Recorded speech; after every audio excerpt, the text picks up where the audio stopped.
And now that it's quite enough of this, thank you.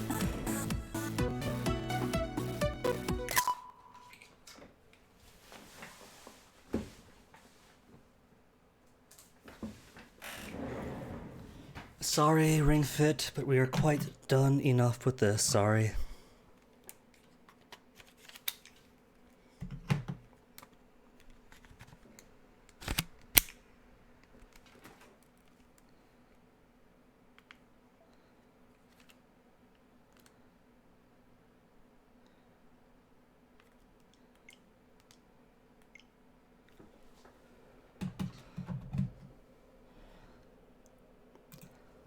None of that now, thank you.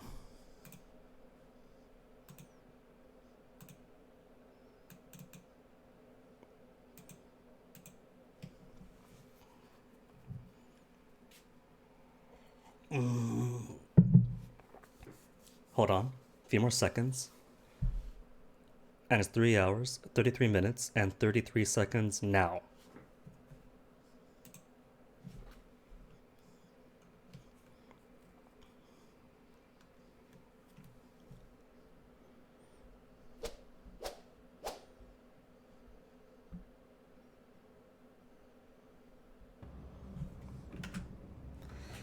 Alright, properly live then. Oh, that's still up. Smooth transition me, very smooth. There we go. Oh, wrong place. Cool. So sad news is still a bit jiggly after 1 year's depression. But dude, Ring Fit, it's amazing. Feeling sore in all the best places, got those tears going on, those stitches. Feeling much more limber, much more alive even.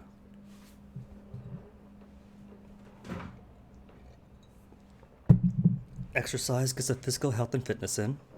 Dieting gets the pounds and tightens up the tummy and the belly fat. So it's all good progress. How's my... Right. Terrors have been up yesterday. And yet, nothing. No nightmares, just loads and loads of broken mirrors. I remember now. Artifacts got plenty. Crew, good on. Remove terror. Kinda want my tears. What level am I anyway? 16. A revolutionary, sympathetic to the liberation of the night. From august avenues. And shiny knobs and everything.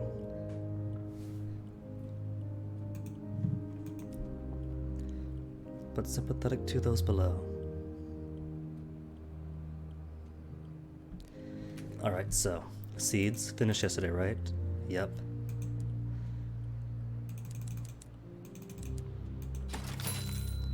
And been everywhere now, haven't I? Far traveled. Skies full of wonders.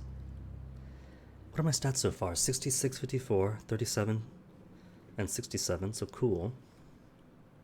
So all I gotta do is stop by the Will of the Wolf. That's right.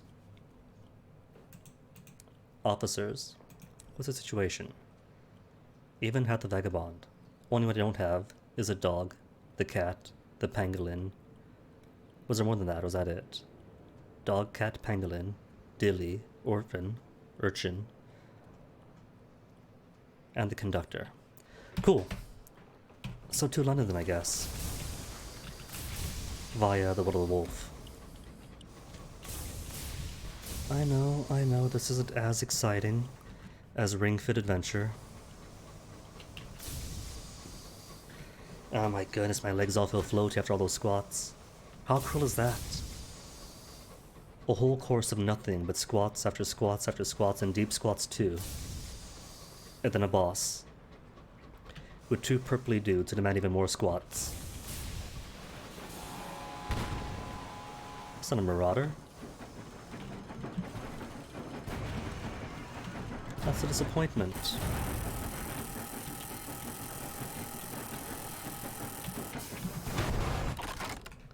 Loot the hold for faintly luminescent cage.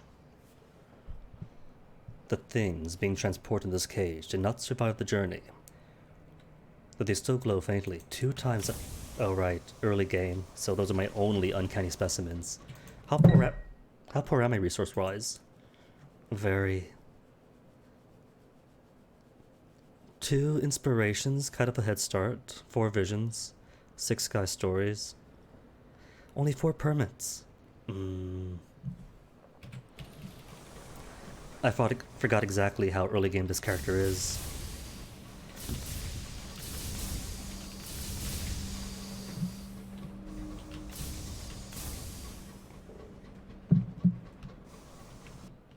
Oh, hold on, no that's not.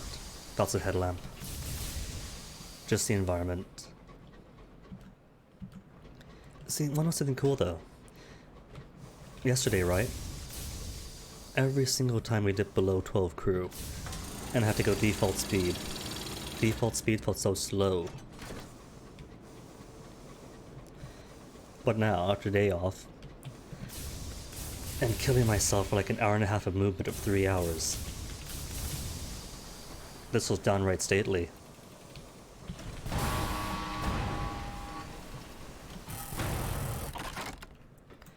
Secrets? What more secrets do you have? Oh, right. Nameplate's cool. 2 of my 13 secrets, or 4 of my 16 salon stewed gossip. I'll get more crypto manufacturers elsewhere. Just give me all the secrets.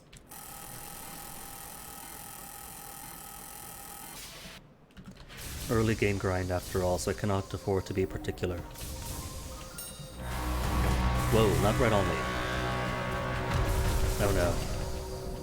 Hold up, this might take a bit of reorientation.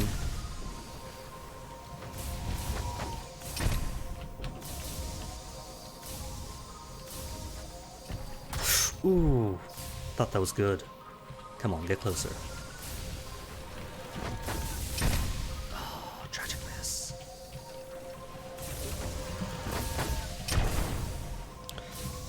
So, monitor is first priority because they hit hard, from a distance, and they are pros at getting a beat on you.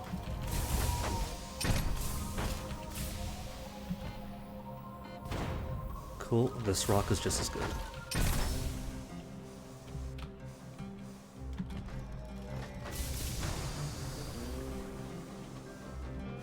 And more Right, he's constantly hostile now. It's alright though. If it's just the one, then he's easy. And if I got this rock, then I'm safe. Rock is best friend.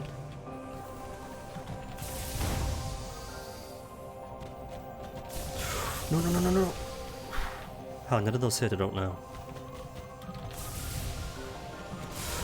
Ooh, would have been perfect. Rock, come back and help me.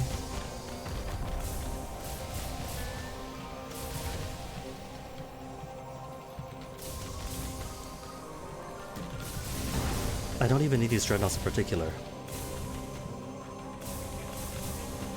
Monitors at least have all the stuff I need resource-wise, but these guys, oh no.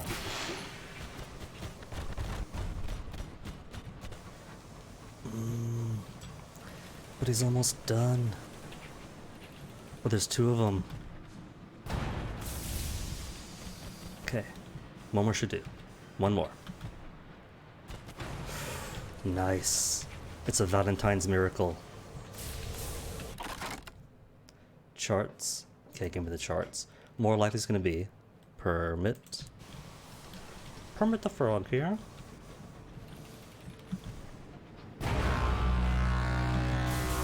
Oh, that's a mess. Had he not moved, can't they be like immobile targets?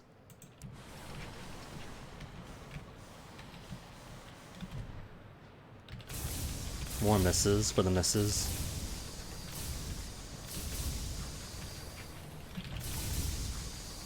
Oh, these, come on. Well, he's not hostile now, so short memories. Maybe with how that had been missing, they must assume I'm just drunk. Oh my goodness, no. All the rounds.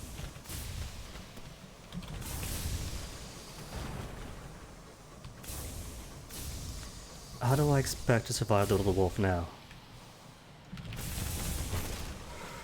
Ooh. That's a miss too. At least I'm getting my practice in, but really don't have to use a dreadnought for early game practice.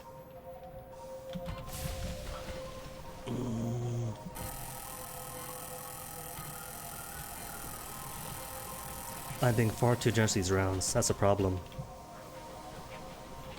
I'm not accounting for the actual physics.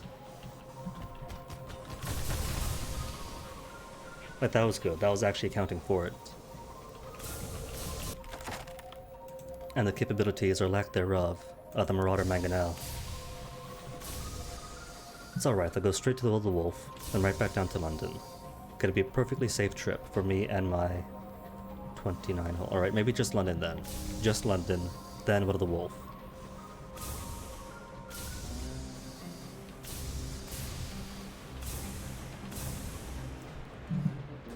Kind of reckless of Port Prosper to be this big industrial town and not have any repair facilities.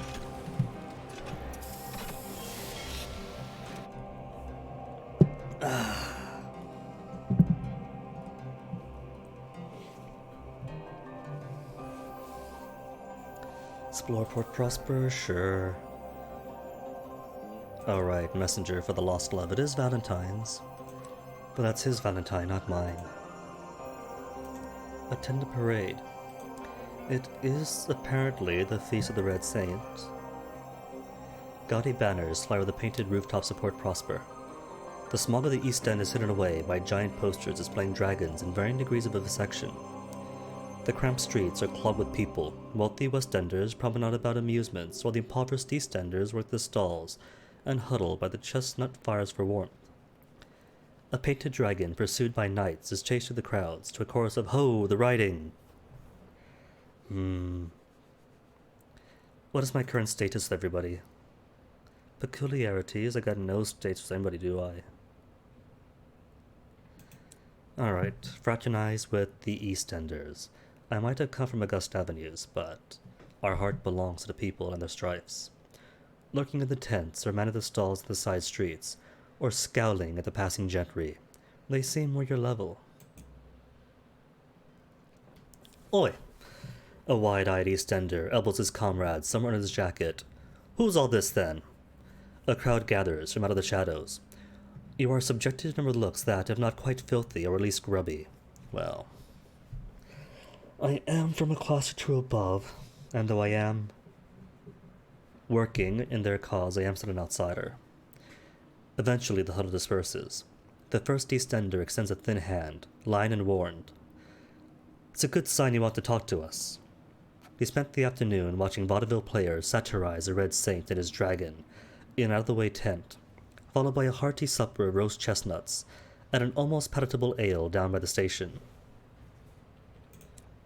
I don't have the dog yet, do I? That was the previous captain. Yeah, no dog. Oh. That's tragic. And Settler wants to go where? Would you take me to the Leadbed and Stainrod Nature Reserve? I'd love to see the wilderness. From a safe distance, of course. Aw, she's a criminal. Stay out of your way, then you'll hardly even notice me. Any luck and you forget I'm here. Windward Company. Could join celebrations. For a small terror drop. Gain 1 reputation. Curious. Oh, and lost reputation with the Tacites. I have been seen among the enemy, but it's just intel. I just want to know what the enemy is doing. How badly they are treating the workers. You're encouraged to watch a kinetoscope about its planned expansion to the Reach, now that Lustrum has uncivilized, to throw balls at coconut-bearing caricatures of assorted Tacity leaders, and to eat sumptuous biscuits with the company's sigils baked into them. Your presence is noted by stern men, with very neatly written forms. Terror currently 61. So, any time now that it wants to actually give me nightmares. Not that it matters, since it's always going to be just the, what do you call him? The bristly mustache man.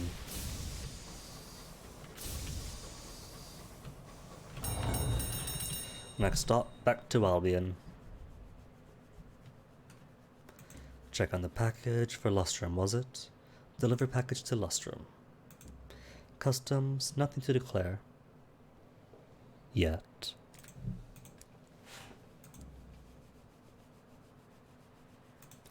And terror fallen yet again, 56. Maybe terror's broken for me. and I am just incapable of nightmares. Ooh, shoulders all stiff now. Like, not just shoulders, but like shoulder blades, properly. Definitely feeling the scapula. I'm surprised, though, that the hip swing was fun as it was. I'm not really a hip swinging man, you know. My history with dancing is pretty much delegated to grade school and forced Christmas pageants.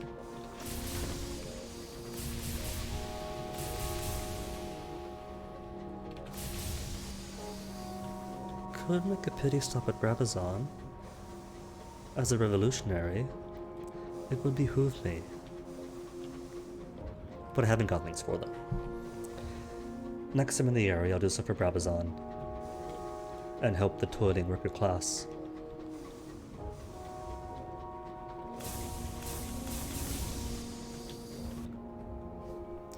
Tuxeed Point. Clear out a bit of the map. It's noontime, dang. Well, it did take 3 hours. 3 hours, 20 minutes-ish. But seriously, that was 7 straight days of Ring Fit, so I gotta take a break out of it. If you don't take breaks, that's just hurting yourself.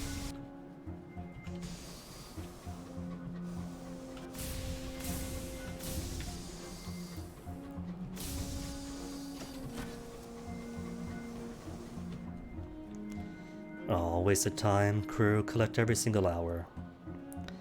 Morale is strained, and someone has been careless. One of the barrels in your hold wasn't securely fastened. This is why I hate dealing with hours. 17th of August, 1912 now. It has split, spinning the precious hours across the floor. Already, the hour's insistent melancholy has begun to permeate the engine, and your clocks are becoming erratic. Crew, do your job. It will expose them to the stray solemn hours unspooling the hold. But waste not, want not. Just one day advanced, not the date that it was. The crew assigned to the task emerged the hold 30 minutes later with 2 days stubble and faces worn with solemn lines. The geodes are back with the newly repaired barrel, safe and sound.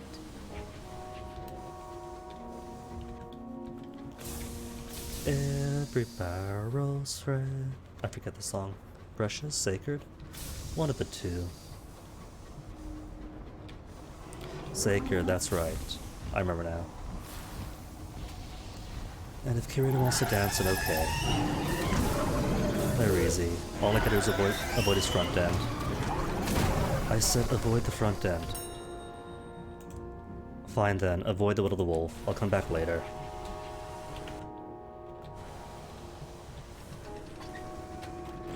You know what? Why should I avoid the Will of the Wolf for his account? I'll go by Speedy, park at it. Let us skate back to London. 18 holes, so it's gonna be easy. All I gotta do is not die. Just don't get hit, forehead. Ooh, hoo, hoo, hoo. Go away, go away, go away.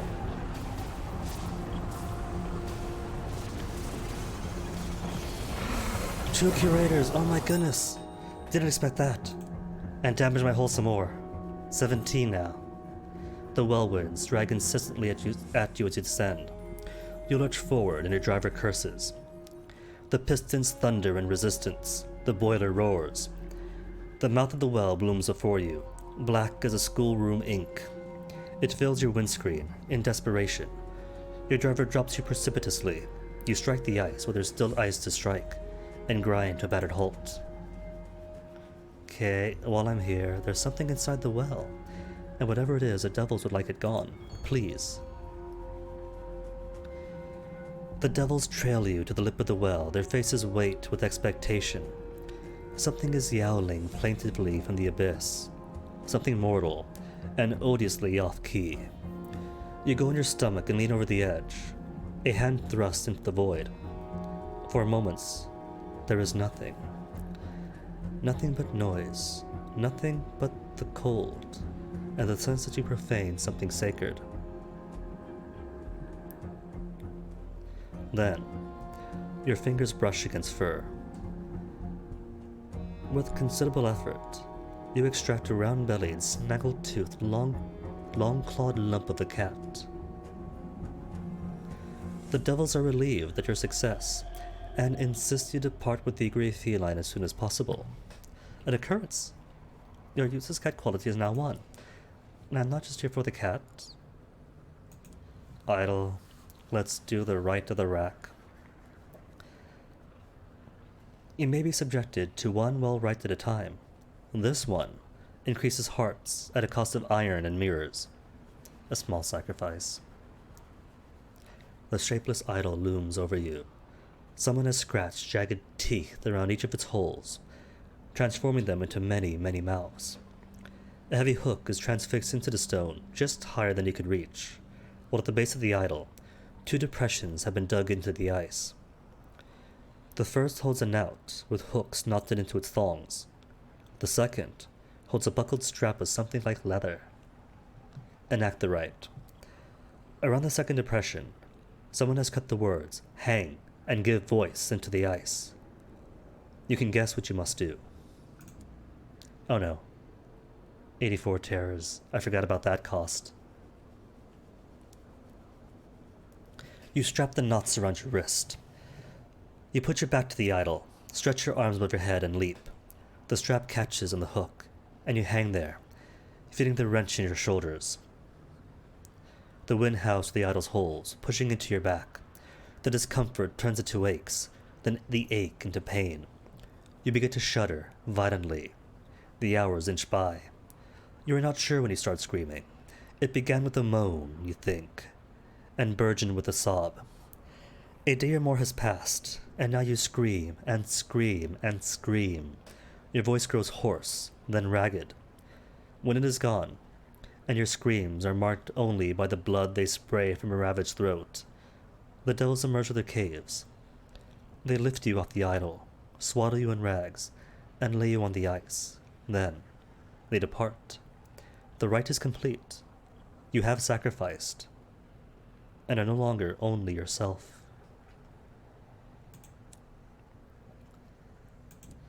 Okay though, seriously.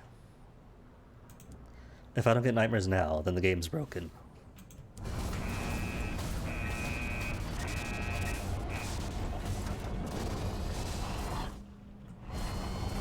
Okay, good enough, just flee.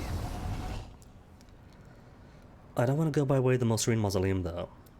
I want to go straight down to London. And if I go through here, there's going to be marauders around this way, resurrectionists.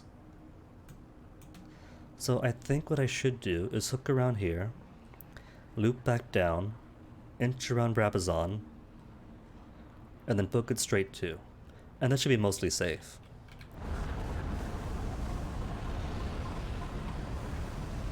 Oh no, more curators. Just the eggs. If I really need to, what I could do is not exactly woo the brilliant eccentric.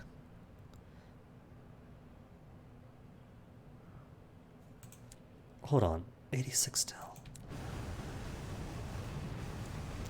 She's not much of the wooing type, but if we spend an intimate moment together, then it's the 2 of us repairing the hull, repairing the engine, and that gives you pretty much once per captain a free repair in the sky, which is great for moments like these.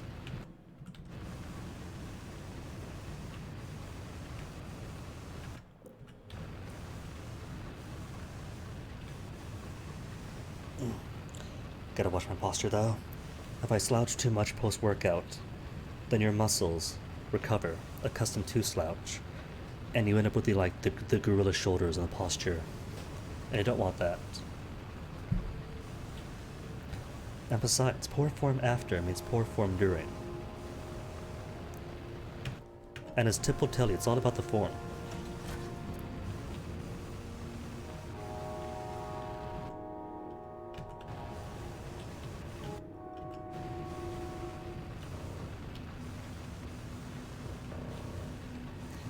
Have I yet got... I did get it, didn't I? No, I didn't yet get...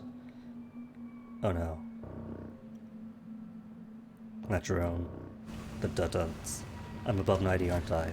Come on, where's my nightmare events?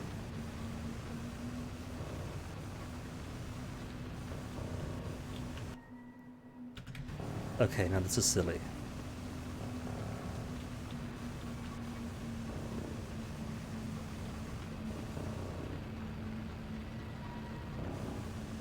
Is it gonna take me all the way to Terror 100 without giving me any more, like, hey, we hit something.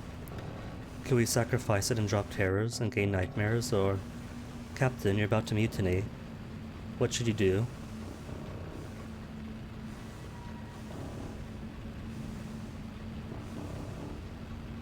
Okay, legit though. It's supposed to give some event by now. If it brings you to 100. Criminal, yes, I get it. They gave me the newspaper on the criminal, but they're not allowing me to exchange terrors for nightmares. I think it is broken for this character. I don't see any other alternative.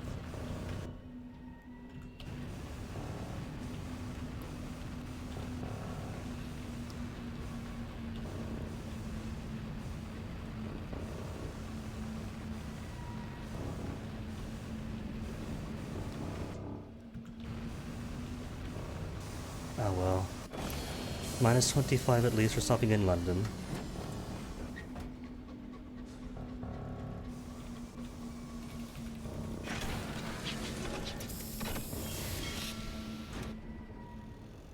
Yay, a slightly more manageable 70. Well, first off, gotta take advantage of this. 14 hull, right? And I don't yet have the thing for being below 10 hull.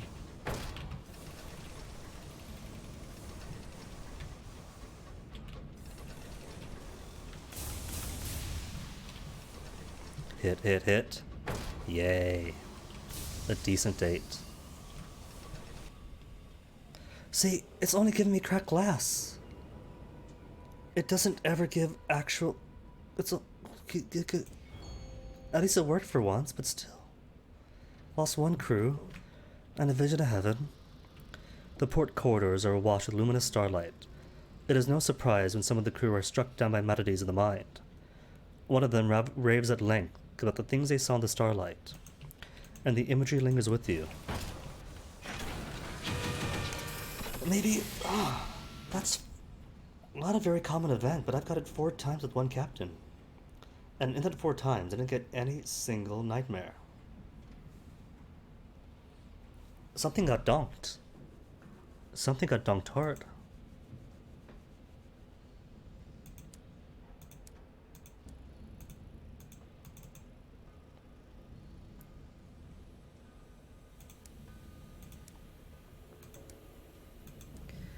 Anywho, repair engine. I think this character is just broken. Or maybe they're confused, cause she got the bristly mustache guy, right? And so I gave her the bristly mustache guy, cause why not? She's got it anyway. Possibly confused for double mustache dude?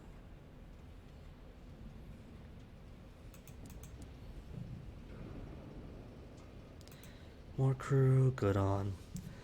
Return to the gloomy middleman at the Benbow Inn. You have resolved the situation with the Midnight Rose. Soon, Red Honey returned to London. Will that satisfy the middleman's employer? The middleman grunts. And so things return to normal, he says, in the tones of a vicar at a funeral. Cause for giddy celebration. But you notice that he finishes his drink, and even orders another. Your performance was as expected. My employer would like to meet with you. The middleman gives you an address. The company offices for the Wit and Vinegar Lumber Company. Okay. Gemstones from Mausoleum. Books for the Clockwork Sun. Current money 7,000. But I've only got the how many gemstones now? 38? I think I'll hold off on it. But I should be able to use Mirror 75. The Osiris Patented Divider cannot be used yet. But the wrath of heavens can, as can the watchers in azure. Which means I don't need you as Saint device anymore. Toss you away, toss you. Get a bit more repair.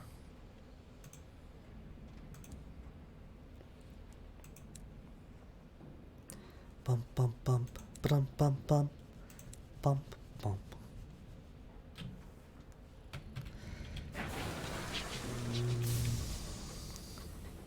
Alright game, this is your chance to prove that you're not broken.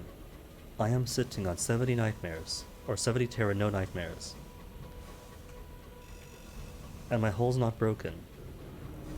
At some point you have to convert this to nightmares. I don't have everyone mad at me, do I? The storm that speaks is mad. The burr below is mad.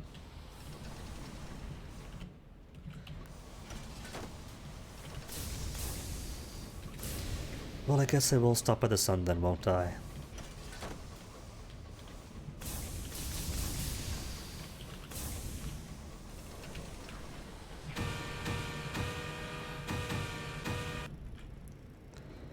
Loading dock.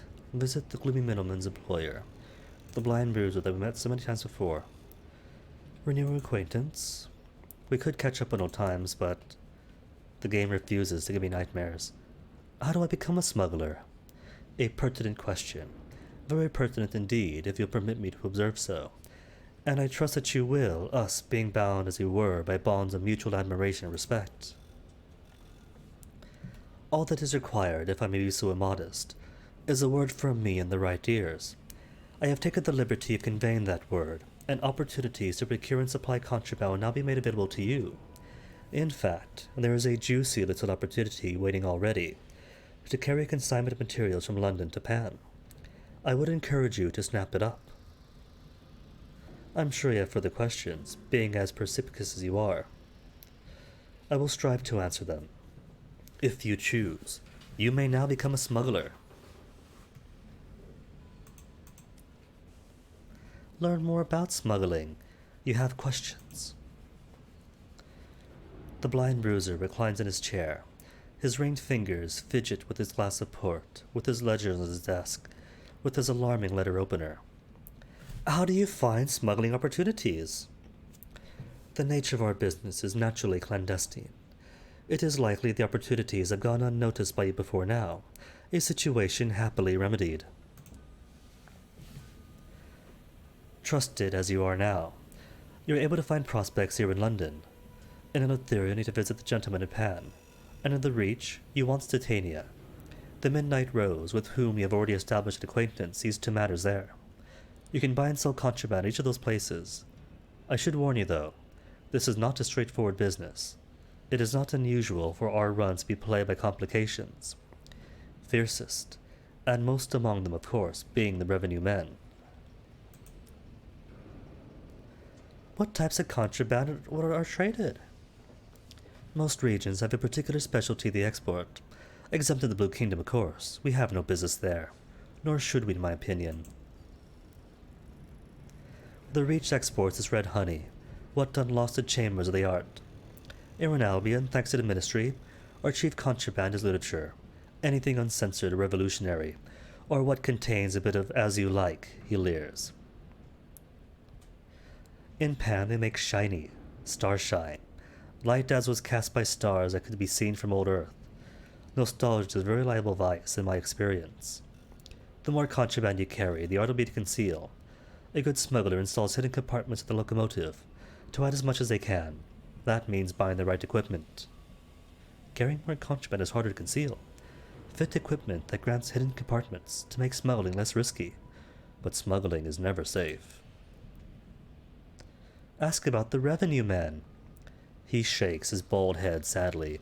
Was there some disconnect between the artists and the writers? Because that's not bald. He's got some peach, not even peach fuzz. Just a short, not even a high and tight, just, short on the top, short on the sides. Smuggling means carrying contraband from one region to another. That means using the transit relays. And the relays, you see, is watched by the revenue men. as cruel and humorless as a body of joy throttlers as ever was. He tops off your glass. Oh, thank you. You might be able to hide your wares from them. Failing that, some of them can be bribed or flummoxed. Worst comes to worst, you might risk shooting your way free. Oh, right. Forget about that opportunity. But if you fail to sneak by him, you could try for that, but it raises your notoriety, I think.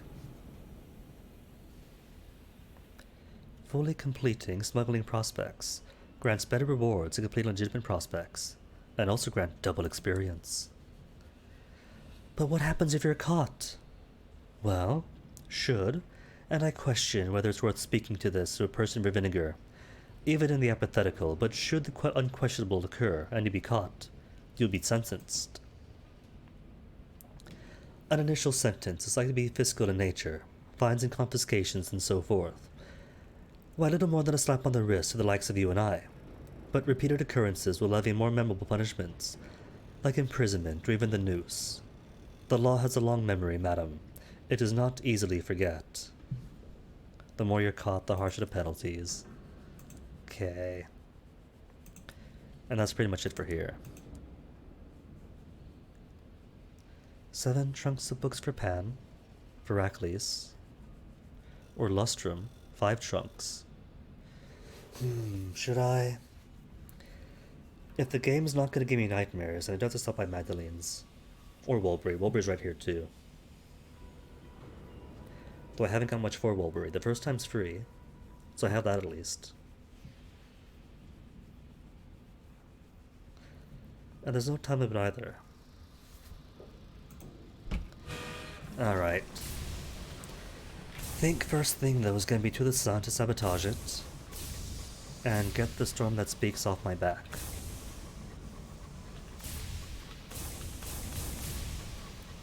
He's not an easy storm to displease, but once he is,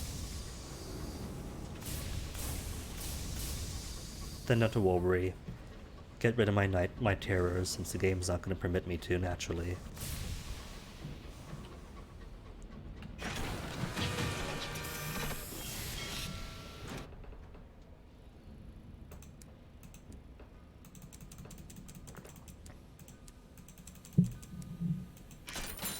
Cool, let's go then.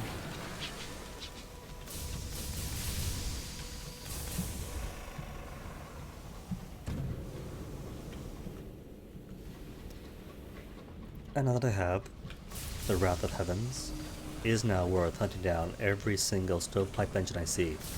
Excuse me, ma'am. Single shot for the monitors.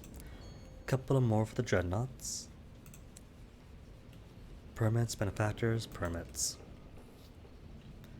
Only got the 8 after all, can never have too many of them.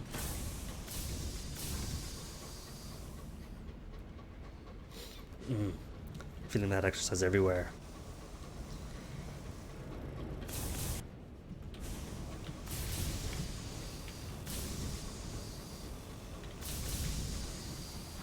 How many shots, Dreadnought? 2 direct shots? 3?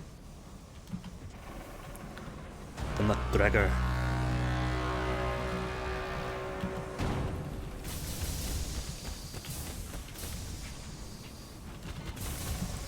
Still not a direct hit. Come on. Be friendly.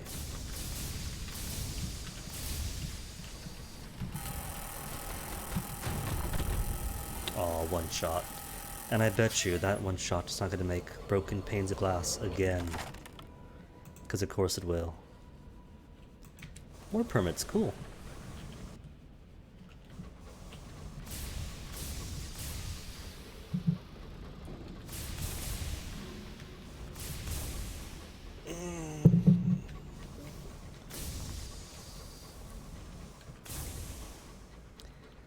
What I should have done though is make some tea while I was in the shower. Refilled water, which is plenty. I kind of wanted to fill tea, but didn't want to stay on BRB for like 15 minutes.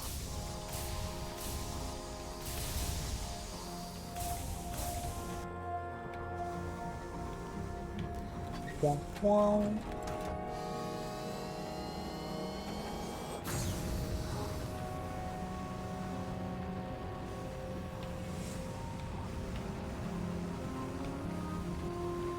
Ooh, hello. Vitrified. Deranged dreadnought. Keep up with him. Get close first. I haven't yet found the Tears of Astolat for this lineage.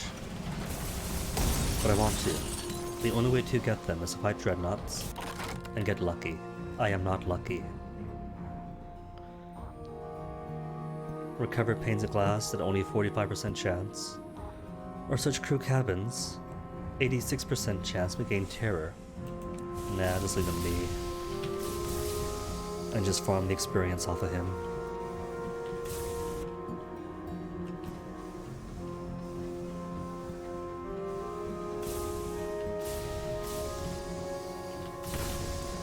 And who's here? Oh, just an explorer. Find somebody else though. Softening up a dreadnought for me. Don't get caught in the crossfire.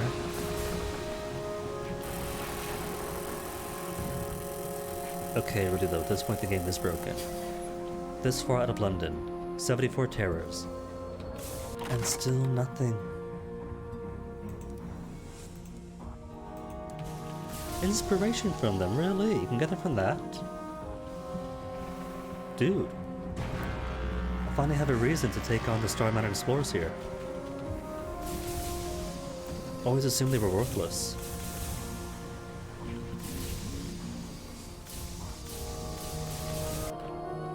There you go, finally.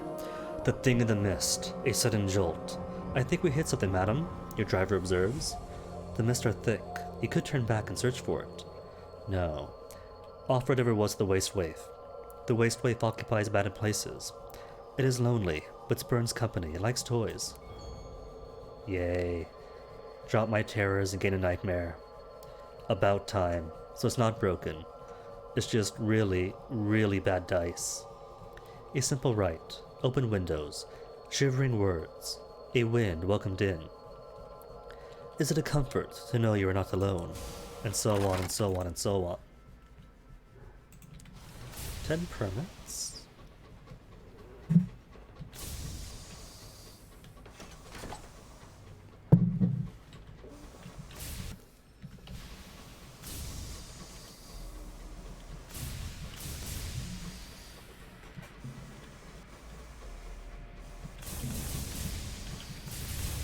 And that's just background, not gonna say anything. I've decided for a moment.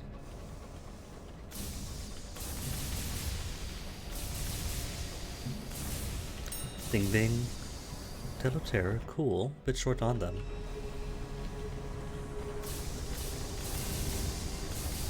Azimuth gained.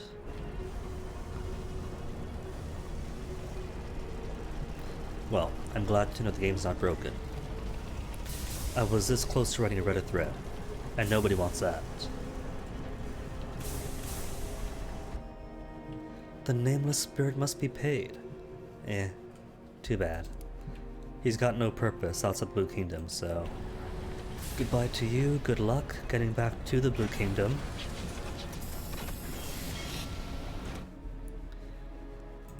Carve the sun, get my suit. Sabotage, the sun for the Whisper Winds. You made an oath to earn the clemency of the storm that speaks. There are too many hatches and leadings into the sun's spinning clockwork innards for most engineers to keep track of them all. Someone so inclined might cause trouble. 92% chance to perform a minor act of sabotage. Take a couple of trustworthy crew, a bag of tools, and an inclination towards mischief. Or, how many guns do they want? Stories, Sunspur. 86%. Oh, it's 86 versus 92. They're both high odds, but the odds of failure are non-zero. A carefully packed crate. Okay, it's gonna be a major act of sabotage then. An expulsion of problematic material. The Dazzle Sequencer sells buckets full of armaments retrieved from the Azimuth. Terrible hazard, all these instruments of lethality lying about the place, and most untidy. Keen to get them off the sun, very keen. Well, In the sun is kind of off the sun.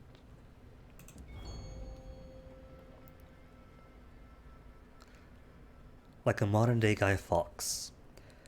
Dividing the explosives between you, you descend through the rickety shafts into the thundering, turning innards of the clockwork sun. A gantry stretches under the axis that is scuttered by rust. Carefully, you fix the explosives to it, set their fuse, and flee. You are back on your engine when the explosion roars. There's a hellish grinding of gears, and the sun goes black. It lasts for 4 midnight minutes. By then, secondary machines have started to life, and the engineers made vital repair. But for 4 long minutes, no sun shone in Albion. You have pleas the whisper winds, and the storm that speaks is no longer interested in you. And 1x7 secret, cool. While I'm here though, Clockwork Sun, port report. How are the engineers? Send more engineers, send resources, send help, something, anything. Cool. Glass house? Let's visit the glass house. An isolated section of the abandoned exhibit hall has been repurposed to hold not treasures but prisoners. Each wears a grey smock, rather than a protective suit, leaving them utterly undefended from the ravages of sunlight. They sit slumped in the unlocked cells, making no effort to escape. Where would they go? Some of the prisoners are shining at the seams. Some have eyes of curdled glass. A fractured face turns to watch you. A few are singing in praise of the sun, mouths bloody and throats tattered. You should perhaps be horrified, but the song wraps tender chords around your mind and numbs you. Glass crunched underfoot. When you lift your boot, you discover a cracked ear beneath. Speak with the prisoners. They either scream or sing. You may not get anything halfway lucid from them. You root out one of the new prisoners, a woman whose mind isn't entirely fractured. Her eyes are shining gold, her fingertips pearlescent. With a calm manner and firm words, you momentarily manage to stop her singing. With a newly focused gaze, she tells you what she's seen. Men shattered, men unmade. It hates us, she says, staring at her glass-tipped fingers.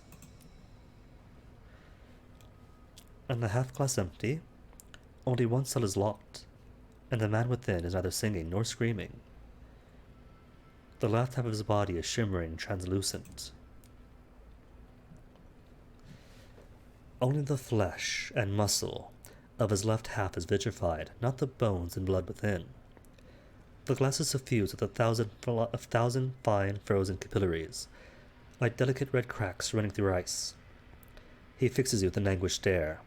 Get me out of here. Agree to help him. Doesn't matter what his story is, it's horrific. A barely perceptible nod. The glack at his neck creaks.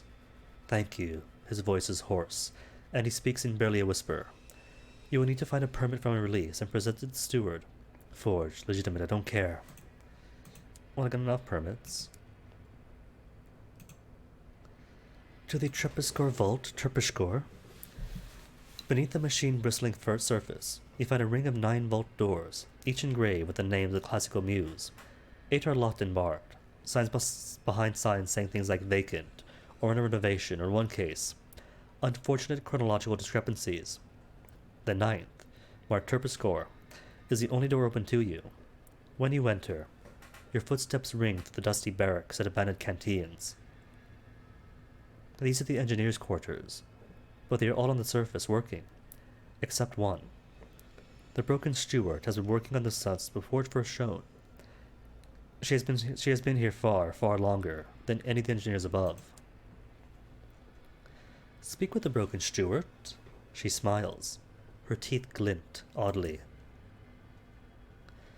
She catches you glancing at her mouth, and smiles even wider. Her teeth are shards of cracked glass, protruding at odd angles from her gums. It's not just the teeth, she says, with a brusque air that brooks no sympathy. Damn sun turned my bones as well. Terrible nuisance, really. It gets in the way of work. You notice her fixed neck, her stiff limbs, her careful movements. It's not too bad, she says. Good thing I like soup. And about the half glass empty, 3 permits to the broken steward. 1 to authorize the release of the half glass empty. 1 to authorize the authorization. A 3rd to confirm that the authorization has been authorized. The steward takes the permits, shuffles through them, and drops them straight into the waste paper bin. Seems to be in order, she says. I don't know why we were tasked with keeping prisoners here anyway. As far as I'm concerned, my job is to keep the batty lights on, not mess around in politics. Come on. I need to supervise the release personally. Not that it's ever come up before. Her mouth is a grim line as she redons her helmet. With the occasional hiss of pain, she makes her way up to the surface. Entering the glass house, the steward can only stare in horror at the state of the prisoners. Has she really been so isolated until now? The sun, she mutters. Broken, hateful thing, damn it.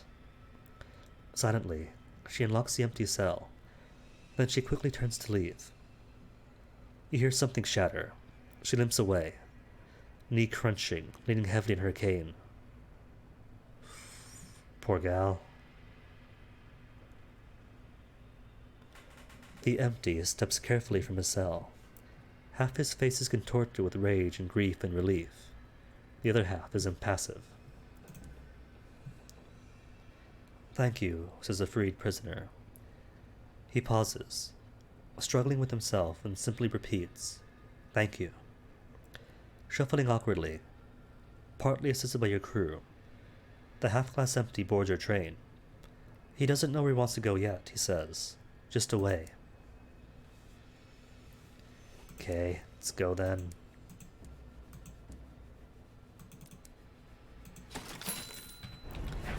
And since nightmares work again, let's see. Burr hates me because she always does. Waste Wave watching me, which is cool. And Storm Senpai doesn't care. Haven't got his attention, but nor do I have his hate.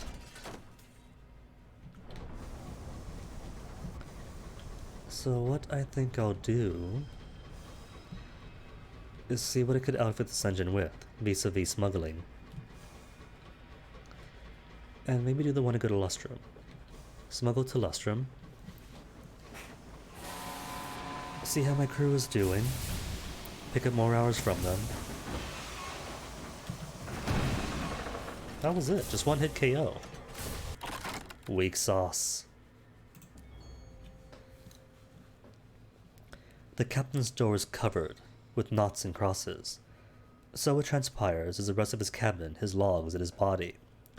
In every game, when the knots won, your search turns up a few valuables, and you return to your engine.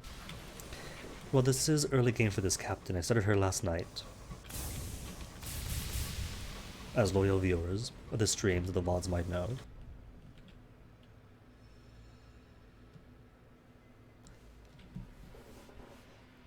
So she's fresh in. She's like got no Sky stories, no nothing. Sky is wrong again. Waste Wave watching. And already pops up. I can't even use her then. Press onwards into stranger skies, and hope that somewhere beyond you find familiar territories again. You order your crew to stand firm and hold the course as you traverse this uncanny fold of the sky. Eventually, your navigator utters a grateful oath. A landmark. You are found again.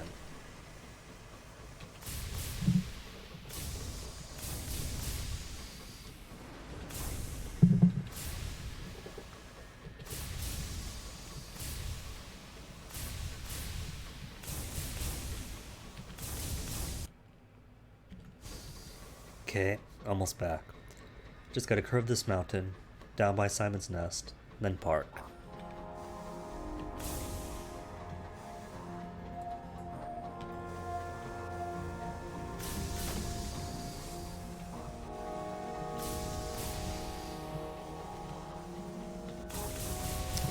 Ooh, that feels good.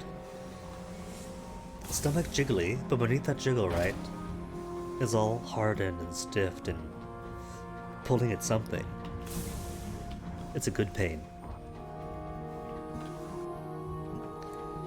Pleasure, pain, Two sides of the same coin, as the Cenobites would say. I miss good Hellraiser. It was okay for like 2 movies, 1.5 really.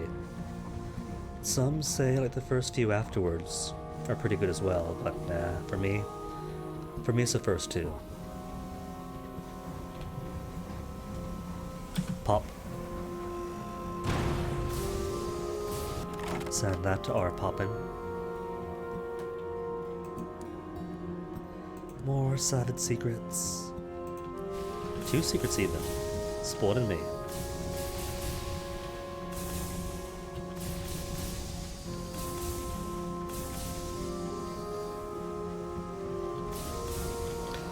And yet another monitor. Wrath of Heavens means that it's hunting season. Ooh, I counted. Thought they mean direct. And I don't think they're 1 KO from direct shots. More permits? Sure. I just lost 3 after all. Any more dreadnoughts around, or am I going to be happy here? To sail back into port, unbothered. Well, not like they're bothering me in the first place, is it?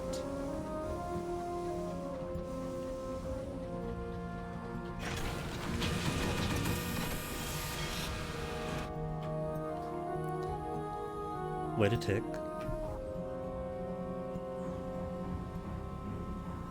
It's fine. Normally, I have it slightly zoomed forward. But I'll leave it on default. A hulking clay man in a heavy coat stands on the platform and wants to be recruited, with 3 sky stores out of 7. The clay men were an underclass in old London. Very few of them came to the skies. This one holds an urn in his chest. You're a captain. You can perform funeral rites, he says, nodding to the urn in his arms. Then I want to travel. He pauses for a long moment, and then, as if feeling something more might be expected, I could help out with your engine. Sure, then, say a few words about the death in the sky. Skyfarers are accustomed to impromptu funerals.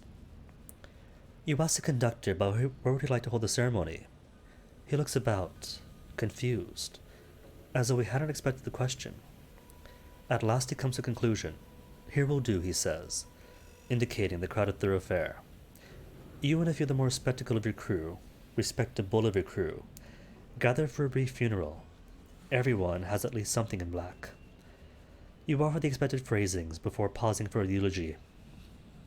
The clay conductor shakes his head. You do it, he grunts. All right, say a few words. You are sure you could exemplarize something. You render up a bounty of platitudes, benign wishes to the beyond, and modern remembrances of departed friends. The conductor frowns, stonily, realizing... Wait, which way is this? Okay, gate's back to 0. Realizing he needs to give at least something to work with. He could sing, he managed. You work a line about a man of clay with the voice of an angel into the eulogy. The conductor seems satisfied. Where is your engine? I am ready to assume my duties. The conductor picks up the urn and heads off in the direction you point.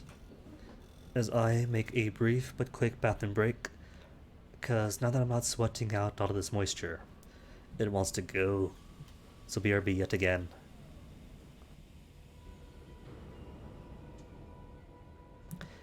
And because this time there is no music.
Okay, like I said, short break.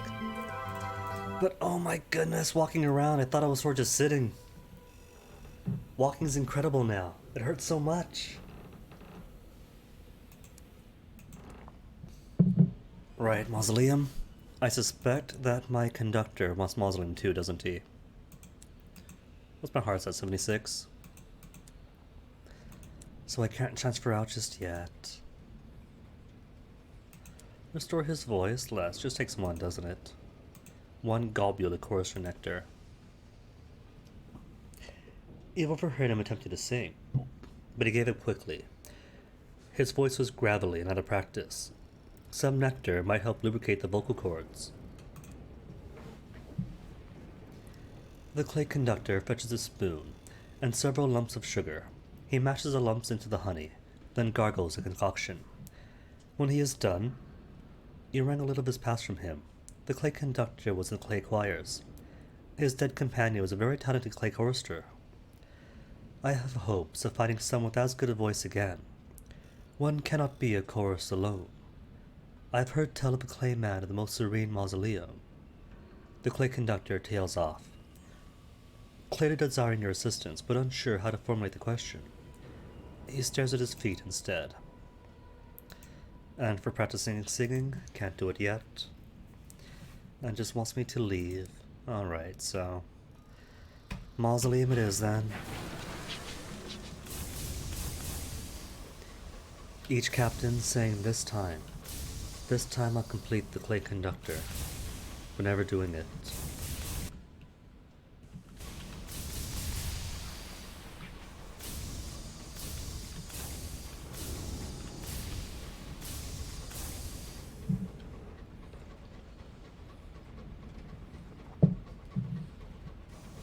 Hold on. Revolutionary, so Queenie. She's fine though. She doesn't sit at the windows, and the environment's just walls, very pretty walls. No consequence at all for shooting anything. Which there should be.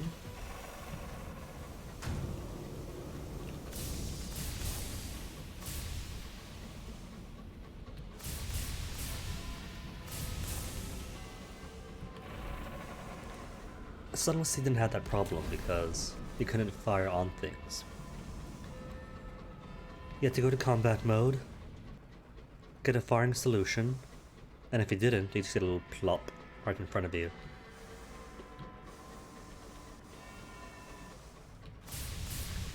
But here you got freedom of movement. You can shoot at anything.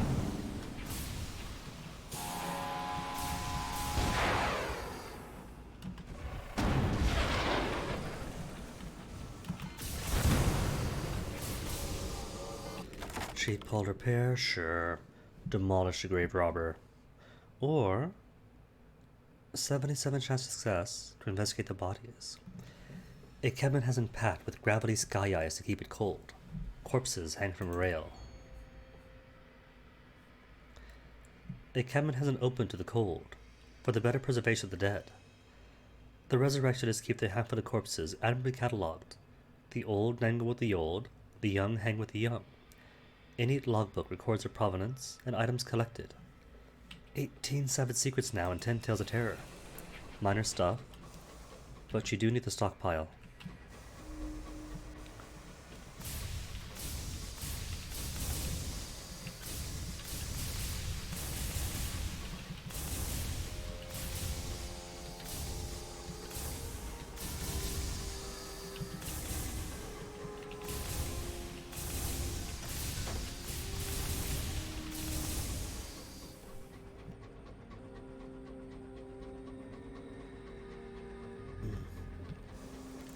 Loving this. Every single movement gets something sore. Shoulders, tum-tum, back, you name it.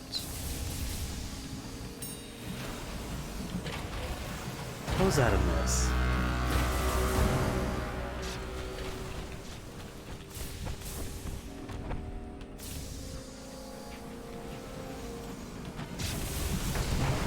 Oh no, that's a bad spot. It's okay though.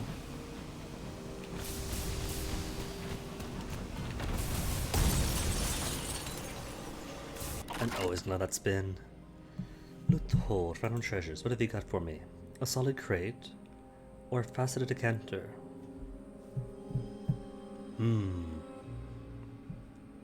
What's in the decanter? Immaculate souls? One selection of immaculate souls. Cool. And the strength of the sun is now diminished.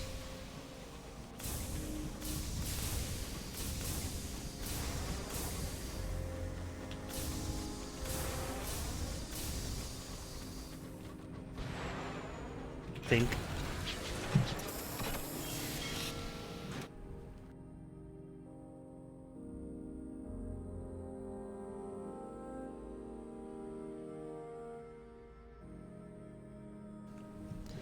Attend a funeral? Why not? A miser's funeral. I could spend a sky story. But sure. Let's pay some respect to those with no respect. The chapel is empty. The corpse lies, largely unmourned. The attending priests drone soothingly as a few mourners chatter. They came with the hopes of a last-minute display of generosity. They leave frustrated and disappointed, if not surprised. Interrant, not yet, Clayman. The clay conductor seeks a new singing partner.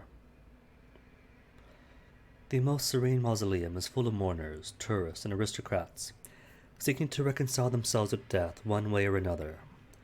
The claymen are conspicuous in their absence.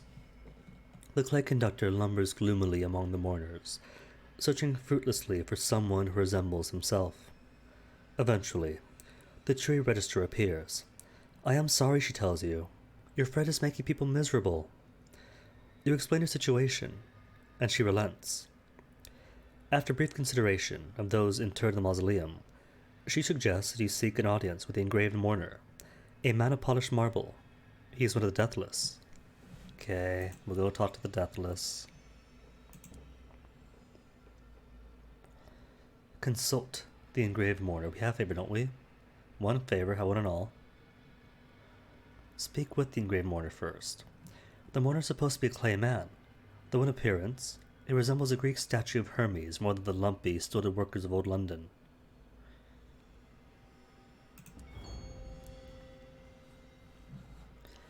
The mourner is a vision in white. A clay man. His skin is alabaster, his curls are spectral, his thin, winding sheet pallid. Candlelight dance on the polished marble. Unlike the other courtiers, the footmen pay him no heed. Today he's testing the integrity of the nave's vaults. He notices your gaze and requests you hold a ladder, made of reinforced steel, for him, as he needs to reach the top of the pillar beside you. If I fell, I'd shatter, he says, before mounting the ladder.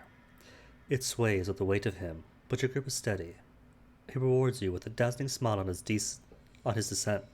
Some time later, gained 5 terrors from that, and gained a favor. Okay, then, consult the engraved mourner.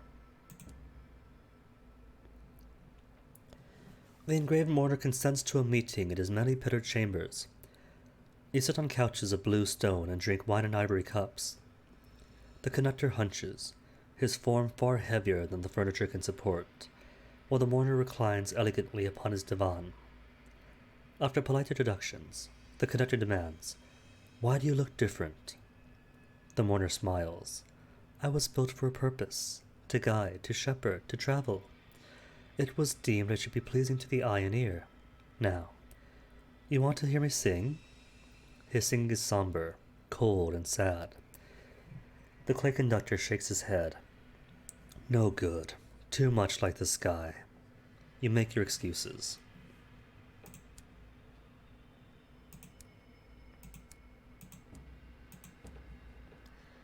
And macabre counselor not going to bother with. "So, conductor, what's up? Why were you so rude? The meeting with the engraved mourner clearly did not go well." "He's defective, plain to hear. No wonder he lives surrounded by humans. If they only knew true clay music." The conductor grimaces. He directs your attention to a couple brochure.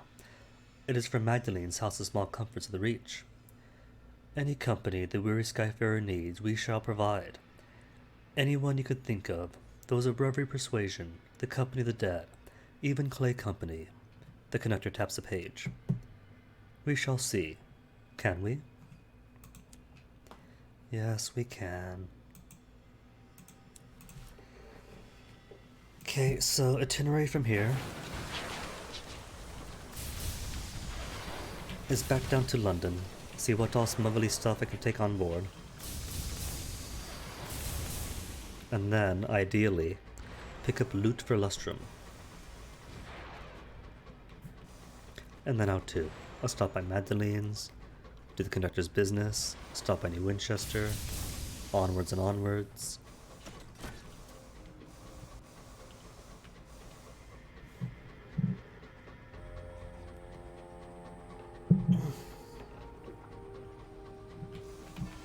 Just think.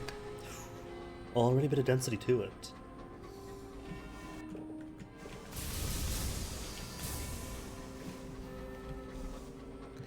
All I gotta do now, drop calories, be consistent about it, and then things start shrinking, become a bit more appealing, and I can fit mediums again.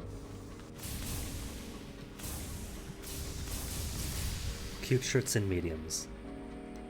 I picked up this fantastic budgie shirt like 2 summers ago.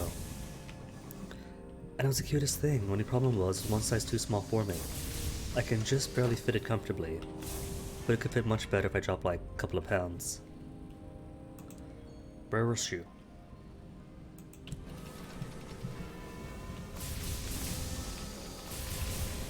Sadly, that budgie shirt is never to be. Cause shortly after buying that budgie shirt, left the UK, came back here. Previous GF's grief and depression ended up worse and worse by the day. And then came that winter.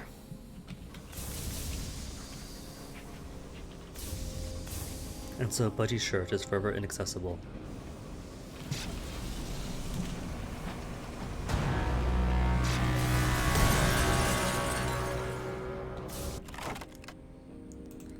More random treasures. What's a solid crate then? The decanter is going to be Immaculate Souls. Cask Namertine Gemstones, maybe? No, just permits. A sheaf of promises. Allowances for the unexpected. Permissions for the unwarranted. Tacit approval for the dubiously legal.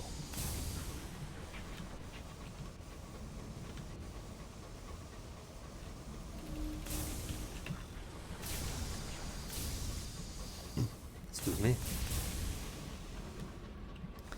So ideally, what I want are 3 smuggly spaces, because Lustrum's gonna want 5 things.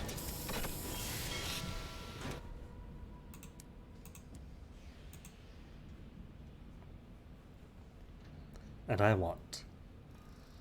well, that's 1 for the shield slot, which means goodbye watches in Azure.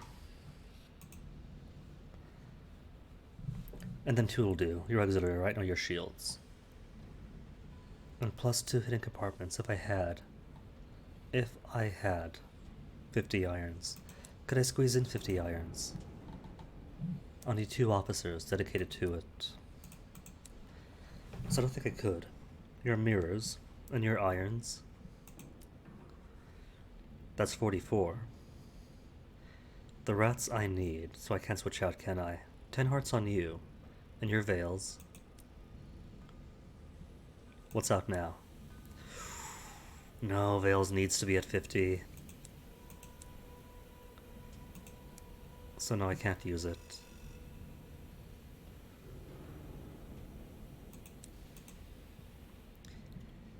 So close though, so very close. That's a shame. Anything else I could use? Hidden compartment for the bridge. A cabinet of curiosities. Good. A perfect, measly, low-ranked 5. And get to keep you, And I guess I could bring the speciometer for some saying.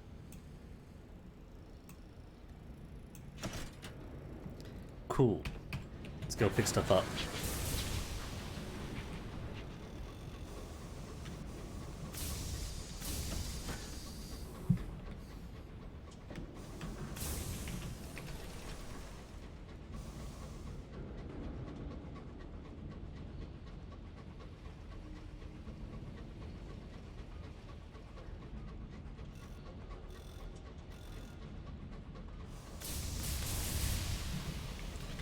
Back to wit and vinegar.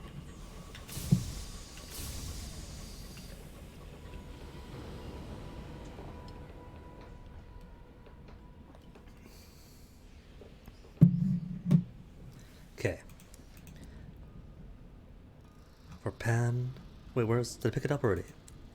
Okay, good, I did. 5 trunks of illicit literature. To Lustrum, right? To Lustrum. Good.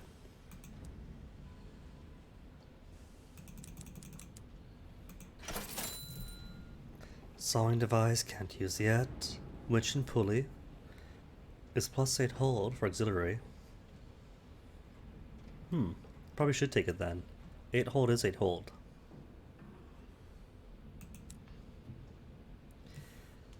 Name for former business partner. This ingenious contraption allows access to greater depths of your hold. The grasping mechanical claw is very satisfying. Everyone wants to go.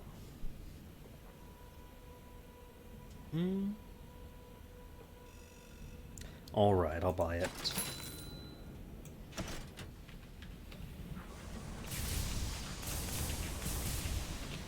Successful Din maneuver, getting better at it.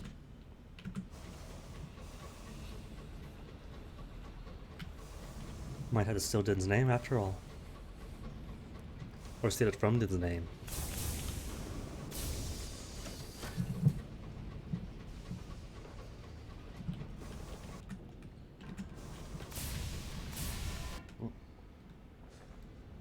Oh, there I am. Wrong place.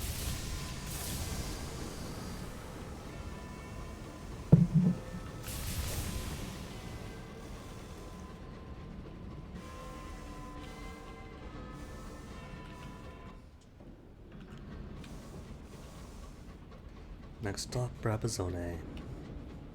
And at this point, Waste Wave is cool with me. Completely disinterested. Storm that speaks, 0 attention. Only one who still cares is the burr below. And there's no point getting the burr to not hate me. Because every single time you go through the transit relay, that risks the burr's hate.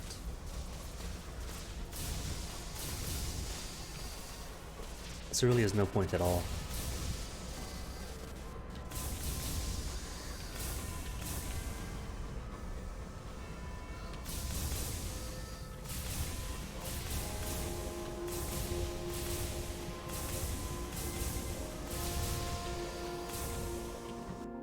Oops, one turn too early. Luckily, in the sky, there's an off-ramp, and U-turns are perfectly legal.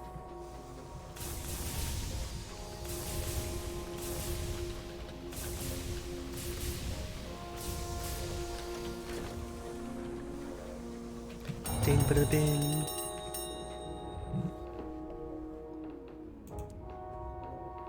Nothing to declare, officers. Doesn't even matter. Customs agent's currently busy. Aww. I want to risk it someday. Going through the transit relay with all the contraband, and hope they are busy.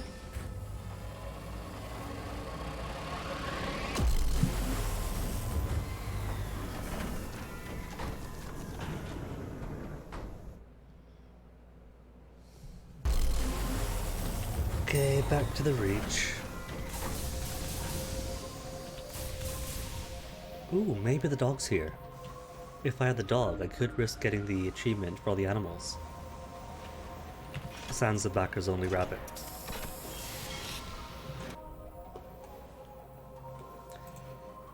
No, just factory tour. Today, the factories of Port Prosper open to the public. The factories of Port Prosper's East End belch out smoke. Inside, hours mined from the Mother Mountains are refined. The workers live in tenement blocks adjoining the smokestacks, and are rarely seen at the rest of Port Prosper. Today, the owner of the Windward Fat Refinery is allowing visitors into the factory. Lurk in the shadows, loiter even. From your vantage point in the gloom, you see all sorts of things the other visitors are not privy to. Barrels being assigned to destinations based on bribes rather than needs. Fatigued workers revivified by sips of unrefined hours. Several respond poorly and are hauled away to the infirmary. Only the most youthful and vigorous workers have been assigned to this workstation the tours pass through. The rest wait in less sightly rooms and shadows. One aged man catches your eye and winks. And no Lammas festival. Sadness. Join celebrations. Just to get some more minor terror jobs. Seeds. Forget the seeds. Next stop, Magdalene's. And every single dreadnought en route.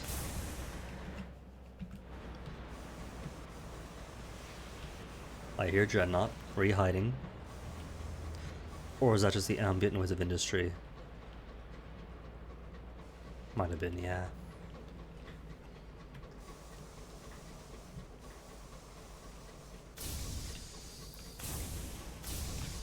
Hello.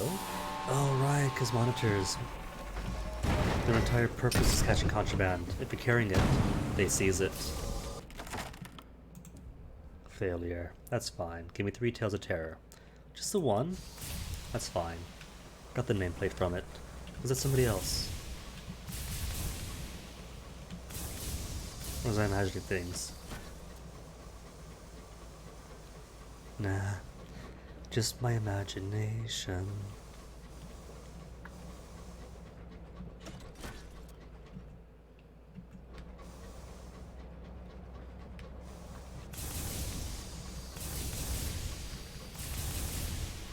Bum bum bum bum. Bum bum bum bum. Bum.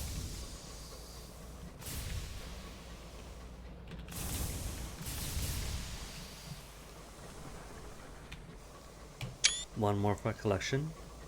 The rock faces of the reach.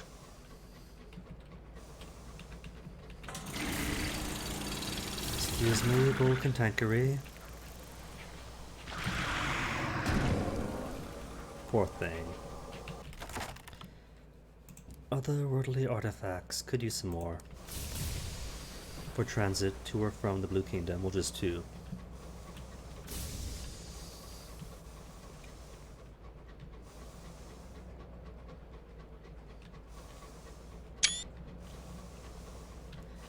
Pretty sure I have that one already, but just in case.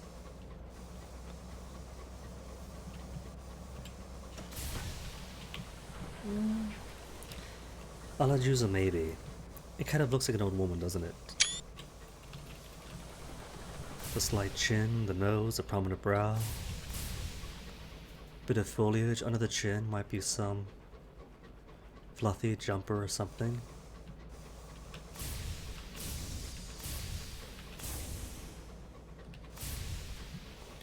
Babyface.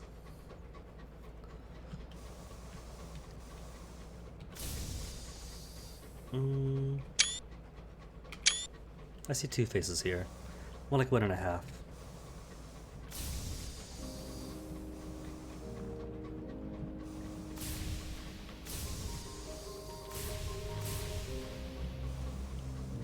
Oh, that's definitely 1.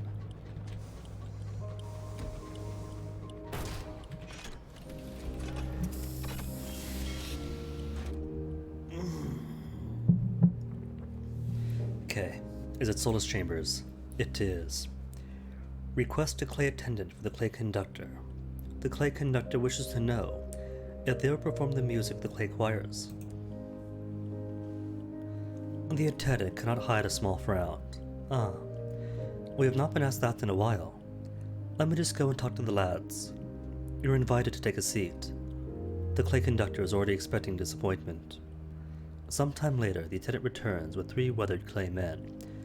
Their skins cracked and craggy. Their eyes are rheumy, clouded as pearl.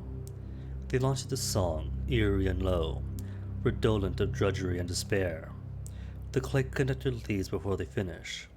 They were clearly attendants in disguise, he tells you scornfully. Even the singing, a thin facsimile like everything here. While I'm here, I'll do nothing. Hold on, hold on. Oh, unique encounter and lower terror. Unique encounter, lower terror. Unique encounter, unique encounter. But it's not really. How's my chart situation? 2 charts. Nah. There's other ways to get it.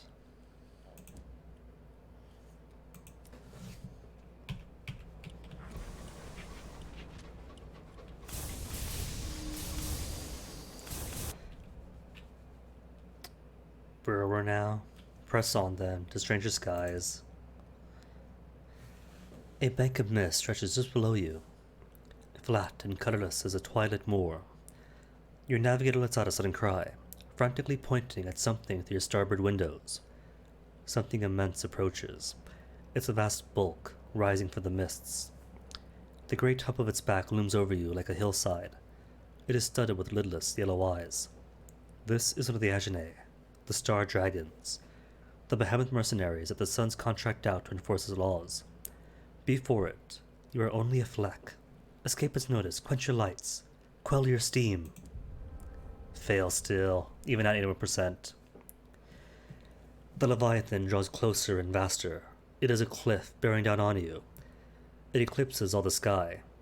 At the last moment, your engineers restart the engines, and a driver drags your initially sluggish vessel out of the beast's way.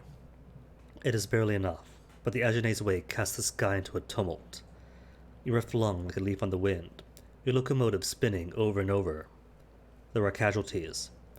As you right your vessel, the uncaring behemoth sinks back into the mists. Well, casualty doesn't have to mean a death. It could just be that one crew is so injured that he can't possibly work and has he dropped off the next port.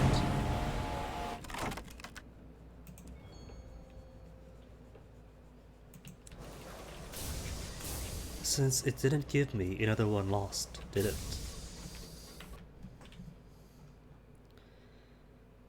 Only two. Another one's lost. Not too bad, not too bad. Not too good, because it is too dead.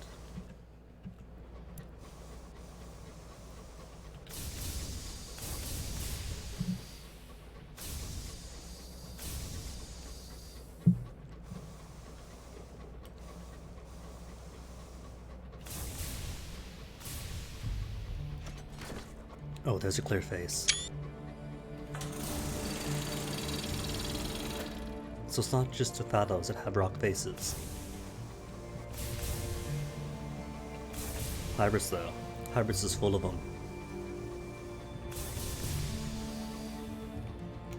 Oh, shallow one, but a face all the same. A very prominent nose. Light of chin.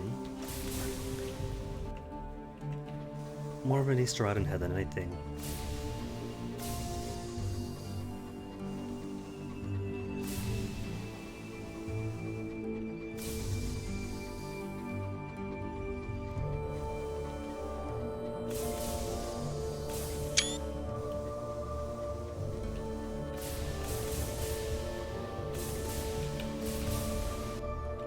Discontent.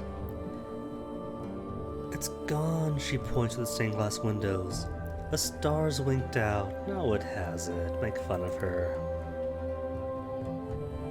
Stars aren't going out at all, despite us knowing that yes, they are.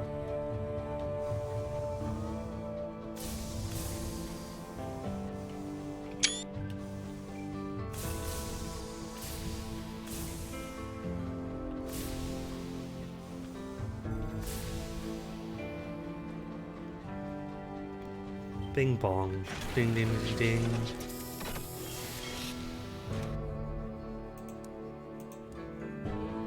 Toss away you, and you, I think.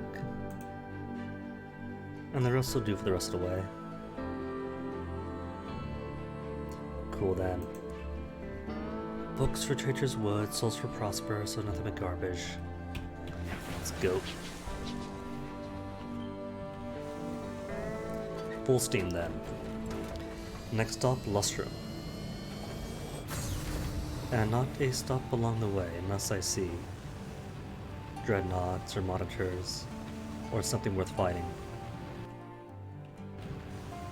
Which means by way of Desolation of Saliba.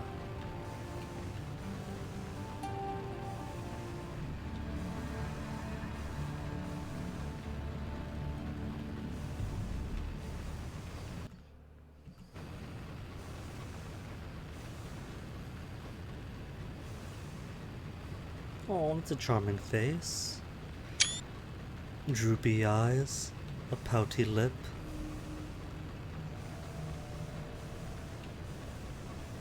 Oh, that's another one.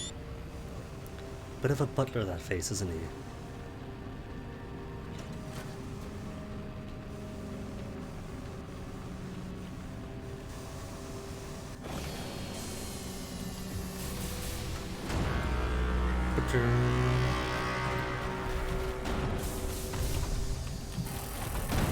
Oh, right, I forgot.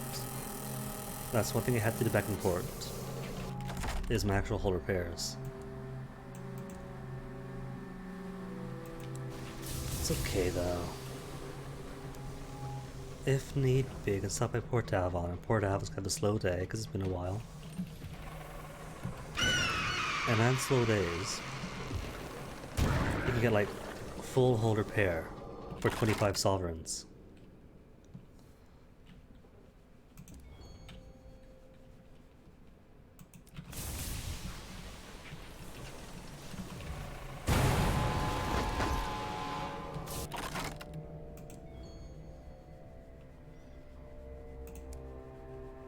Gossip? How much gossip do I have? 17? Let's make it 20. 19 only. I'll forgive you, game, for not inundating me with all these resources. It is Valentines, so I'll go easy on. You're trying, and that's enough.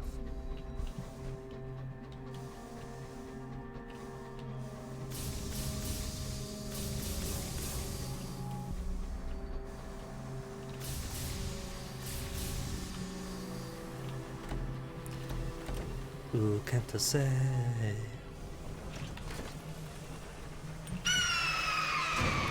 Squirrel.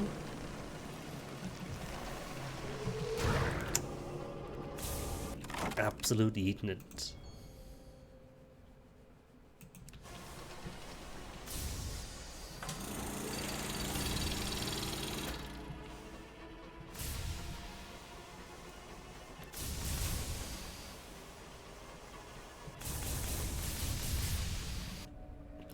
Engine damage. A commotion from the engine rooms. During a recent battle, shrapnel pierced the hull and perforated clustered pressure lines. In order to maintain the boiler pressure, your locomotive now has to glug fuel the way your aunt does sherry. Press on, make repairs in transit, or leave it be, and a fuel efficiency suffer. While repairs in transit, 75% chance success. Cool. And all I lost is one fuel, and get a sky story for it.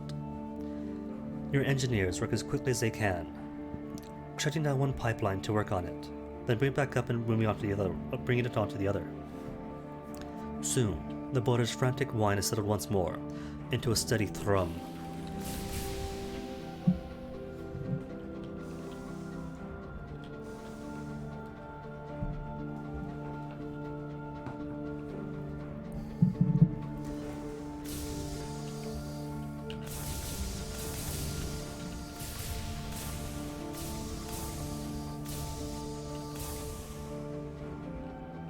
Bing, bing, ding, ding.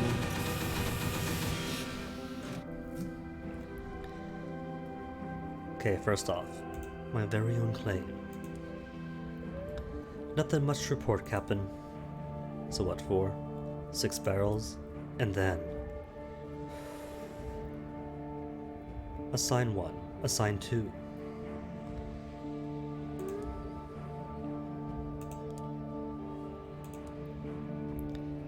And before I say go ahead, start working. Mountain sings, recruit more crew, just the one. Fine, that'll take one back. Jenkins, come back. Better pull them back before they drink what should be your profits. Every day it becomes harder to tell apart from the regular miners, but they'll be glad the work is over, and it's back to the warmth of the train. Okay, just the one. Just to keep on minimum. Then back to claim fields, and back to work. Sweet Jane, though. Permits, artifacts, inspiration, for 12 of them, right?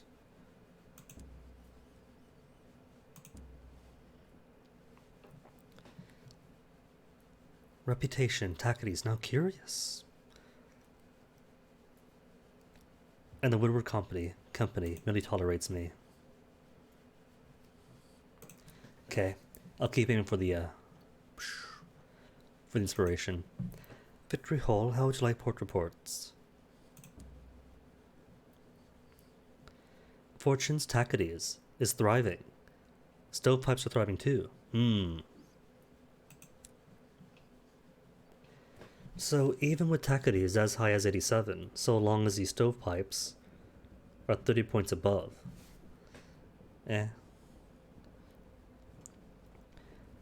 I'll hold on then to my favors and wait for a while. Sweet Jane already visited. Explore Lustrum, port report. Deliver impounded goods for a small reward for as easy as that was. 200 whole savies. What have I tasted so far? Indulgence blend. Eleutherian gold then. Cool, that's a 2. Keep taking 2 they don't need. And right, the reason I'm here. Trunks of illicit literature. Not even the King James Bible is safe in the purgative pens of the Ministry of Decency. You receive a tip-off from a benefactor. An intractable reverend in Lustrum is willing to pay well for the unedited, uncensored texts. 1,300, with a bonus, 1,000 more. A frostbitten priest thumbs eagerly through the unexpurgated Bible. The first winter here is a bad one, and the settlers burn other books to stay warm. We've been preaching the word according to the Windward Company ever since. He snaps the book shut. These will help put an end to that. Thriving Tacites. Stovepipes. Ooh, it's almost neck and neck. 90 to 98. And books, nah. I deal in real books, not those fakes.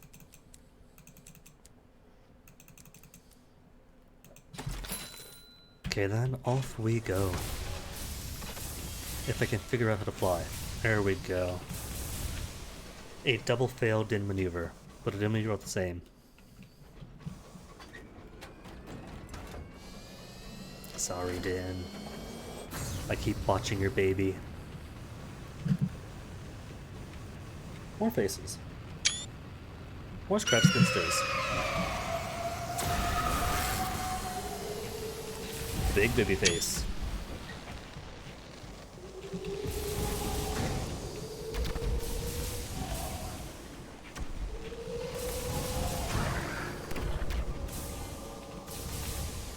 Get back in, thank you.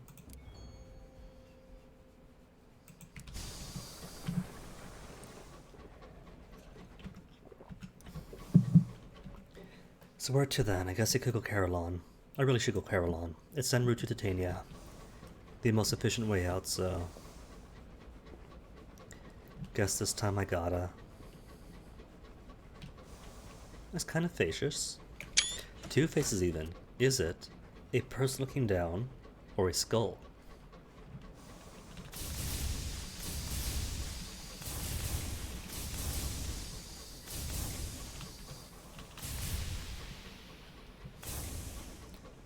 Who do we have here? Tacites, I think? Pretty sure those Tacites. Yep.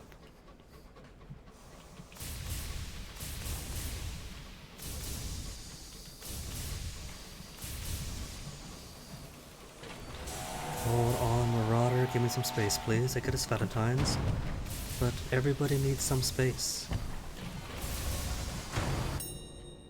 And ledgers for Sky Stories. 2. Almost double dig again.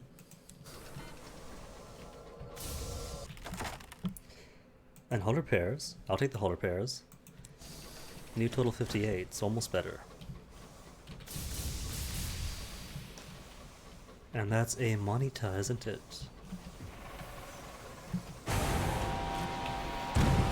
Cool, not too close. Kinda got worried there. More secrets. 2 secrets. The big 2-0 now. And a wreck for hopefully more hull. No. But I'll rescue somebody and put them to work.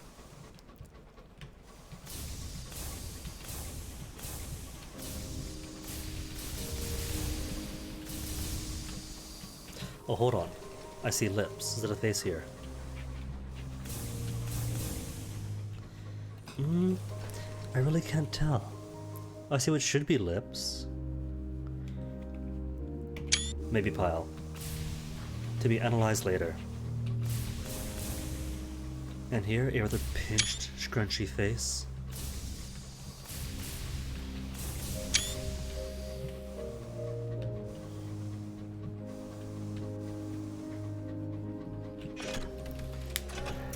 Okay, now for some odd reason, after that 3 hours of workout, God, I feel like a horse again for whatever reason. I'll be right back, sorry.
There, back.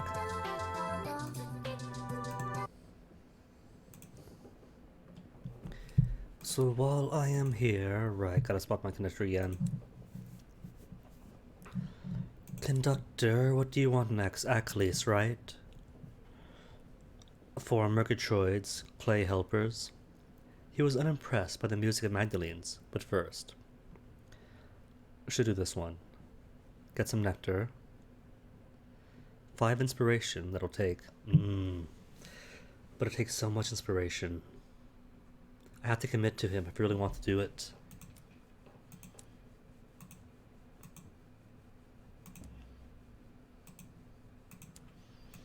What's for sale here?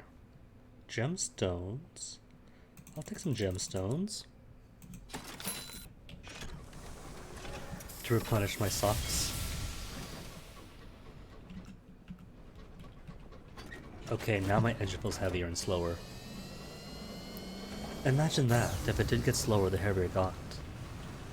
Right now it's just fuel efficiency. More fuel, not more fuel. More stuff is more weight, and more fuel to burn it.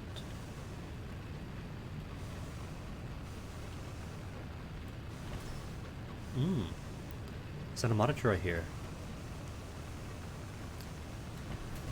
I heard a big, powerful shunk. It is...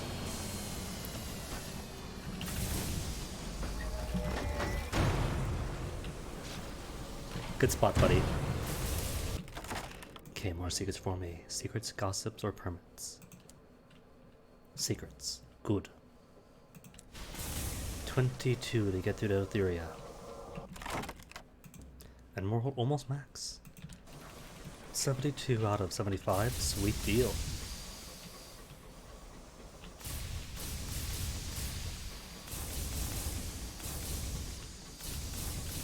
Hold up, turn around. Face get.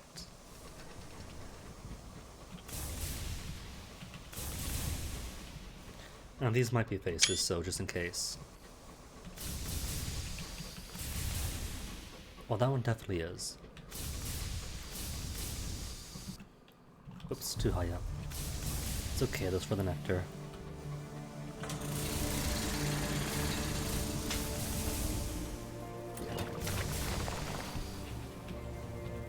Okay, first singing session. The clay conductor wishes a singing partner. You've heard a couple of examples. Perhaps you could give it a try. Mixed with sugar and water, the nectar's taste is almost worth the wrenching labor. You gargle it, just as you saw the clay conductor do.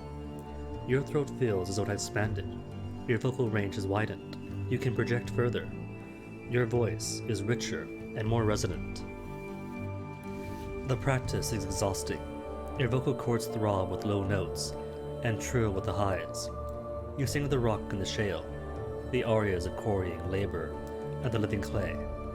It is passable, but not there yet. More practice will surely make perfect.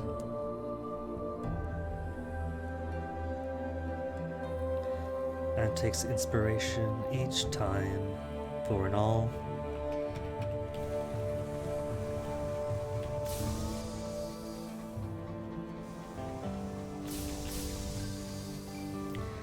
Well, it is Valentine's Day, so might as well help him out, help him get his singing partner.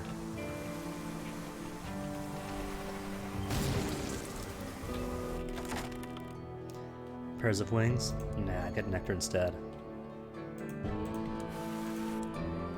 More attempts at singing.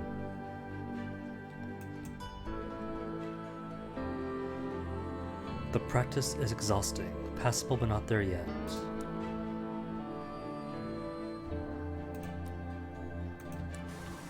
Hold on these. Turn around, turn around, turn around.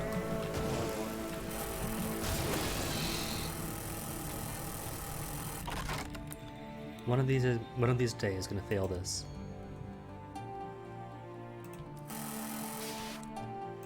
More singing to attempt. Not there yet. Continue singing practice. You've been at for some time now. Surely it must be improving.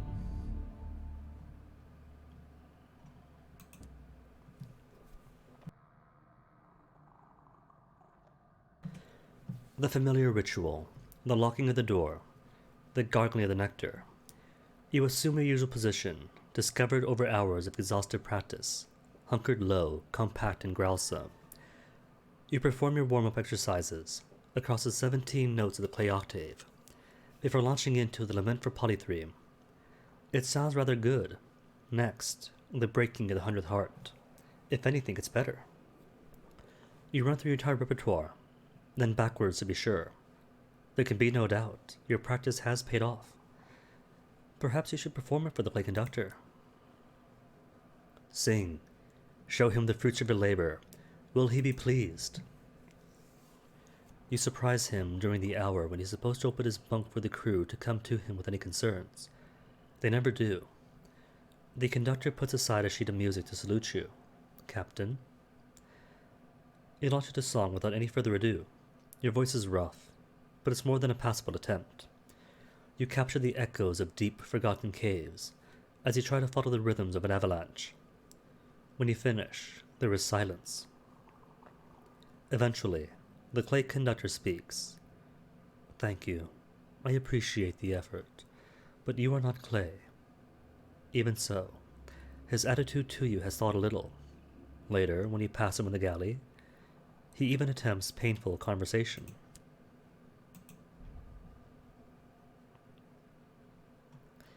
Ask the conductor about his search. Where next then for the clay choir? The clay conductor is going through his suitcase. The urn lies on the floor. We used to tour work worlds together, he tells you. Really appreciated, we got paid. He unearthed sheets of pages. And we wrote our own music. If I could just find someone capable of the harmonies again. He begins to rifle through sheets. His lips move with the notes, one large finger chasing the key changes across the pages. He starts as he remembers you're still in the cabin. Forgive me, Captain. His voice, a little thicker than usual. I'm afraid I'm going to take the afternoon off. Oh, he's sulking. How's he doing? Still sulking. Needs a bit more time, bitte schön.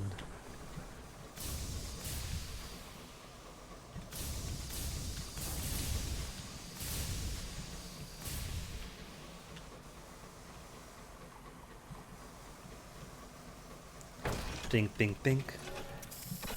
And house terrors. 42. Plenty of time then.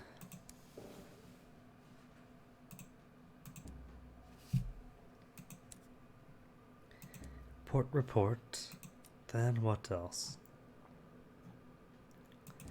Rhapsodic Mayor has nothing for me. Red honey for the Empyrean. How much? 7 firkins. I could. Or for Heracles. 7 again.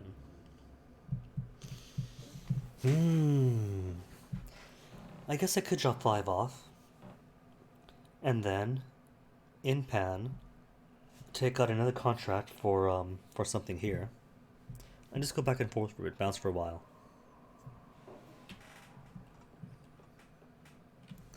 A third apiarist, dreamily taming a rosebush with her secateurs.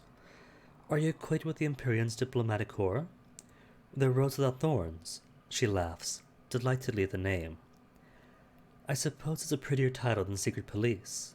Well, they want 7 firkins of red honey, for reasons of their own.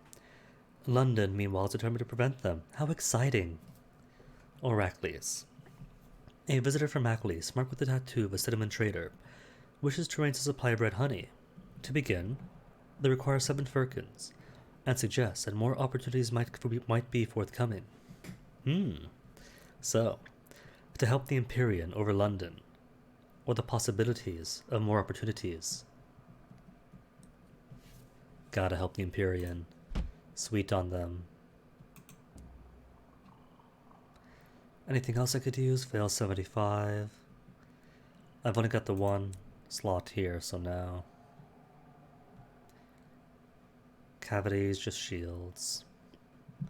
And nothing else for auxiliary. I could risk bringing 7. But I won't.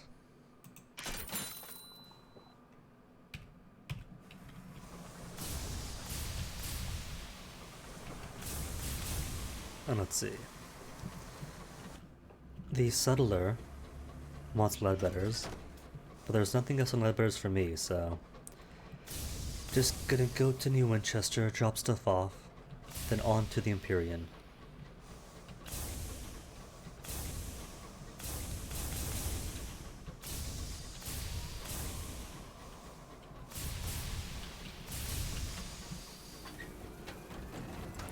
Captain, a hive, but is it alive?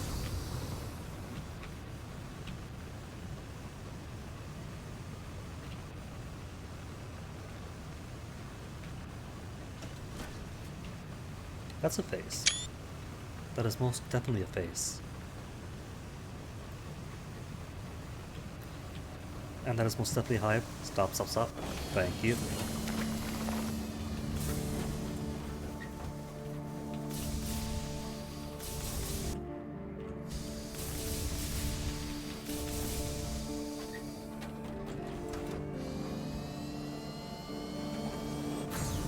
Ooh, more faces. Background face.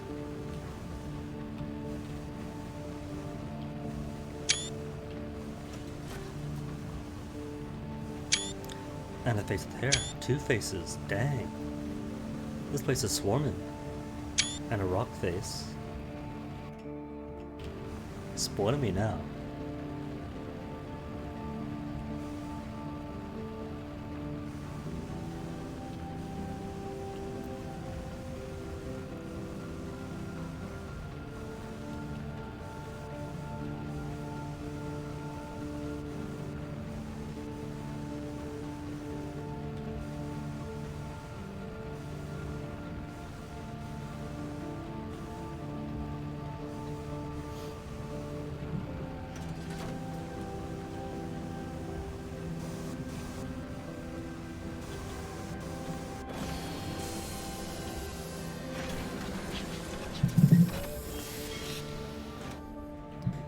The Tacadies return. Another upheaval has shaken New Winchester. The Tacadies, having fought their way back from their defeat at the hands of the Wilbur Company, have returned. Hobnail boots tread the streets again, and talk of independence is heard once more in the tea and gin houses. The Colonial Assembly has returned to Victory Hall, repaired the shattered windows, and resumed arguing exactly where they left off.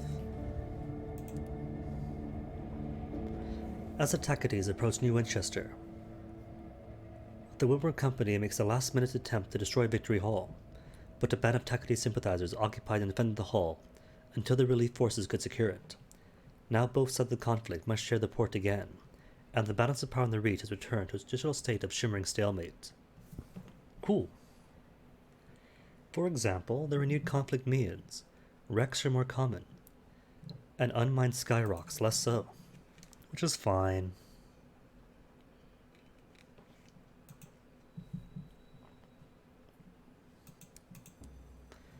Books and souls, rubbish. Wait a minute, haven't I got like a whole buttload of fuel?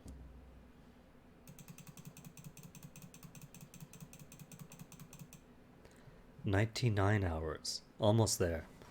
43 barrels. Or casks of Nabatean gemstones. Yep, 105 fuel. So don't mind if I do. 20 and a bit of food. That'll do.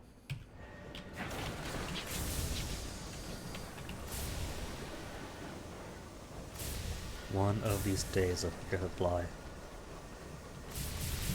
Alright, while I'm in Etheria, I should see about getting my, 7 or 3 mysteries to start the revolutionary stuff at Winter's Reside. More reports for you. Tacadies 93. Stovepipes 95. And now it's much cheaper. Way, way cheaper.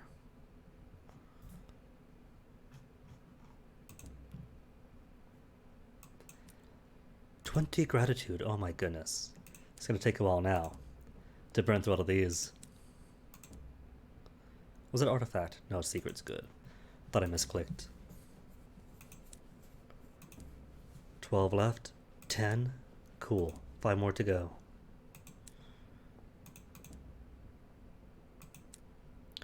30 secrets. Maybe now we could start spending them on crypto benefactors.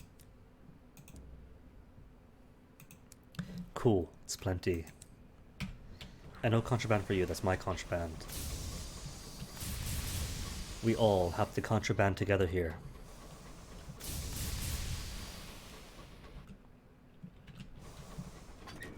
Forget the circus, next stop. Wait, do I have passengers? Is not here. Passengers. Half class empty, settler. No, I don't have the acrobat yet.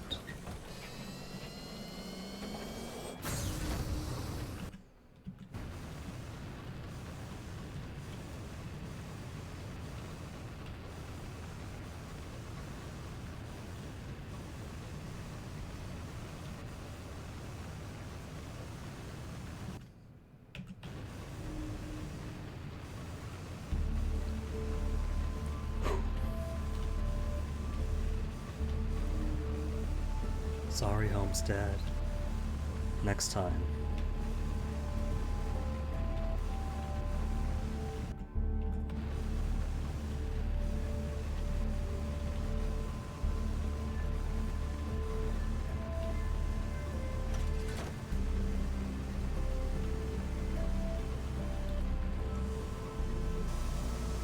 A pair of marauders, though, I will stop for.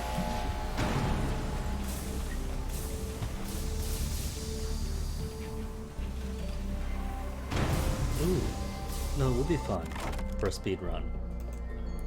New captain, new lineage. To complete the clay conductor.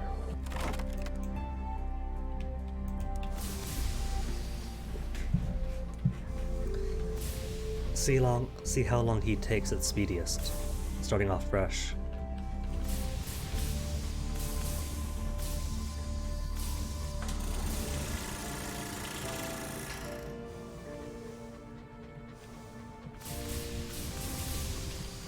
Excuse me, marauders.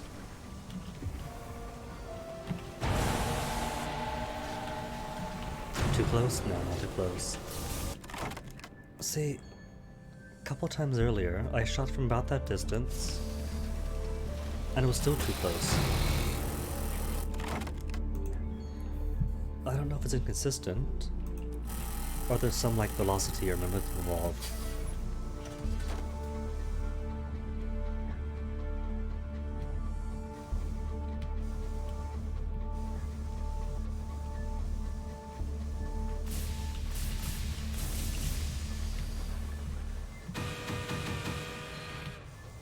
Marauder, turn around. There you go, good boy.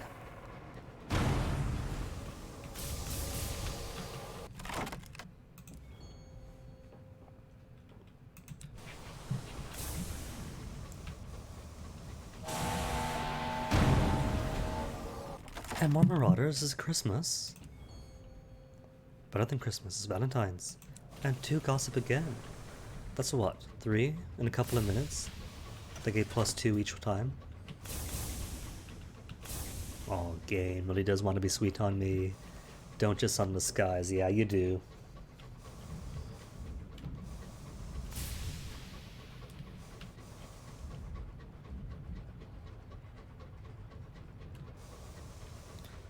Ooh, big face. See, I was joking about faces in Hybris, but apparently it's true.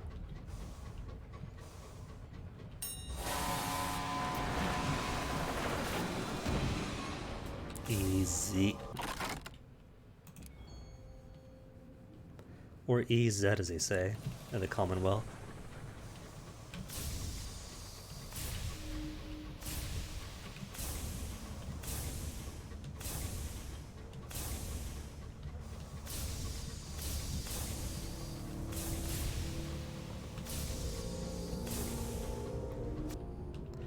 Discontent.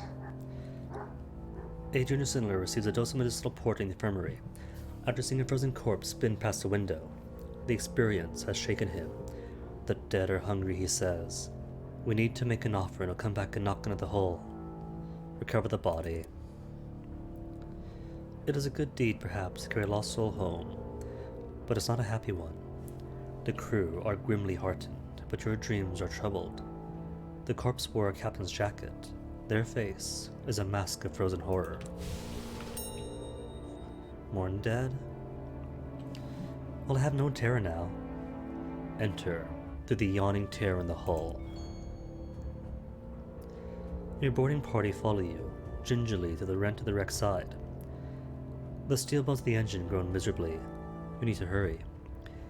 Lifting your lamp, you lead your party toward supplies, munitions, captain's quarters, crew quarters. 62 sovereigns. Fair. A visitation. An innocuous request. Some time ago, you had to move a bristle-mustached corpse to the front of your engine. Now the corpse is back, boringly. Just wants to get warm out. Prohibited. Strictly not.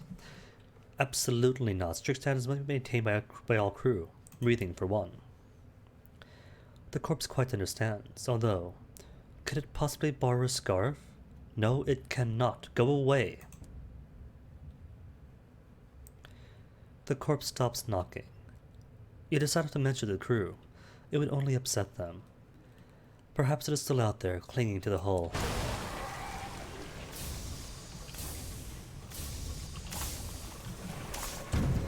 Gonna be rude to you from now on, since he's well overstayed his welcome this entire lineage.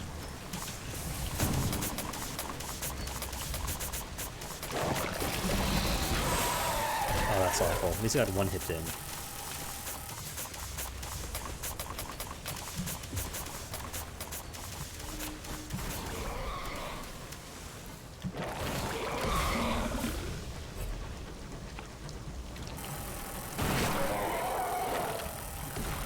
At least I'm getting splash damage off of him. Except for that time. That's a waste.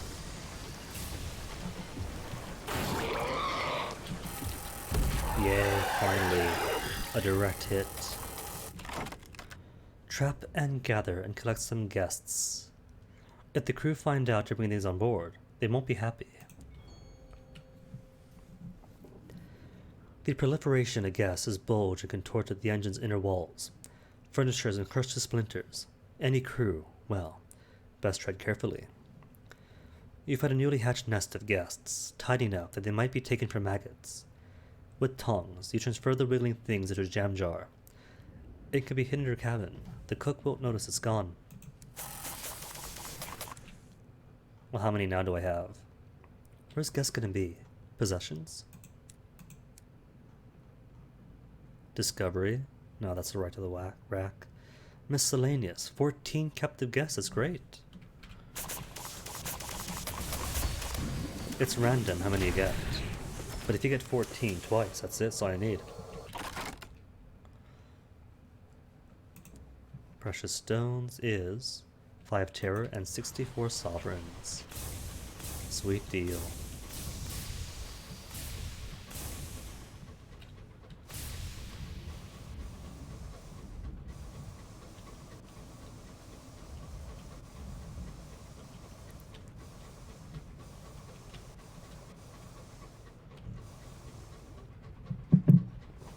So route's going to be plenty of fuel, plenty of food,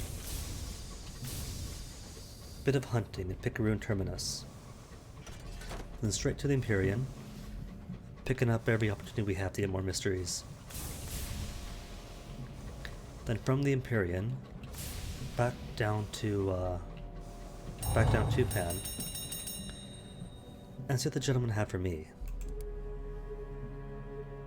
Conceal contraband, 100% chance success. Nothing to declare, of course. And away we go. Dink, dink, bink, dink.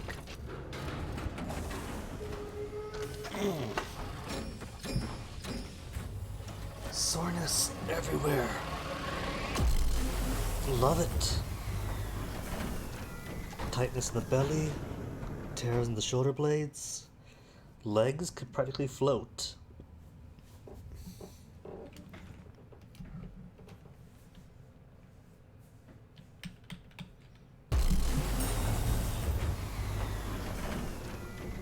Okay, Grievers, where you at?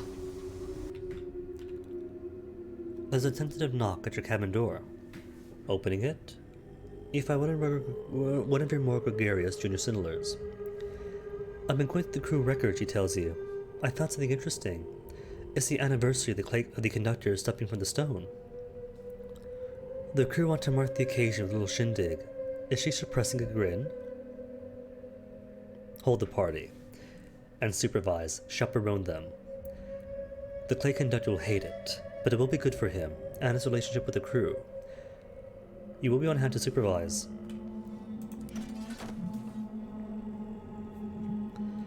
The cylinder's face falls. You'll attend? I'll get started right away. Together, you prepare the galley for a celebration. You convince your cook to fetch a better brandy and make something a little special. When the hour arrives, you lure the clay conductor in. To everyone's surprise, he stays. He makes painful small talk with your stokers and drinks far too much of the punch. Your crew regard him like a talking bear, but everyone's polite. While your crew are engaged in a game of poker that'll definitely require disciplinary action later, the conductor tracks you down. He bobbles earnestly about Achilles and Eleutheria, and the clay men who work for the Murgatroyd's company. He would much like to visit. Cool. I guess I could stop by Achilles en route to the Empyrean then.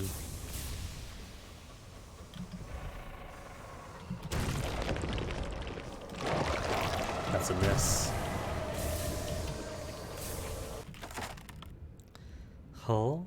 No, I'm gonna hold on to my visions, since there are slightly better methods of getting inspiration. And I was way too close. Oh, hello, new friend.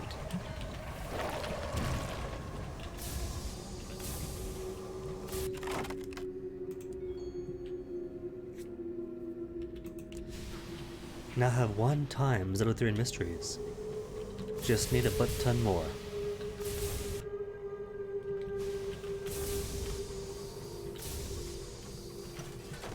Like from you. Hold on, get back here.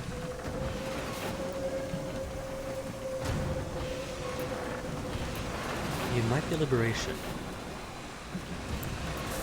But you being hostile to me just means self-defense is necessary.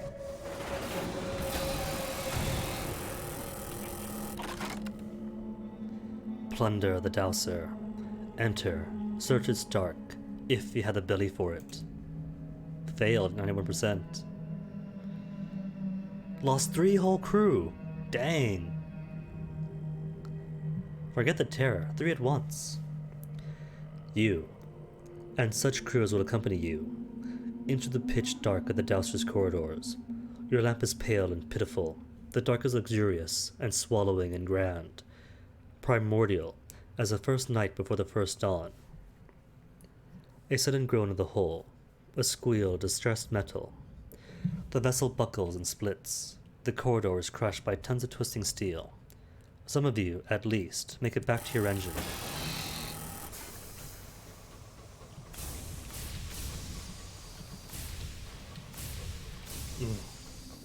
Just got a very sudden existential something. I don't know why.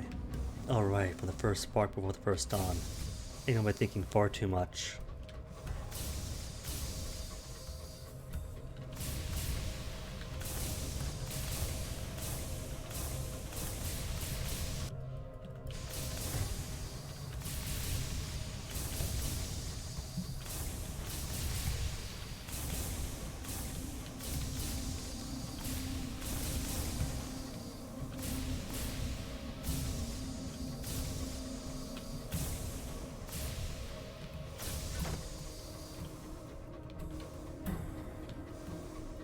Wait a sec. I still have Dilly as an officer, as a mascot. I never stopped by Port Avon, did I? Otherwise, it'd be Blummigan, not Dilly. Rip. That's slightly embarrassing. How's my heart situation? 76. So it would be 77. Burr again, go away. Thank you, Burr, for this guy's story.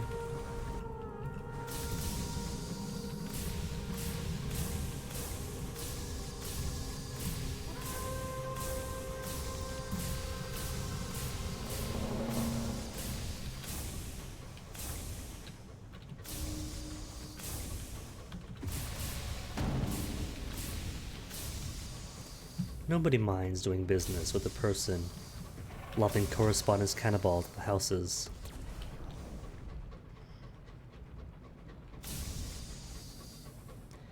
Ding ding bing bing.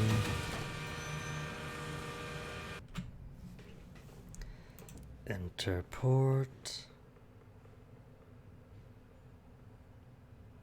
Stay back this time. Have I had the soul stain yet? Cool. Got it. First time through. Clear soul. Almost transparent. Perfect. Exactly what I want. And now somebody wants clay conductors, don't they? Murgatroyd's Taste of Albion. Paid to let the clay conductor spend time with Amberly's assistants. He is eager to speak to the clay men in her employ. Just don't let him give them any ideas, Amberly tells you. The clay conductor requests that they sing for him.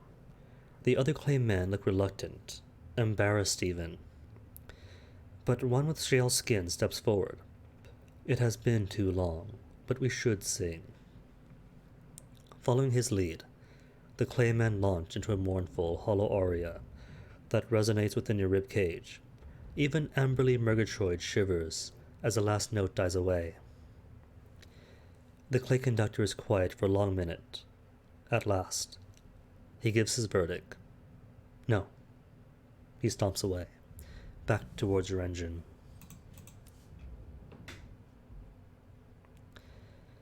And while I'm here then... Where is it? Midnight Garden, attend the tea ceremony.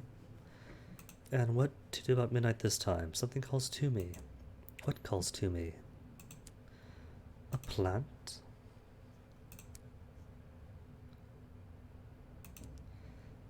Continue through. Amateur's all too happy. I could burn the midnight plant. Do it. Let's try burning it this time. It would be so easy to destroy this thing. Pungent, febrile soul, unappetizing. The air is damp.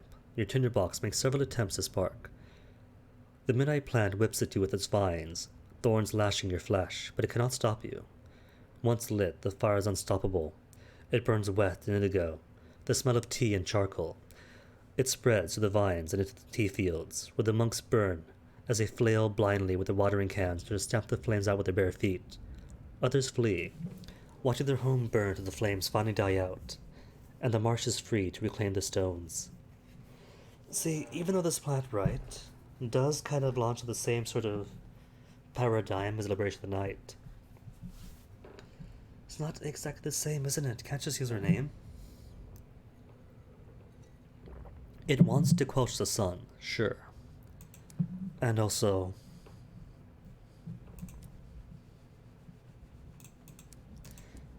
what's the word?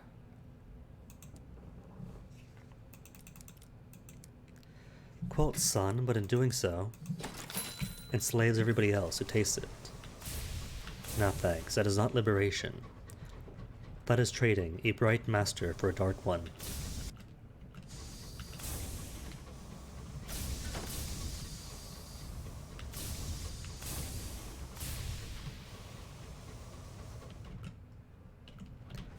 And gonna be slow up until I finally reach the Empyrean, watch the Outrider leave.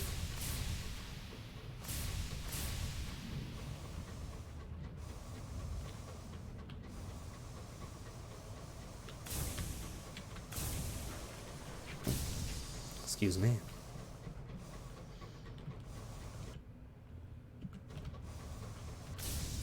I'll give a stop at the Xanthus Moon. See if I can't get some different prediction. Assuming, of course, it's still the same ceremony that has the Eagle Khan's daughter doing her duties.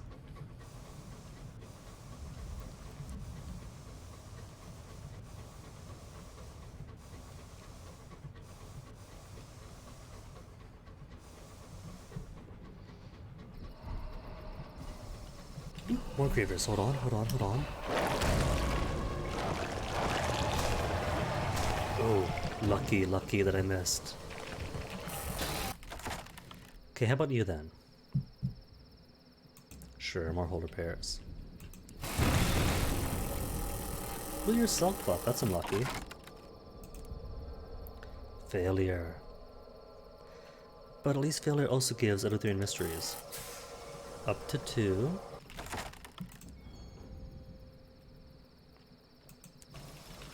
And 3, yet another vision of heavens.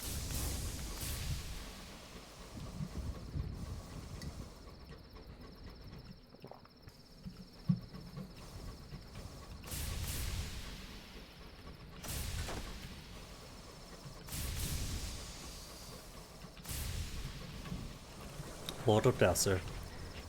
Preemptive self-defense. Gotta do it.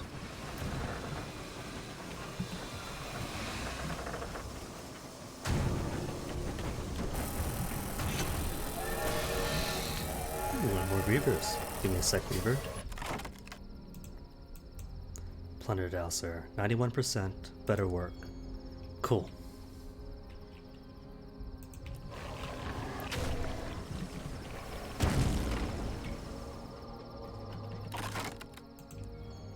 More gemstones. 2 now. Gonna replenish my stock in no time.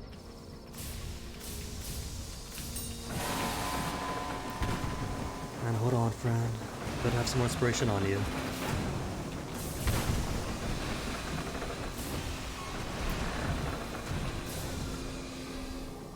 Speaking of which, Clay Conductor. What's up next, Clay Conductor?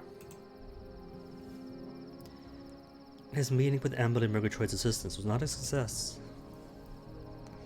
The Clay Conductor is brooding on his bunk. He is holding the urn containing the rubble of his friend. There is no one else like him, the Conductor admits. I shall sing no more.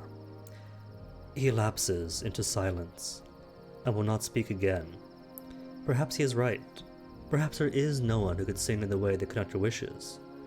But you have heard certain stories. You might just have an idea. Propose a solution. You know, you may not know someone who could help, but perhaps there's somewhere.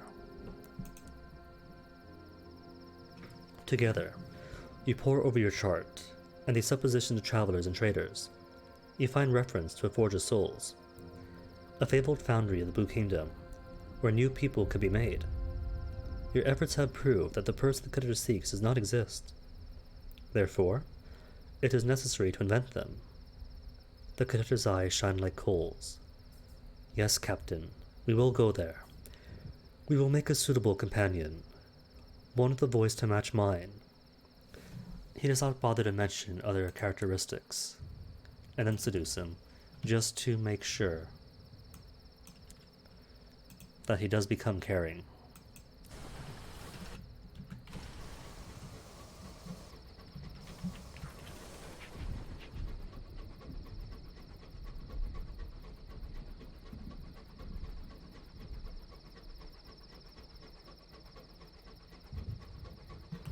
This Conductor has been getting a lot of play between the captains, the last 3 all seducing him, in hopes of finishing his quest line, and each and every one abandoning him.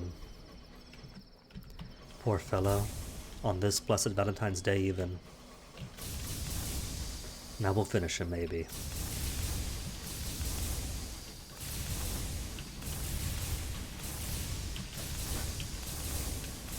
It'll be a nice theme, wouldn't it? Finishing that Clay Conductor for the holiday. Dock at the sill. Right to renewal. Can't take part though. The Imperials crowd to the hill's flanks. No one sits at the top. That privilege will be for the engineers, those brave souls who are to travel to the Xanthus moon. They will live on the gantry of the moon for the next fortnight, performing such repairs and maintenance. Doing so will learn them the enmity of the things that live in the dark. They cannot return to the time of the next rite. This is not your ceremony. There is no need for you to participate. And because I haven't brought the thirsty bombazine, I can only watch. And be briefly without terror. A throng of temporary stalls caters to the crowds. Merchants haggle over mementos. Others offer cups of only the best Erig. Erig? Oh right, Erig. The, fermented milk stuff. One enterprising youth charges for the use of a lantern repair tool, taking business from his neighbor, a lantern seller. From the hustle, trade seems healthy. And away we go.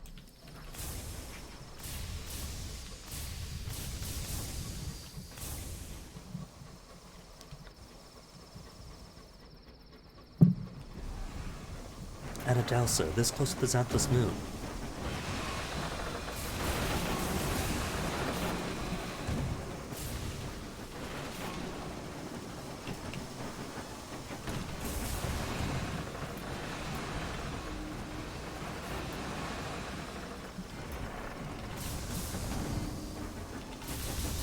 You have suffered a critical hit. Well, luckily, Empyrean does offer the best repairs here.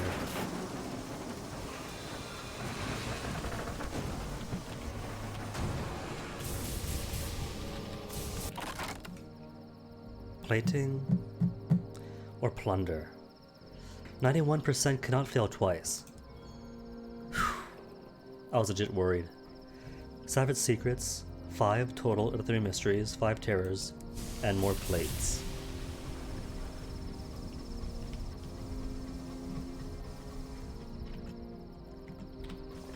Okay, next up the Empyrean. Gotta get me some repairs.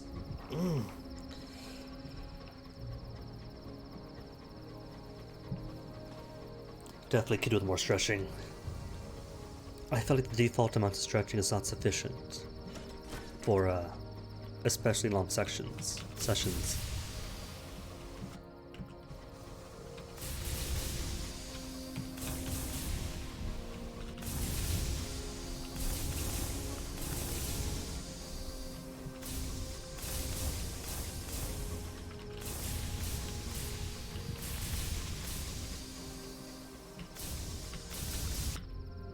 An injury.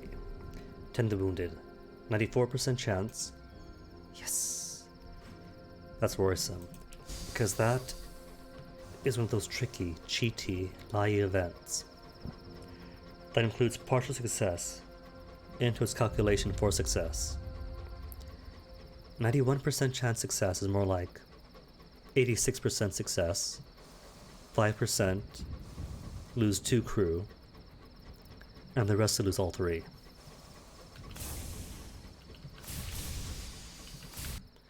Or something like that.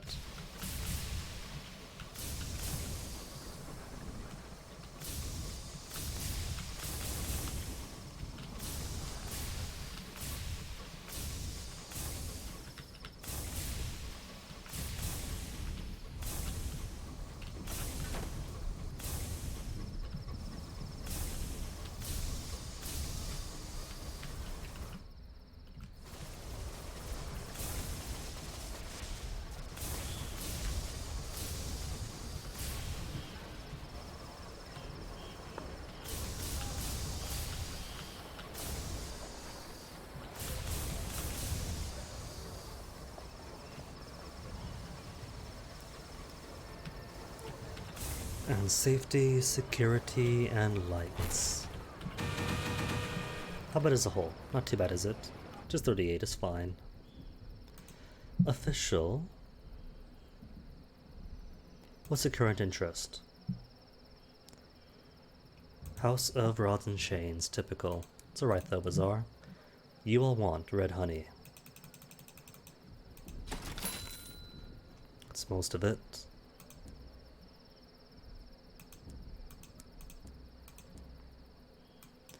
Repair Loke? Totally. And there goes.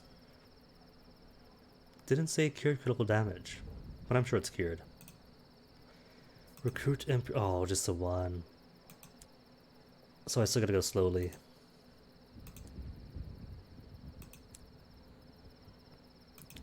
Shang Tu does what? Can't remember. Join the Festival of Conquering. Gives more Sky Stories. Watch the Games gives more 5 times guy stories, fantastic.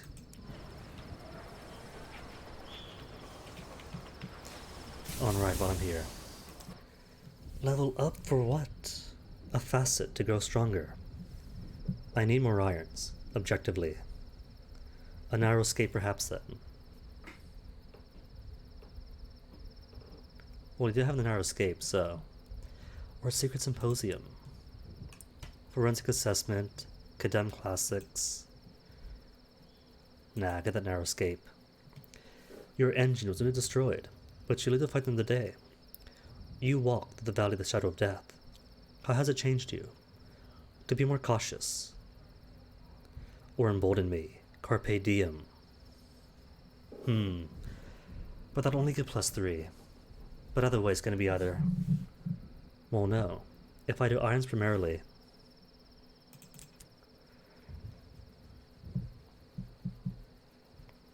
Block getting your Winchester, perhaps.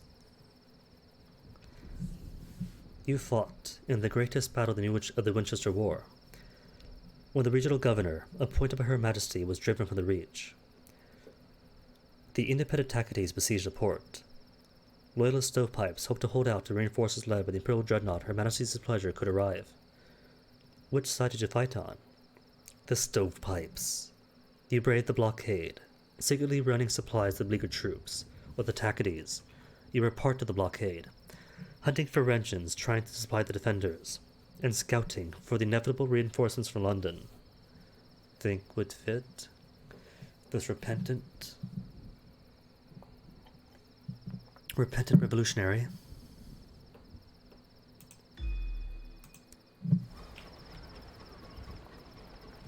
Cat gives what, mirrors?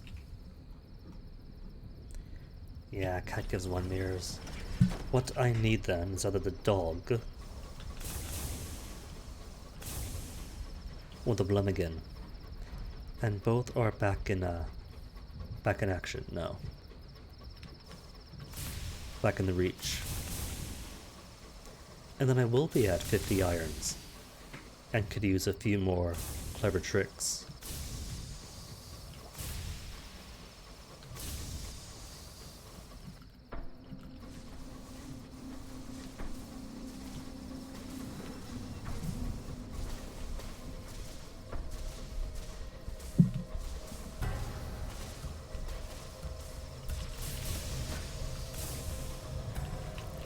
Hold on, Contankery. Nice. Yeeted back to Albion.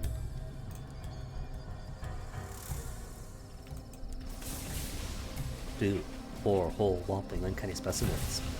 How many kinetic experiments do I have?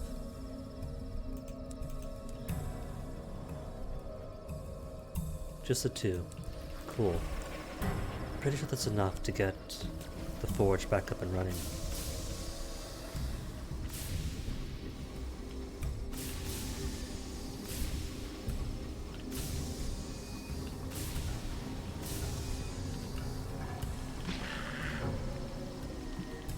Oh, right. My hold was on hold, so I couldn't launch anything. There you go.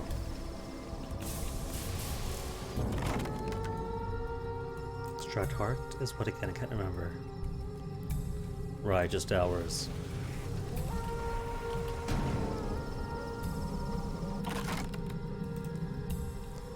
Partial success. My greatest goal in this game. Forget all about seeds and crockery. Partial success is the true final boss of the game. Hold up, what have we here? Visions of Heaven, correct? Well, I can't say, because I can't say.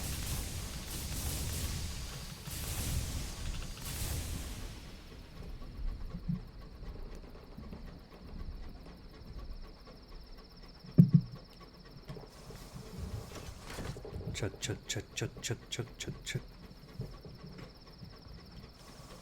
So what I'll do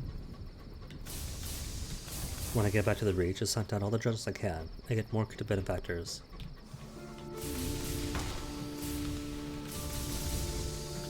Because I'm gonna need a few to get more testaments of feathers.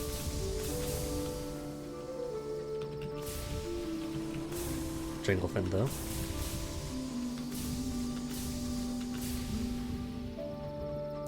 Bing, bing, bing, bing. What have you got for me? Starshine for Port Prosper. 5 hogsheads. Easily. And then Melancholy Memorial. Starshine for the Mausoleum. Forget the Mausoleum. An under-manager of the Woodward Company has sent word to the gentlemen of Pan that their branch in Port Prosper has use for Starshine. But no one seems willing to sell them the 5 hogsheads they require. At least not openly. Okay. Shield slot, bridge slot. That's my 5 already.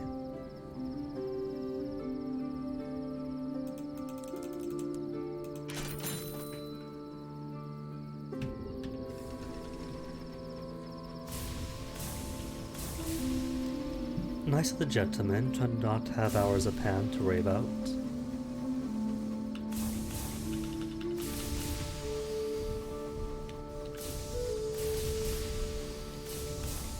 Brazier Brigade, forget about it.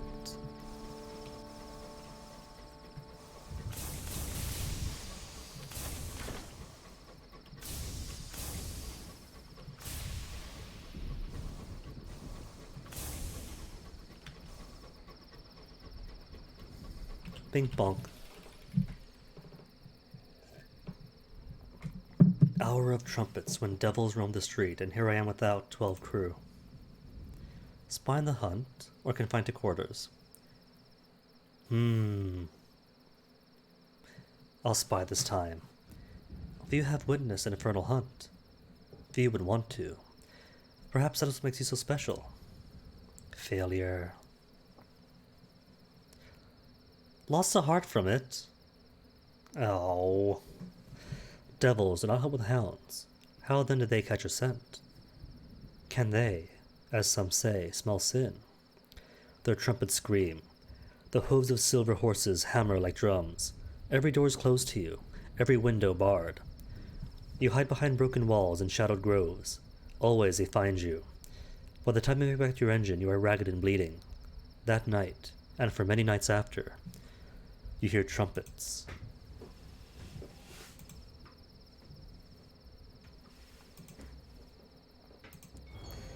Well, that is what I get for taking the risk. I can't say there shouldn't be any risk. Books for the Empyrean, catches Piranesi, nope, nope, and nope.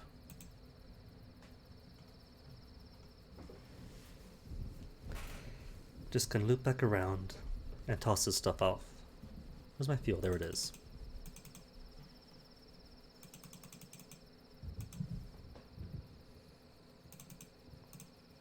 Cool.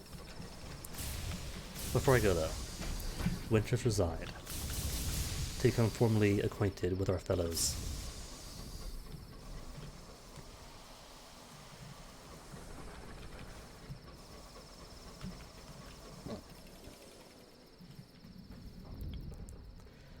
A single street, right.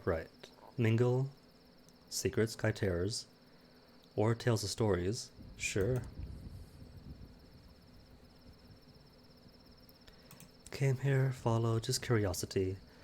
Accept an offer to join the revolutionaries. You are steeped in the mystery of Eleutheria. Your knowledge is invaluable. Do them a service, and they will believe your ambitions align. You are ushered through the door of the Cornrake house.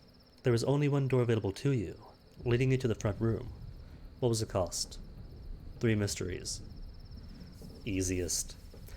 A burly revolutionary blocking the hallway prevents you from going anywhere else. The room is sparsely decorated. It has shelves lined with well-read books.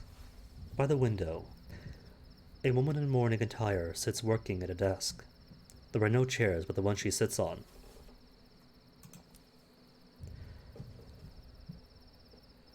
The dour woman nods when introduced. She does not offer her own name. We have identified 3 who have been more put upon than most. They have been treated callously. She considers you carefully. If you would join us working for the Calendar Council, you must deliver these. 3 envelopes sit upon the desk. Accept. If the Council wishes you to play postman, so be it. Their banal tasks always conceal labyrinthine motives.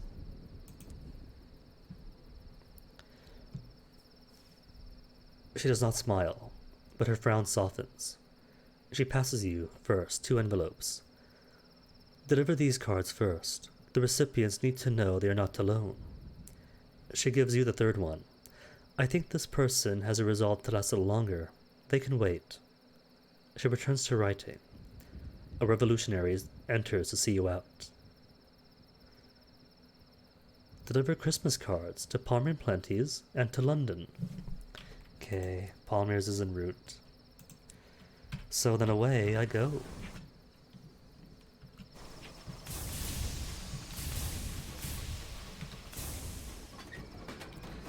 Palmer's and Hogshead of Starshine for Port Prosper.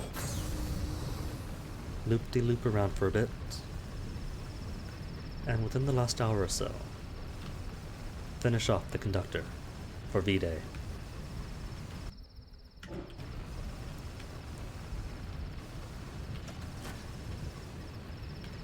Also, cannot forget to actually grab my Blimmigan. That is imperative. And that is a crash. That is not a crash. That is luck. Bear left till this mountain.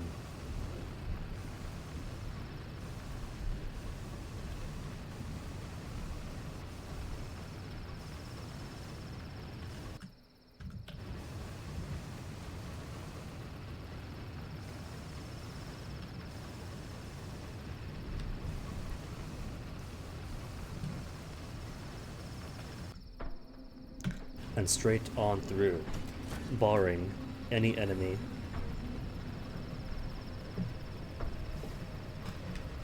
Or any discovery like this popping out of nowhere. Thanks, Hermitage. Observe the Hermit then. While I'm here, get some mystery, some experience in 10 terrors.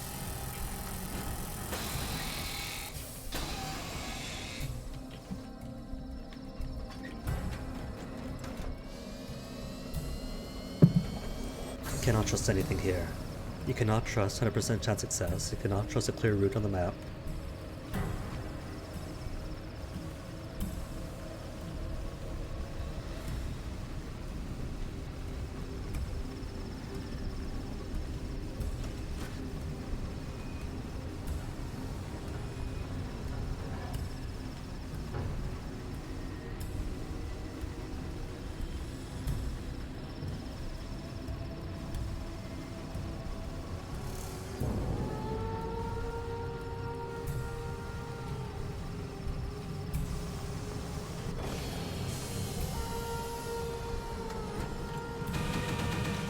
Quick refuel, then out.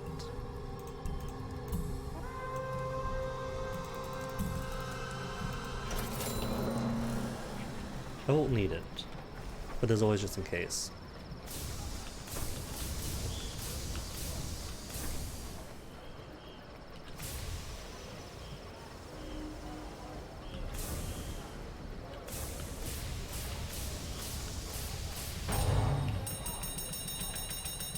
Back home to the Reach. Customs, I got nothing.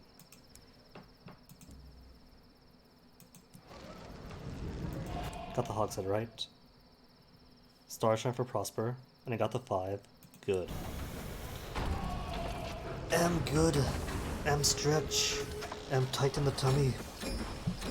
It's strange sensation this. It's like jiggly, but tight at the same time.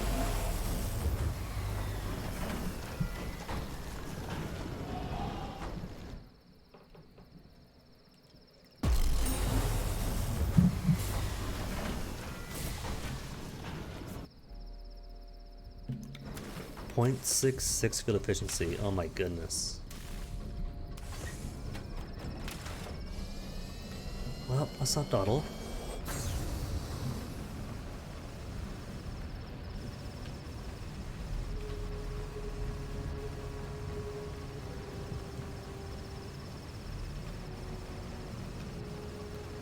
And this is such a narrow passage full steam.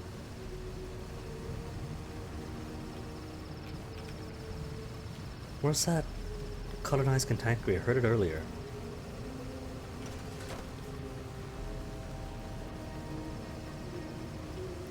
But couldn't see anyone on the relay, so I suspect it's down here. And we're simply here and get it from one road over.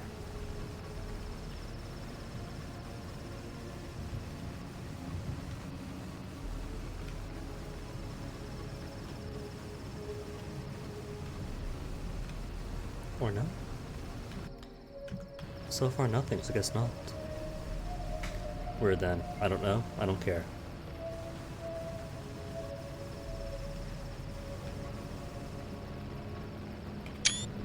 It's big face.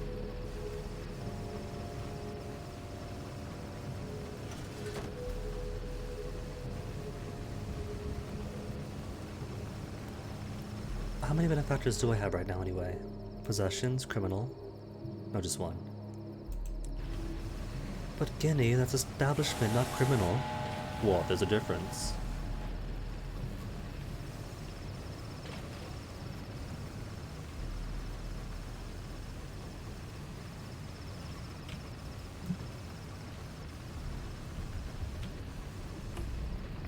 Gloomy chance.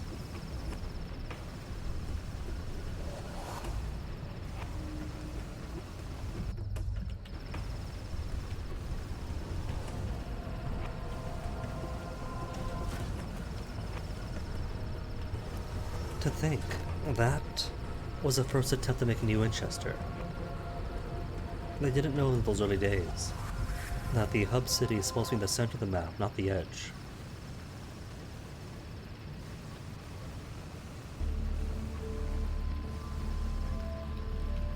That was their critical terminal failure.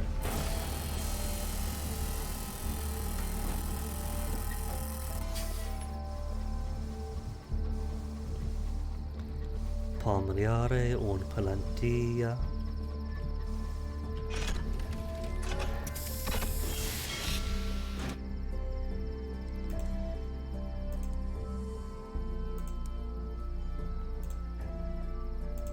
Tickets? Sure, not gonna use them. Port reports? Okay. Deliver Christmas card. Addressed to E. Saradir Kimreg. I'm afraid my Welsh is awful. I had a Welsh friend that was technically a friend of the previous GFs. I was a bit proud of being Welsh and would toss out some Welsh, but even she would admit that her Welsh was very sloppy. He is a cleaner of the Palmer Plenties. You'll find the man with the animal cages, sweeping. He tears the envelope open and reads furiously. It is moments where he can bring himself to speak. I spoke Welsh only to my family. There was no harm. He shakes his head. But someone tattled, and the auditors had to check, didn't they? The auditors even agreed there was no harm. Not that anyone believed me. The auditors wouldn't visit unless you were in trouble, right? He grimaces. I couldn't stay in London, could I? I had to leave my family. I couldn't risk tainting them. He waves the card at you. I'll join your council. I'll meet the contact now.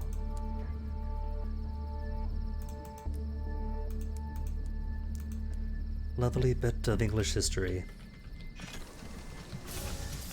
People do slip to other everybody else. And thus for a time, just Welsh was criminal.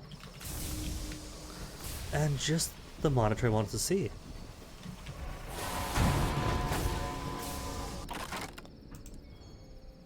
Come on, give me those benefactors. Assemble a dossier blackmail material to gain my second cryptic benefactor.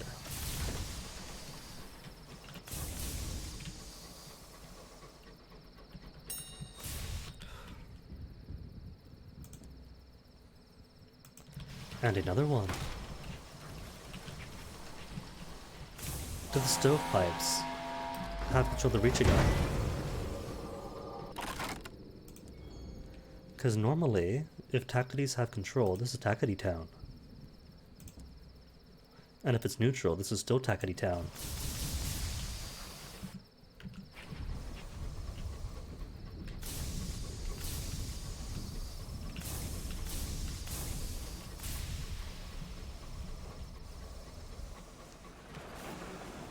See, it's mixed still. If Tacketies are this close to New Winchester. And not just Scout, Liberators too.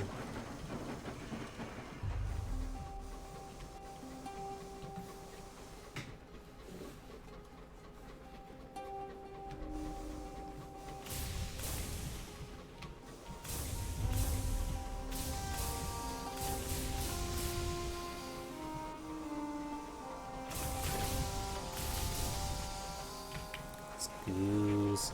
Thanks.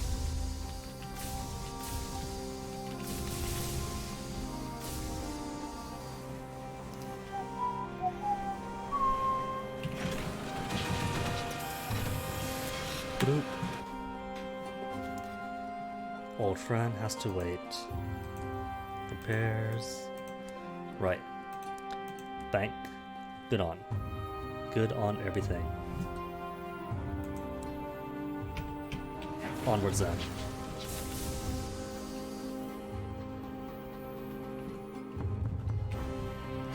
Primary focus as I drop all this loot.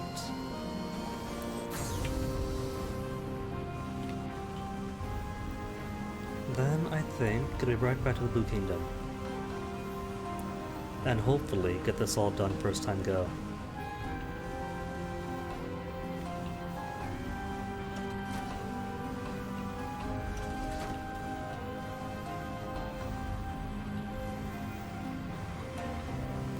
So can't forget, when I go to the Lamentation, speaking of Lamentation, I haven't got any scraps of ancient knowledge, do I? I don't see any. No, that's invitations. Bah. So no. It's all about the testaments of Feather Doctor.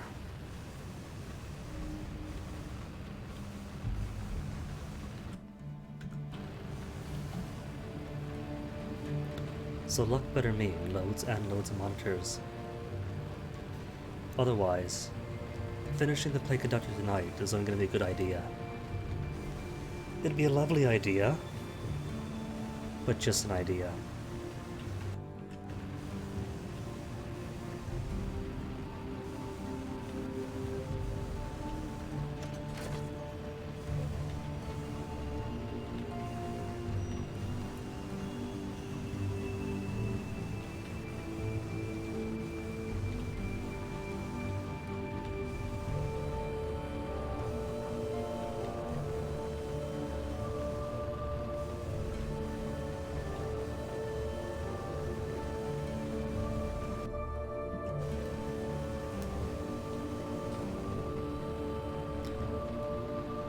That is most definitely a face, but I'll grab it later. A very regal one, too.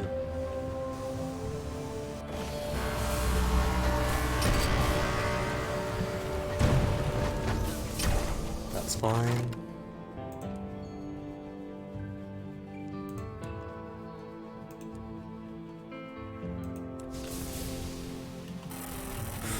That is not fine. Oof. It's okay though. Could get repairs in the Blue Kingdom too.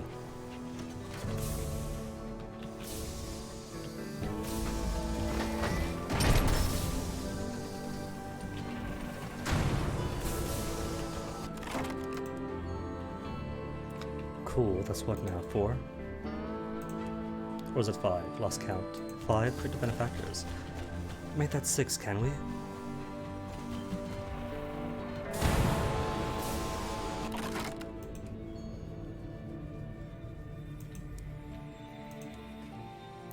It's gutting my Salon Suite gossip though.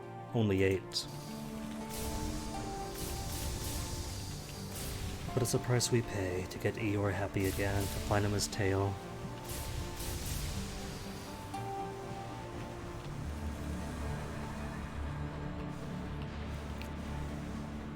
Hey, it's 3:33 p.m. Another instance of 333.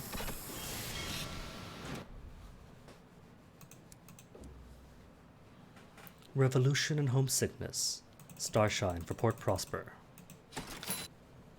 And a bonus 1,000 sum. Oh no, Stovepipe's thriving again. Sorry, Tacides. A realistic delivery is just what the indiscreet Dungeon Manager wanted. It is not for us, you understand. In fact, we mean to give it away. He gives what he considers a cunning grin. The Tacides' preposterous insurrection should be hard to sustain with a shiny habit. Homesickness take the fight out of them. Well, couldn't be helped while I'm here. Dance it again, so bath and break. One last one for the night, most likely.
Like I said, super quick break. So back to the skies then. Prosper. Do we have dog? We don't have dog. We have the Grand Ball. Grand Ball, hang with the servants. Or be on best behavior, why not? Just to get them accustomed to me. Right, cool. Let's go then. Next port of call is the Blue Kingdom. No delays. None at all unless we see more monitors. Which, considering the status of the Stovepipe relationship with Tacides, is likely.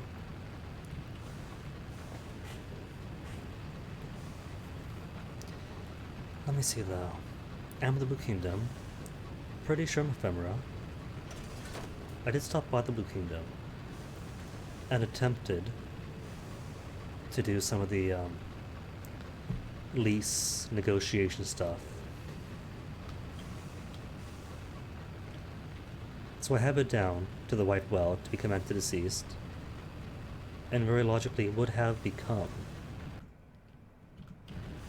Ephemera at the House of Days. So I'm sure it's okay.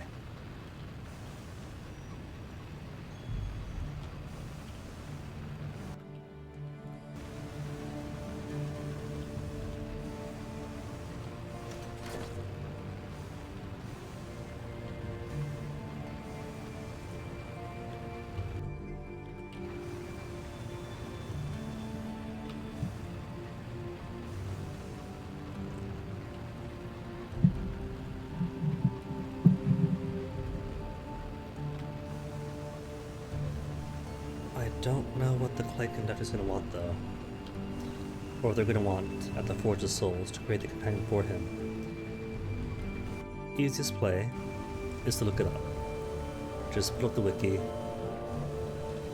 follow on the appropriate page, but I'm stubborn. It's not even a blind playthrough, because I have beat this before several times. Just feels right, you know?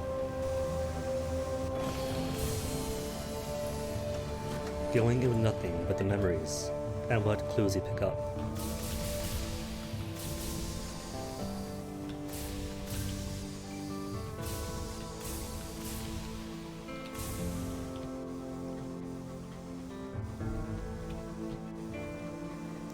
Bing, ba ba bing, da da ding ding ding.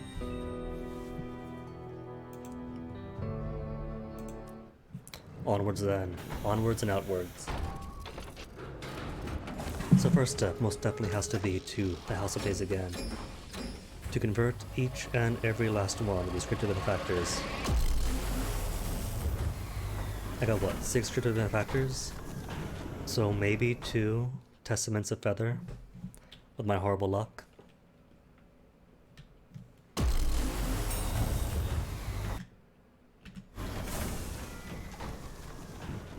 Excuse me.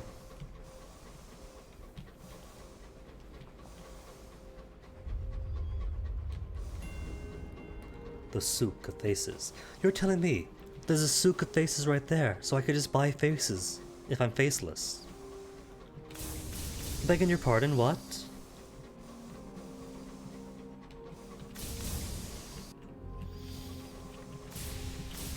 Why do I not have access to the Souk of Faces?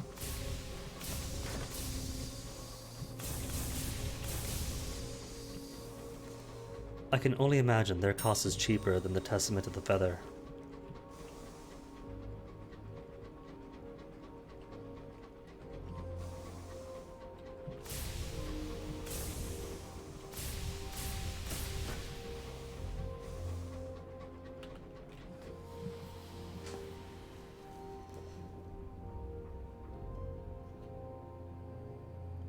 What am I doing? Oh, that's right, that's right. What is it? Court of Apes? Alright, need nothing but veils. Who's got veils on him? Mirrors. Irons. Irons. Garbage. Veils. Gimme. Veils. Mirrors. Veils. Veils. I know what he hears veils, are they? And Dilly already gives.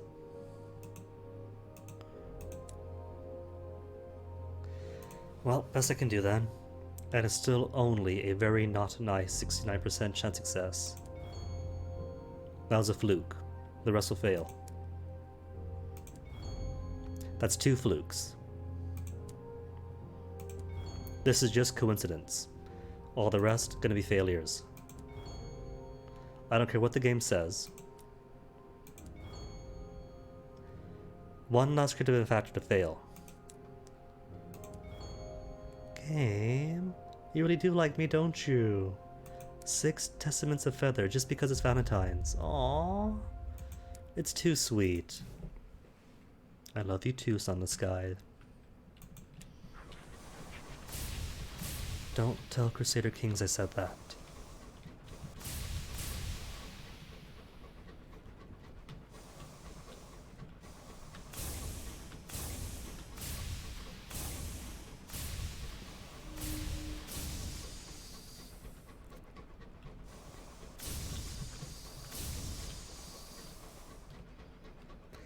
So I'm going to want as few trips as possible.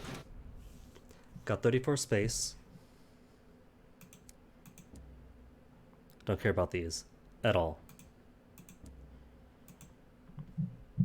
3 hours. And what's it going to be? There's a bit of bronze wood to give. Some stained glass. And I can't remember what else. Maybe some more hours? Maybe souls?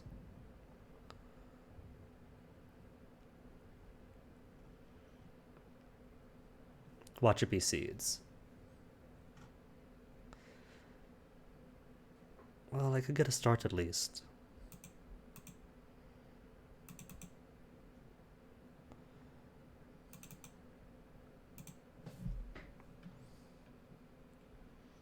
Maybe bombazine or catches?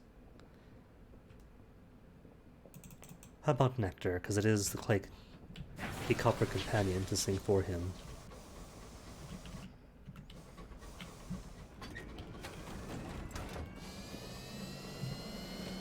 Did I take notes? I thought I did. Huh. Well, I had notes previously on the other laptop. Before that battery got 2 steps of blowing up.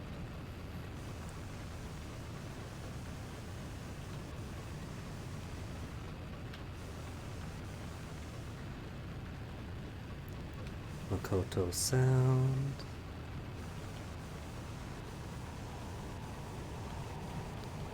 Don't crash.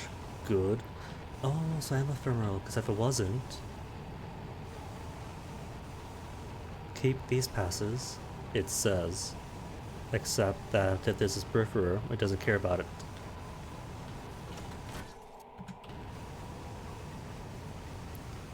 If I was still alive, or invisible, I would not be permitted to cross by the blue logos. So the plan is still sound. As is my memory.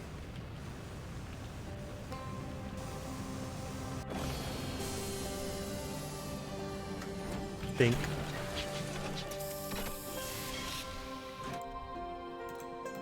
What have you got?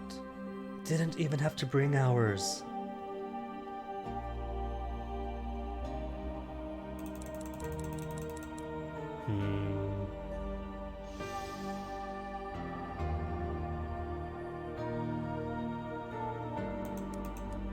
It's alright, I got 6 Testaments of Feather. What I don't have is a litigator, but that's okay, because the litigator's primary purpose here is to take my however many scraps of ancient knowledge and just use 1 to enter, rather than the cost of 3. Introduce self. Inquire about the Forge of Souls settled in the Lyceum, then bribe. Where's the bribe option? Oh. Must be accompanied by litigator. Well, how about you then, Mirrors? It costs 1 inspiration and food.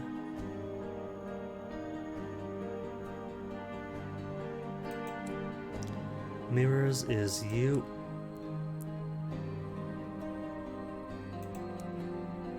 And also mirrors, your mirrors as well. How about now then?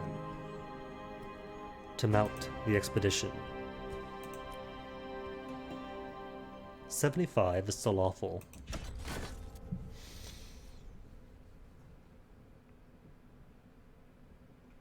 The library is vast and dark. Servants of lamentations, driven mad by their service, or their mistress, or both, or a continuous hazard. You find evidence of kilns and old furnaces now clogged with tablets and scrolls. Whole stacks on strange alchemy next to the workshops, long mouldering. Works of the forge is done here, but the forge itself you find no sign. Your luck runs out on 2nd day, when a host of shrieking pillars of fire finds you caught in the broken chimney. They pursue you, howling, back towards safer climes of the library. Fine then, I'll starve my crew if I have to.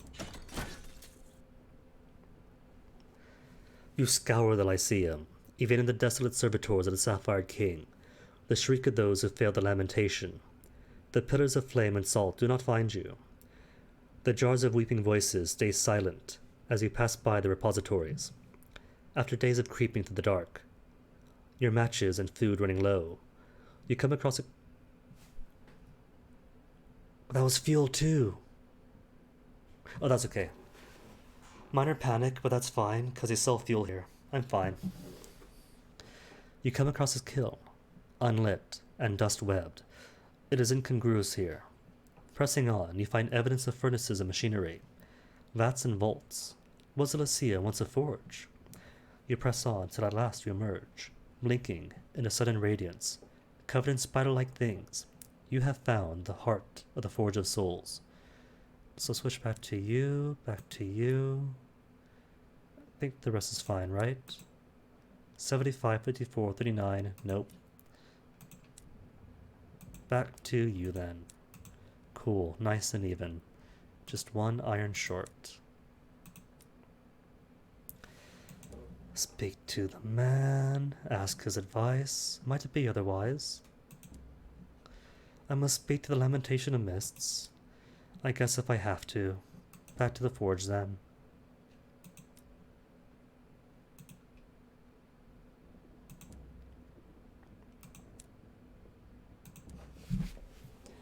With my several testaments of the feather. Request to repair? Sure. And all she wants is to have scribe spinsters made. And can I be yoked? Have inquired. Willing to work. Recover a casket of sapphires to be a good termite, but why would I? When I'm more useful as a captain than a termite. A bribe of 3 barrels of ours, just like last time.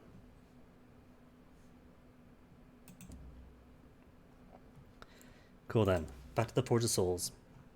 So for you, Clay Conductor, need to repair the forge first. Which we could, with 2 kinetic experiments I think it was. Forge strength grows, and forge is now operational once more.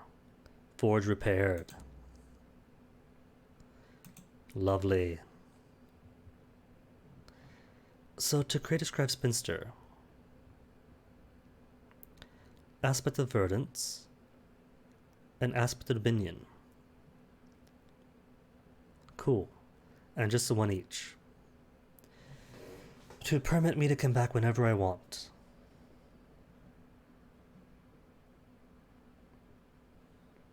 Aspect of hourglass for immaculate soul. Oh, that's not a aspect of anything.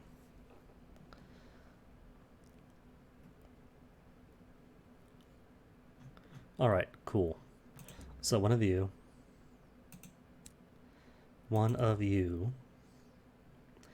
and now we get a scribe spinster, as was taught by the regent of the reach of the binary, says adventurer reverently. Old recipes are consulted. The sisters in green and gold mediate. Brief the ministers white and red. 8 dozen sheaves of wood are burnt, rekindled or burnt again. At last, they have something approaching a soul. This is carefully guided to the echoing halls, growing as it is imbued by each spirit to the appropriate character. You watch as the sisters pin quills to the form, sewing parchment wings onto bronzewood flesh. Correspondence is traced on the walls onto its hood. Claws curl, yearning for scraps of old knowledge. It is, at last, unmistakably a scribe spinster. The Lamentation of Mists will be pleased.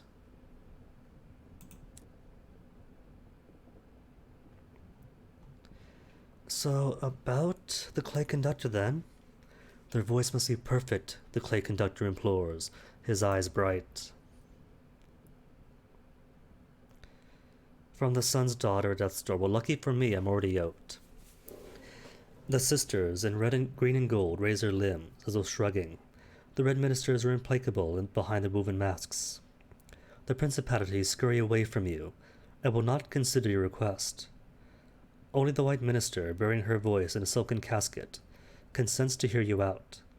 She informs you that a new soul requires a template, but the Amaranthine Edict forbids new templates to be created. If one wishes to receive an exemption, one must visit the sun's daughter at death's door. And I will need a testament of salt to petition her.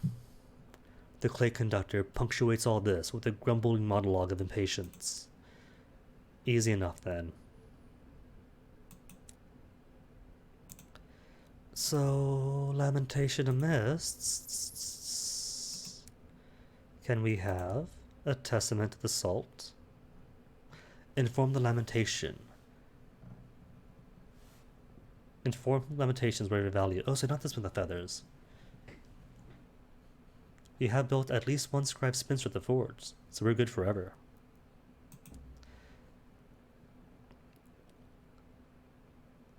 The unworthy scribe stands, beckoning you to follow.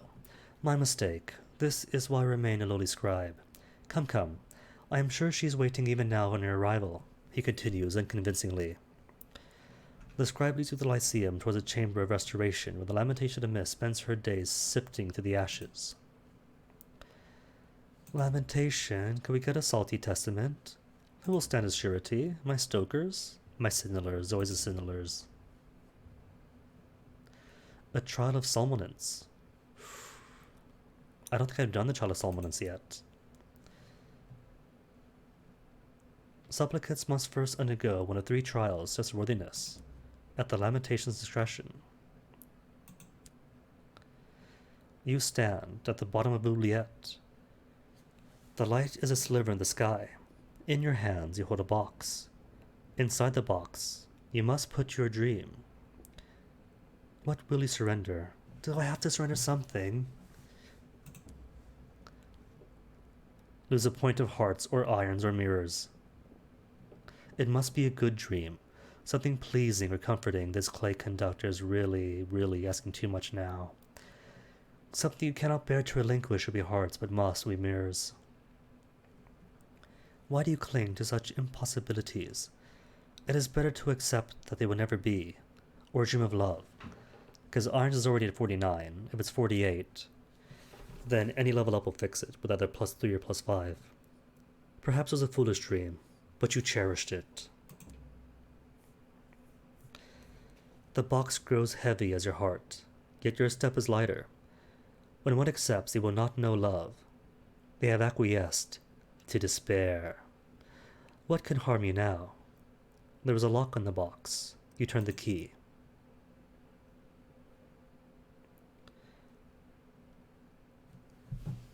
Surrender your dreams. Imagine something better.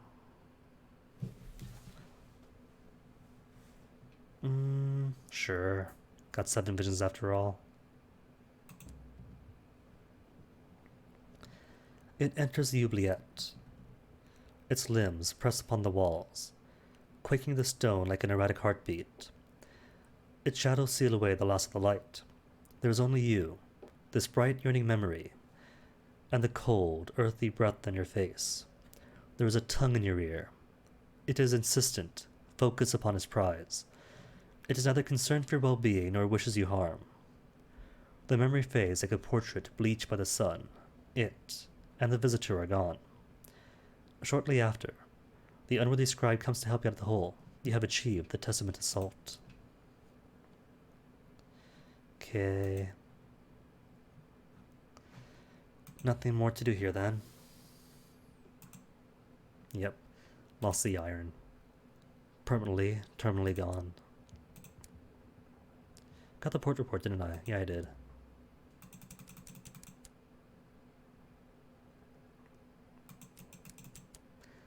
And maybe some petrichor. Now they can starve.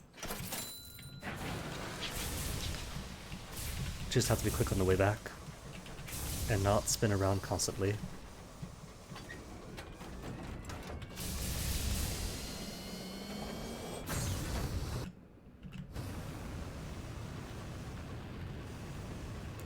After all, food only depletes at 14 crew at a rate of 1% per second. So at most, I'll just have one starvation event, then back to Sky Barnett. Easy.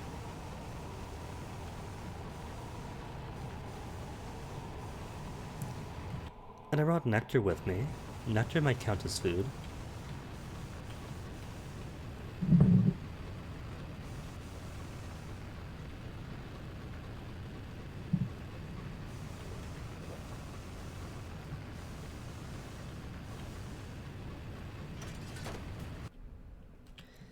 Starvation.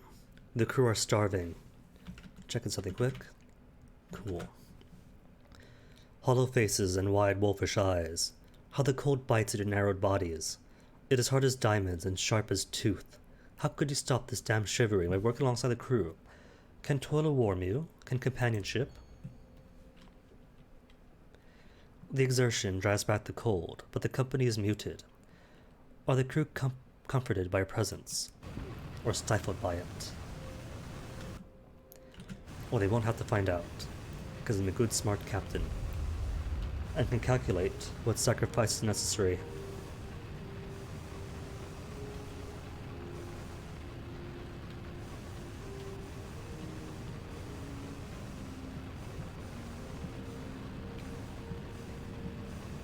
More like intuit than calculate. There, see? Lose crew. Something's going on.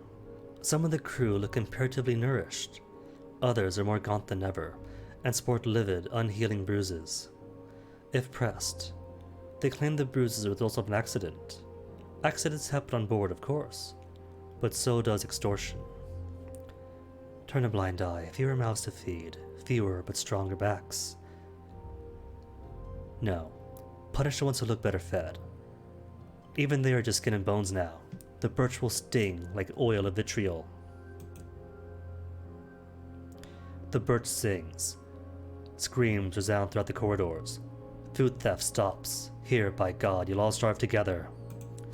Right at port. Was gonna joke that something's gonna fall out right at port, but the game did it for me. But nobody lost. And we all get to dine on hundreds upon hundreds of foods.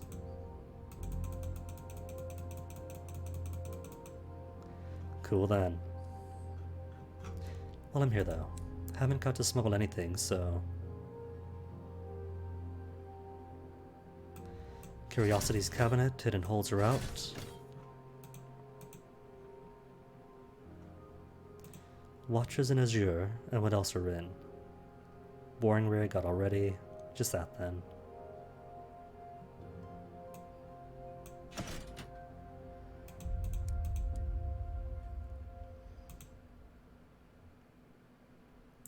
Oh, I had no favors, do I? Alright then, turn import reports first, then repairs, then out. 2 times gratitude. Okay, no cultural attaché work this time.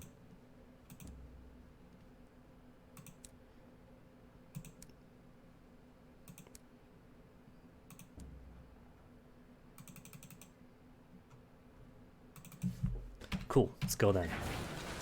The Sun's Daughter.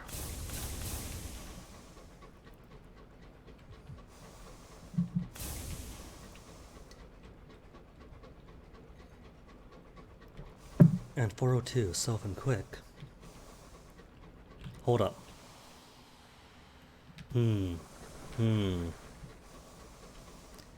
I might need gemstones to talk to her, and I might need inspiration too. Burr, get out of here.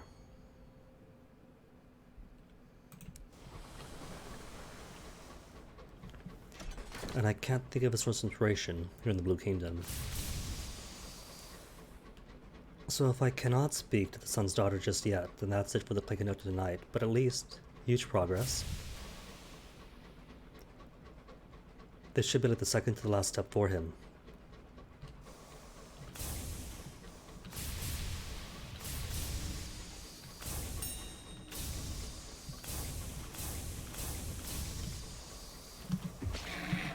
Cantankerous, are you inspiring? In your grumpiness?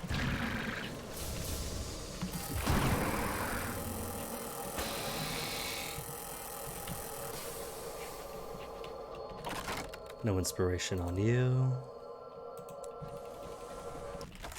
None on you either. Oh well, worth a shot.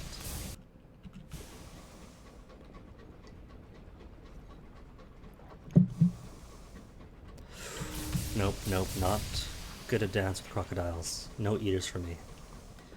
Except there's one eater, there's 2 eaters.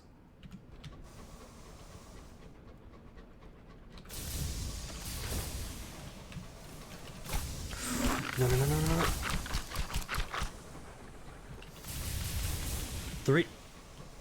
Three eaters. What cruelty.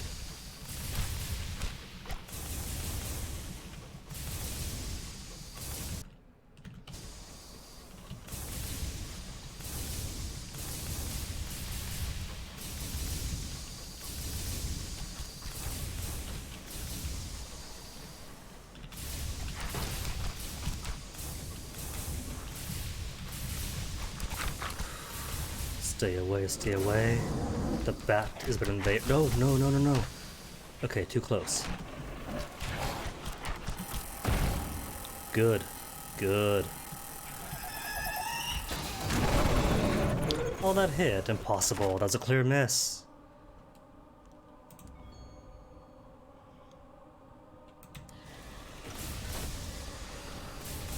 And that party's far too hot. Could have fought the curator, because curators are easy stuff. But curator plus peripher plus logos. All in. Oh, he's coming to me. Great. Cool.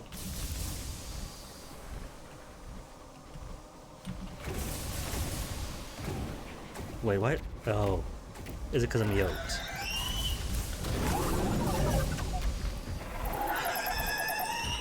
Or is he just confused, trying to fight the logos, or trying to fight the peripher?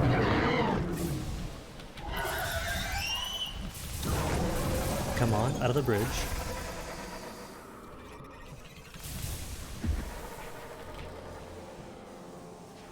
Curator, if you're not going to fight, fine then. Thought he was fun.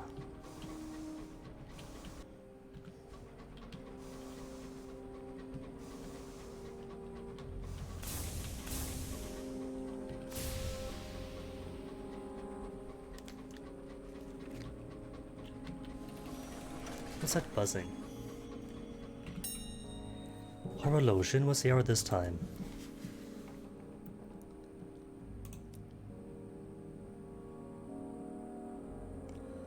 Witness, how the entities become ephemera. Can't participate, but could watch. Just visit heaven. Okay.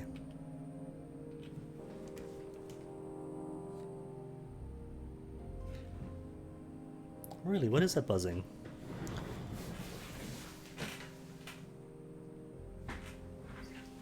It's not the computer. Is it outside? Weird.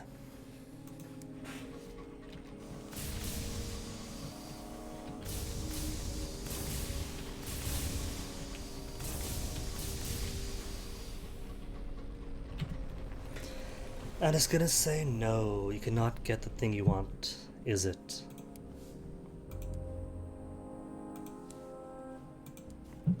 Audience with the son's daughter. Outside the palace doors, a carefree attendant bows deeply. He is wearing a robe of red feathers, and a pair of startling green boots. His voice echoes upon his arms. The arbiter of fates expressed interest in meeting you also, says the carefree attendant.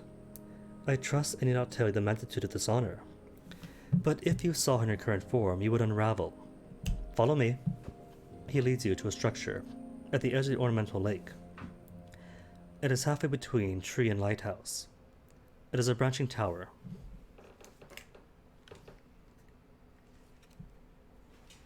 It's not the headphones. It is a branching tower with a blazing globe nestled in its upper reaches. You are taken upstairs to a windowless room with an off-putting implements hanging from the walls. Now I can't. To ready my form needs inspiration, gemstones, or just inspiration. Which I don't have, I don't think I can get. Unless, garden? With inspiration?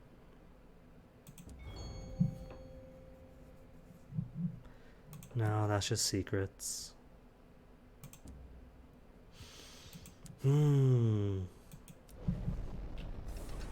What about Death's Door? If I go through Death's Door, would that be inspiring? Probably not. Tales of Terror, 50 Terrors, but not inspiration.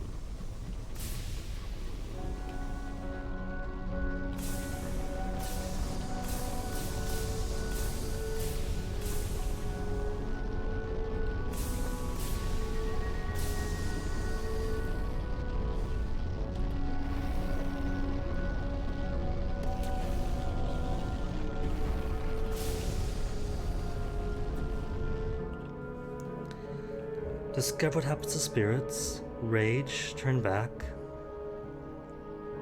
If you fail, you'll die. If you succeed, you have a chance to turn back. Nah, just turn back.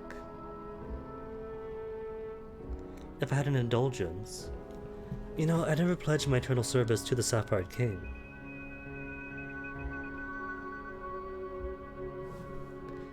Nah, turn back. 25 tears is it.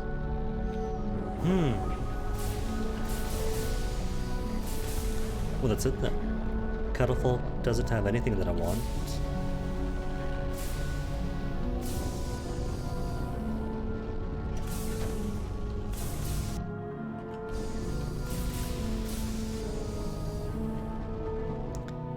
Unsettled dreams.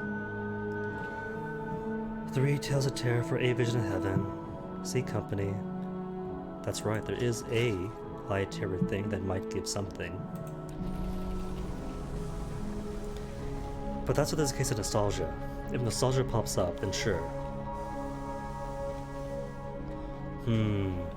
So fly around then, hope nostalgia kicks in.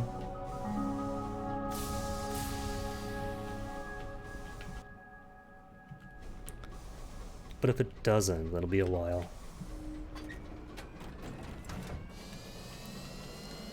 Where could I get inspiration in the Reach?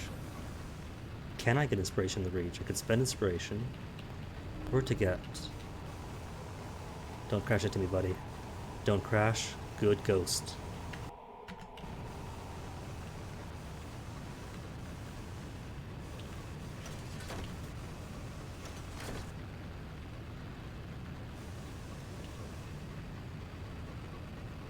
Wait a tick. If I could cross ruins, like those found around Port Avon or Lustro. Could do. Just gotta be quick. Pop off to Desolation Saliba and hope what I need is right there right away.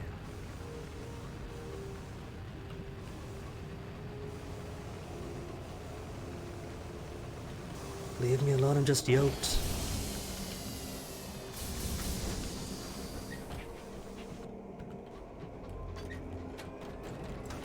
You know what that is?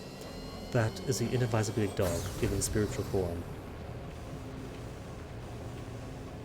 Giant Gunner Retriever meets giant ball of living flame. Checks out.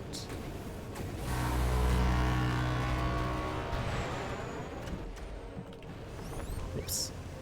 Sorry, Caddy.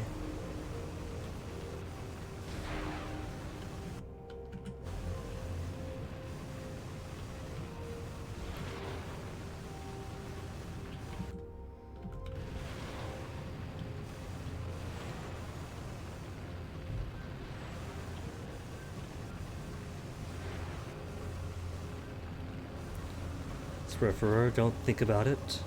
Don't even launch that missile.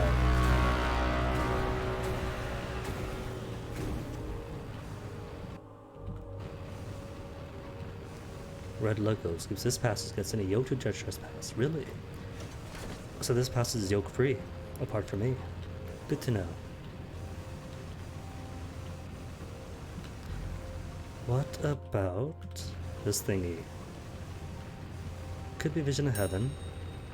Could delete crew. Deletes crew. Oh well. Was worth trying anyway.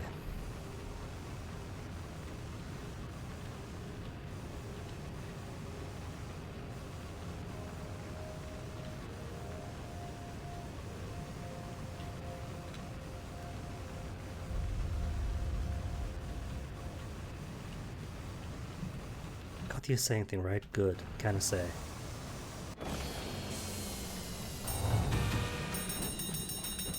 And because we ain't no Petrichor, just right out to the Reach. No consequence, no anything.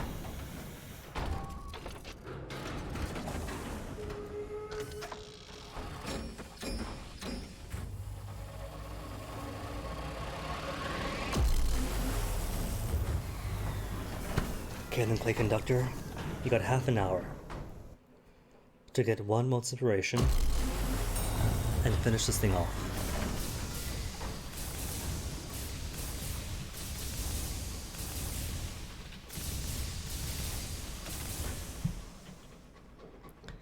Carillon as nothing. Ledbetter's. Disguise stories.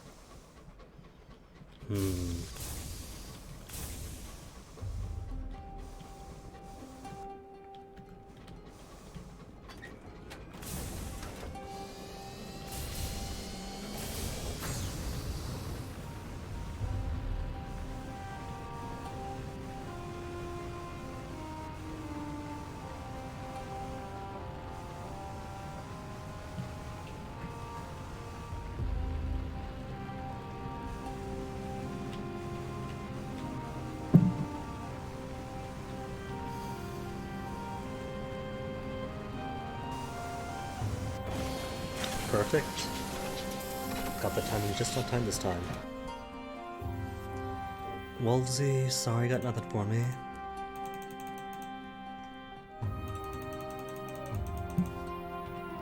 Cool then. To the Desolation of Saliba. If I'm right, and we do get a ruin of some kind between the Desolation and Lustrum, then that's it. That's Plate Conductor 1.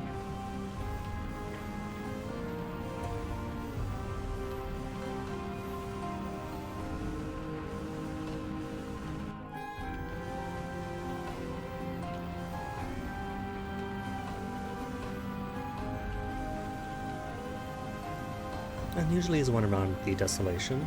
Shouldn't take too long.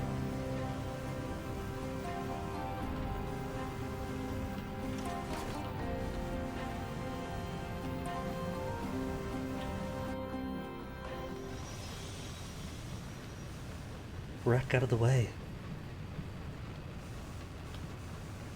Liberator, don't crash into me. Cantankery, you too. Oh no.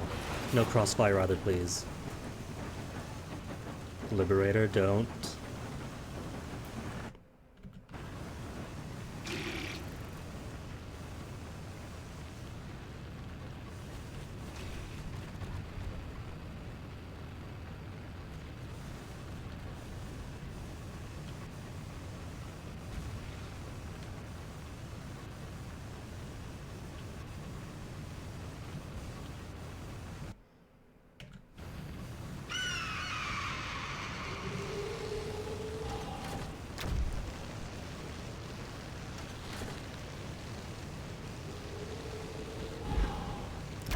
Scribe spinsters and curators, and I can't take the time to fight them. That's an absolute tragedy.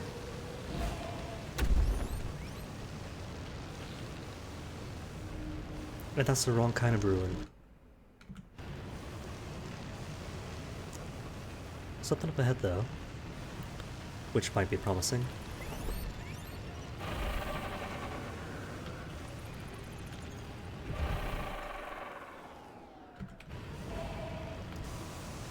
Cool, perfect. Could I tarry? No, better. Visions of Heaven. For a moment's inspiration. Exact same traded with Grievers or elsewhere. Except 4 instead of 5. New total 3 Visions of Heaven. That's okay though, because I got my inspiration. And so Play Conductor can be done. Let's go then. Back to Winchester, replenish, then off we go. Just in time, what did I say? Valentine's Day, gonna make him meet his new love. Or his true love, whatever. Either way, his story's gonna be completed.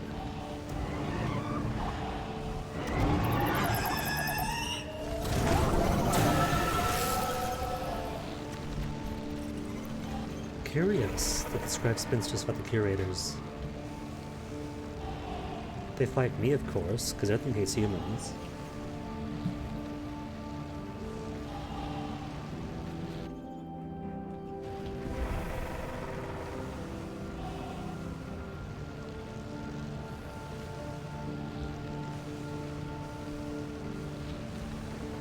Oh no, they have killed the Cantankery.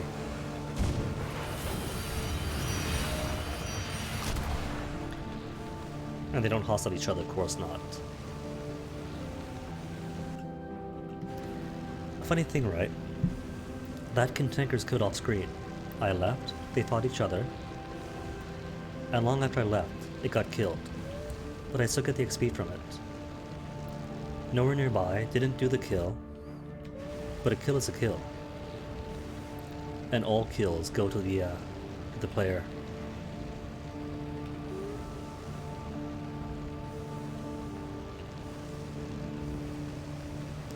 Which is kind of a nice system. You don't have to worry about, well, let's see, if I team up with these two Takati scouts, we could together take on this dreadnought, but who gets a final hit? Don't have to stress if they get the hit, I don't get the XP. Of course you do.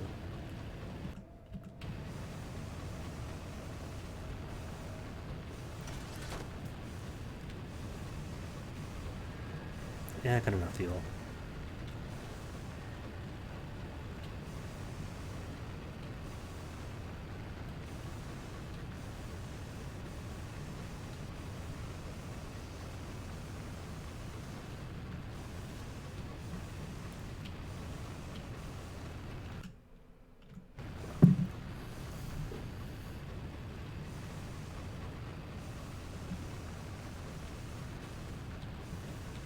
Now what's the best goal to get in here without crashing onto anything?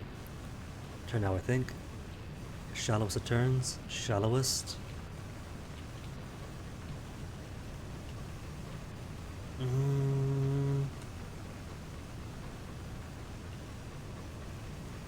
Cool. That takes skill. Considering just how wide the turn radius is. Discontent. Make a joke of her. Failure. More terrors gained.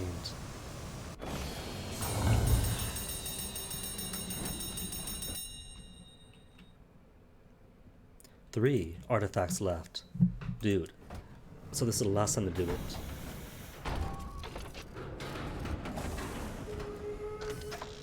Well, I guess I don't have to pick out any bolts, do I? And that's the primary two uses of the artifacts. To get to the Blue Kingdom, and to open vaults in the Blue Kingdom.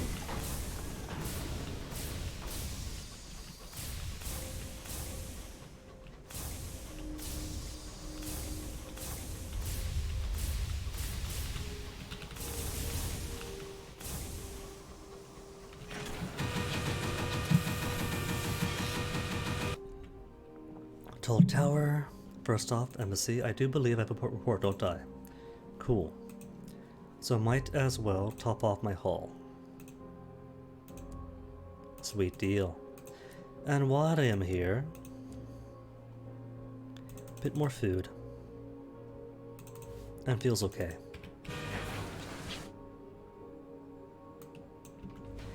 I'm gonna be dumb again and go right through the middle. Despite the very likely chance of getting Eaters the Dead.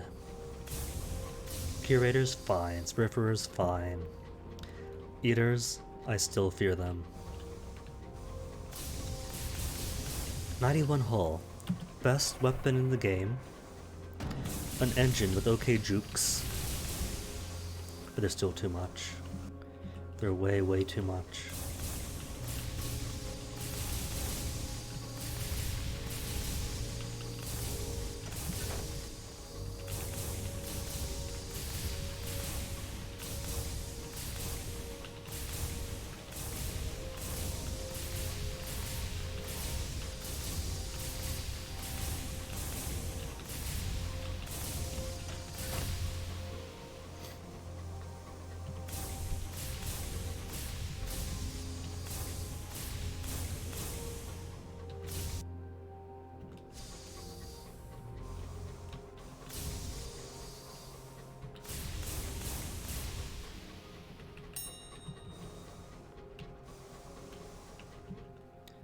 Surprise? Scratch that. I was gonna say surprising this deep into no enemies, but that arc says otherwise.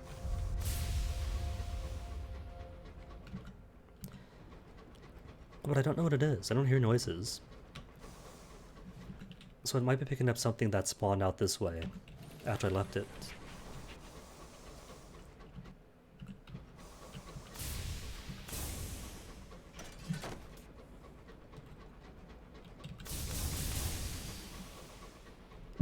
Unless game's broken and no enemies.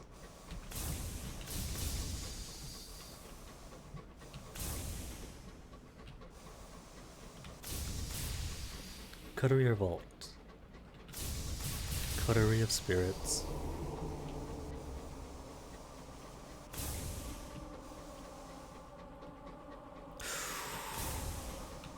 Okay, just pretend the Eater didn't see you.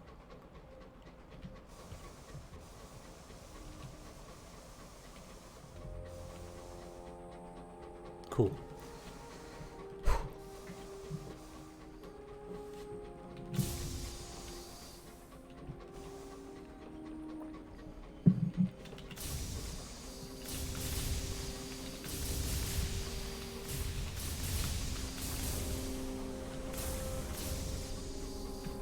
Ding ding. So should be enough then, right? Report, then audience with.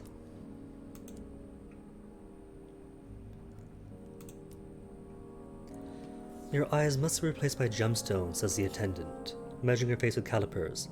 That is the simplest part of the procedure. He lifts a bell and rings it, carefully watching your response. Your thoughts must become song, or they will turn against you. You'll have to replace your skin with the language of light, and your tongue with flame. All perishable flesh must remain here for safekeeping. Okay, assistant.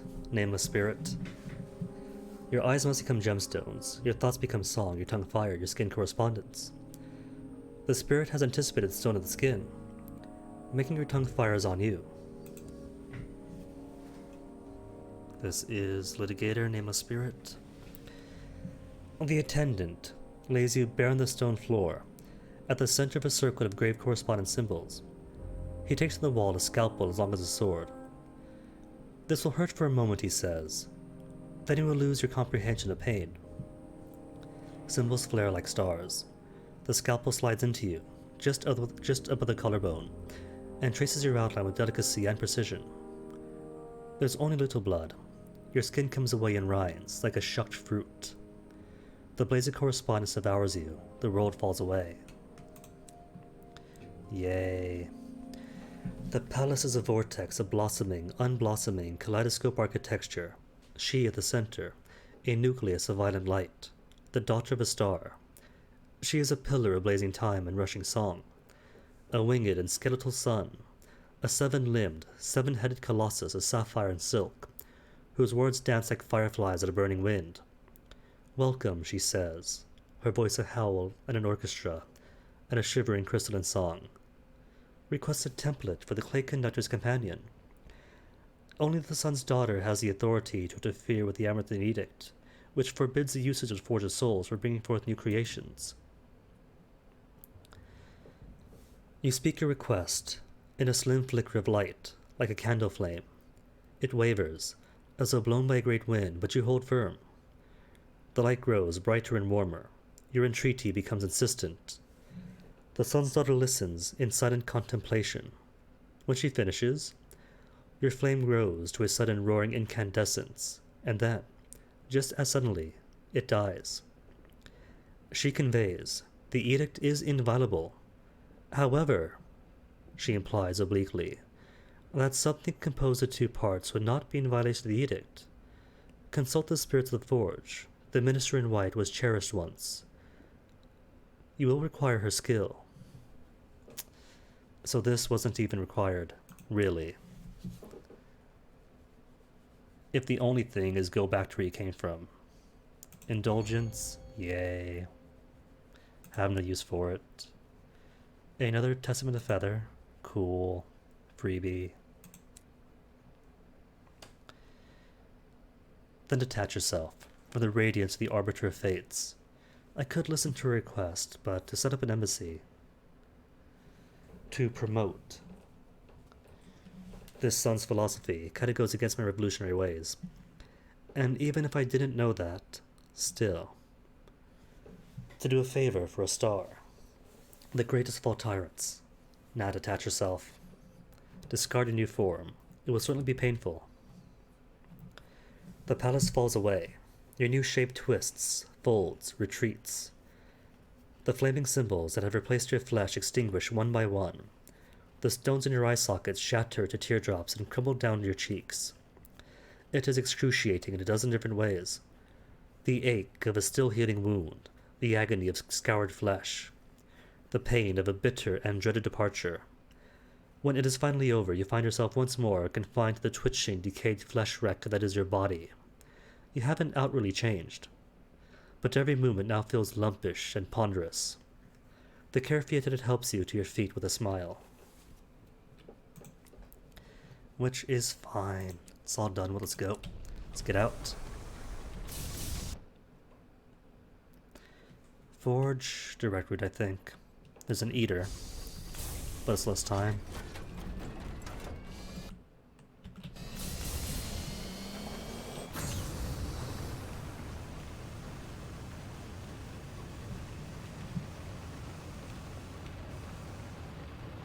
And besides, I could rush by it. Unless I crash into this dude. Why is he attacking me? In particular attacking me, even. Do the Reds not like yoked? I thought that was just by the Feast of Cats area.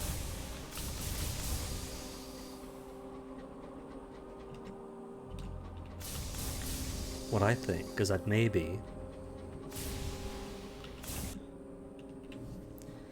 either he was attacking the Eater who was down here, but facing my direction, or this area in particular is forbidden to yoked.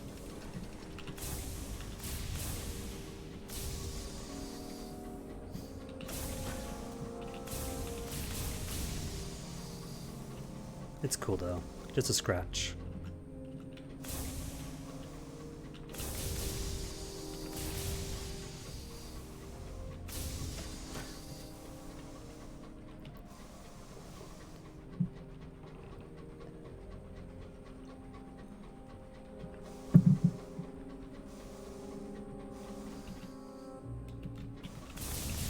Next exit, then straight.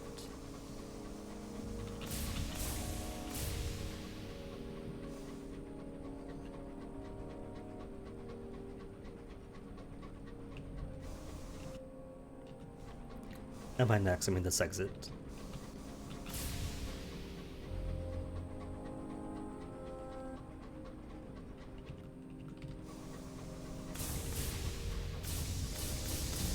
Oh wait, but that's just consulting with.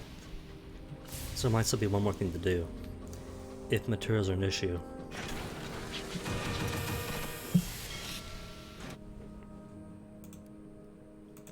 Enter Lyceum, get port report.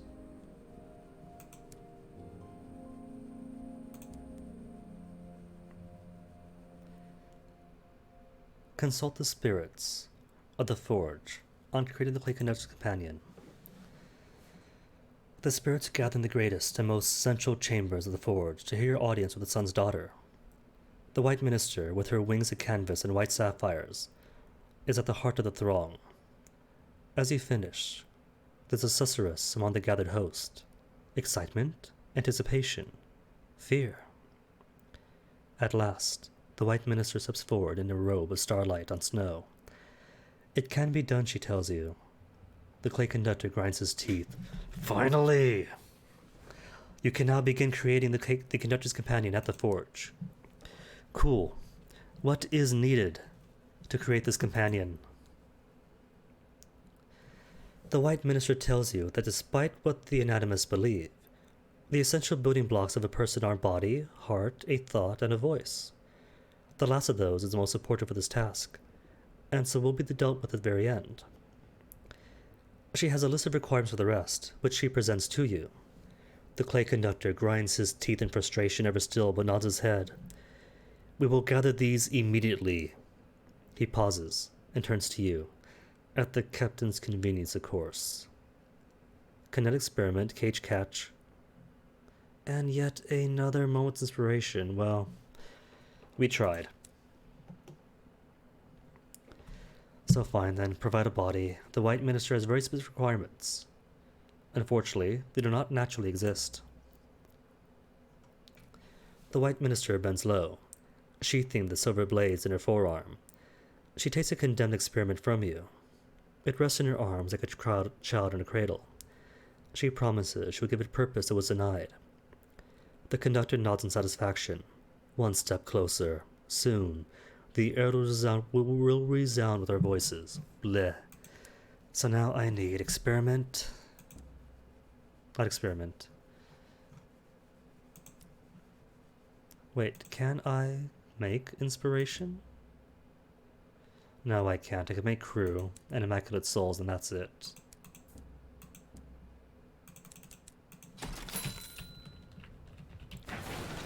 Let's go then. Just enough time to go back to Lustrum Way. Back to Desolation of Saliba.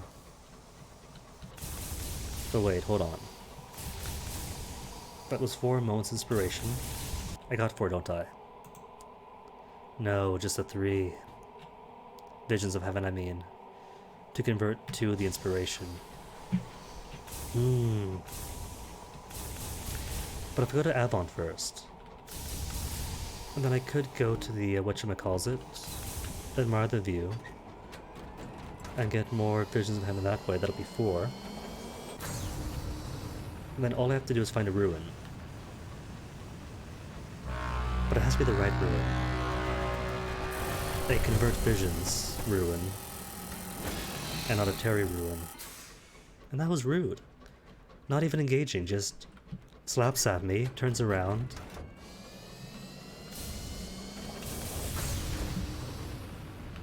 Ah well. Winchester is coming up. Or I could skip Winchester, go straight to Avon, get port reports, see polar pair there.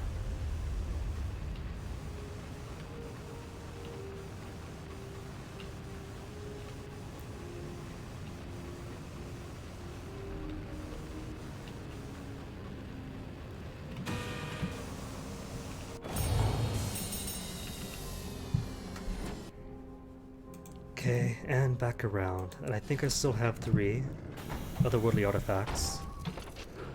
So I can still make my way through, if need be. If need be. Yes, I can make my way through. I do have to go through.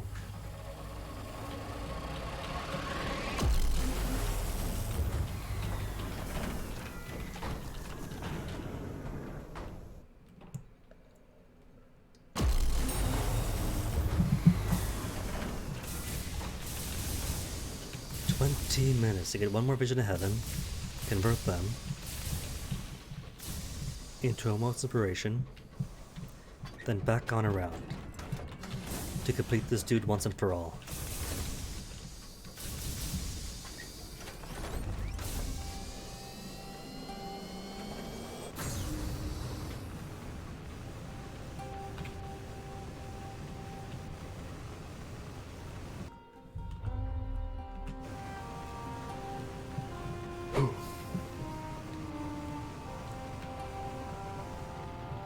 Avon first then? Yeah, Avon first.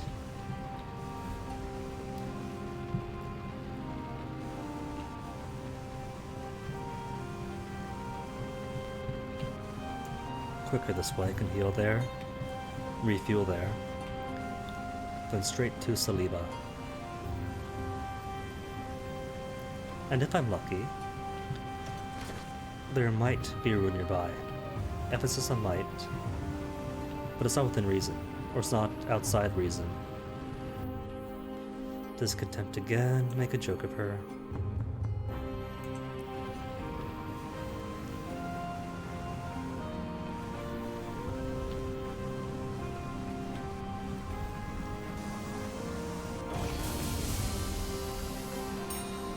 Cool, and that's my vision.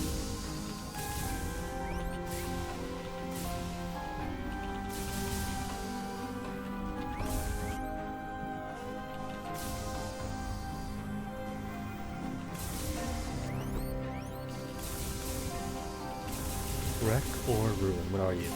Oh, wrong kind of ruin.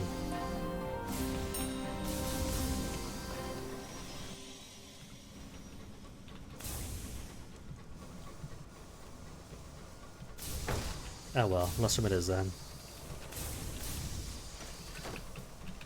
Dude, get back in here. Good engine.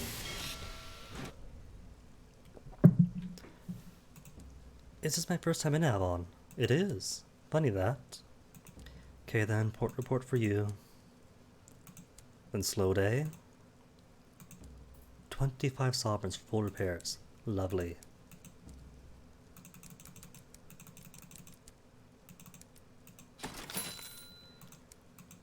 Cyclopean ruins can't give me inspiration, can it? Picturesque surroundings. It's just more visions of heaven. That's okay though. Let's go then.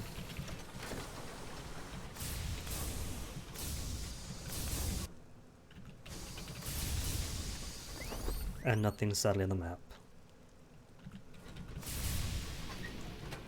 Cool. At least we have full steam. Engage.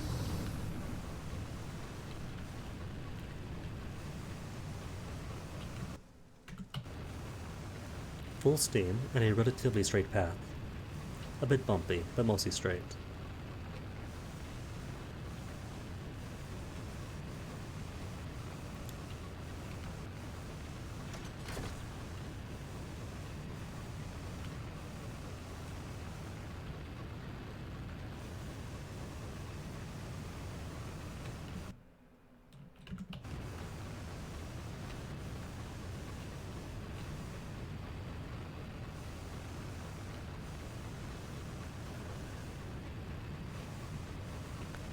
Who's Cutter barking at? That's a lot of barking.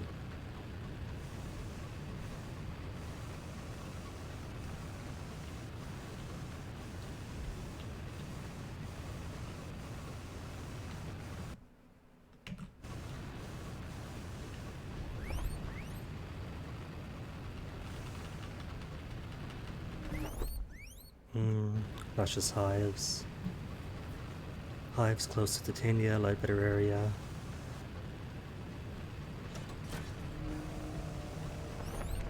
How now, Cavi? Anything in this region? Don't you dare say nothing to report.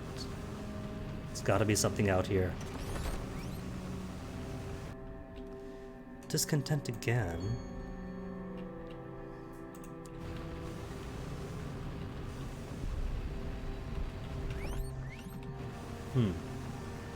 Apparently, the Cavi thinks nothing here. Which can't be right. See, there's something. And more somethings, right? Nothing. Excuse me, spinster. Spinster from the minster.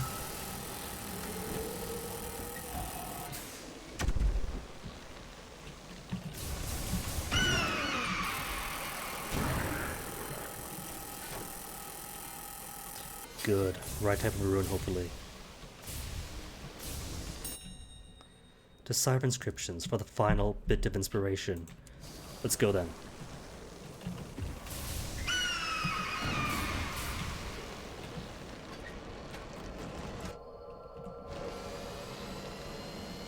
With 17 minutes to spare to the top of the hour.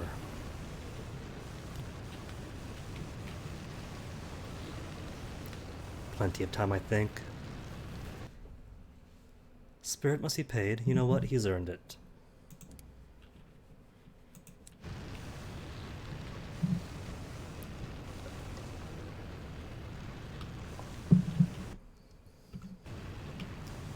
"16 minutes now. Round down 15. To get back to New Winchester, to the Lyceum. Gotta pick up cage catches too, so. And then he is done. Then I'm done. And nobody will have to do the clay conductor ever again.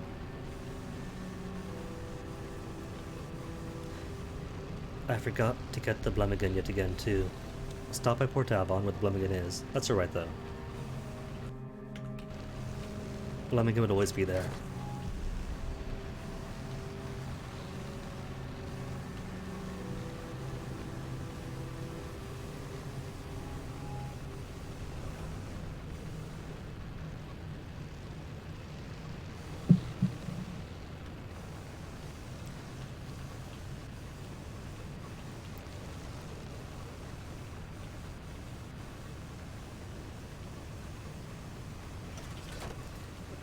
Okay, first off, New Winchester, because when we get to the Blue Kingdom, we're not stopping for anything.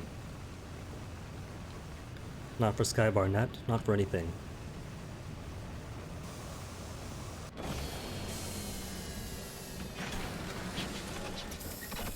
Oh no. 1 minute's passed already. Exchange you for singular cage catch. Nah, feels fine. Food though, is what I'm short on.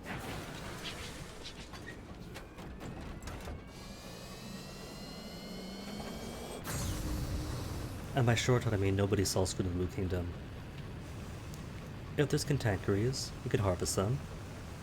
Same with eaters, if you're bold enough to fight them. Same person each time. Oh no, it's just the exact same thing as when the broken glass was being spammed out. The game wants to give nightmares, but instead repeats the same event over and over and over.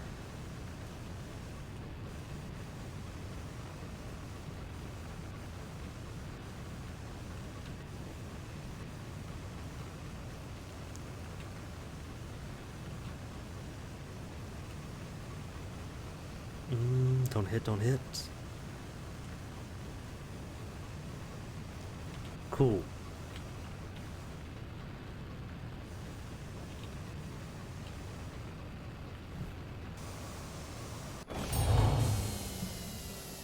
And perfect touchdown. Second to last artifact. A mere one remains. A mere one remains, and the last one I need.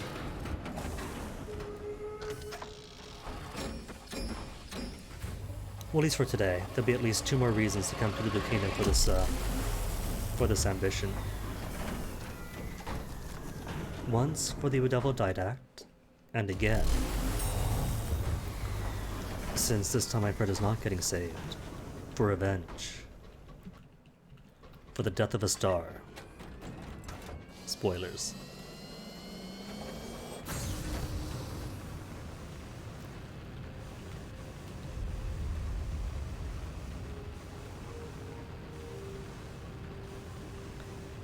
"13 more minutes to finish off the conductor." Got the catch right, got the catch, got inspiration, and I got the voice.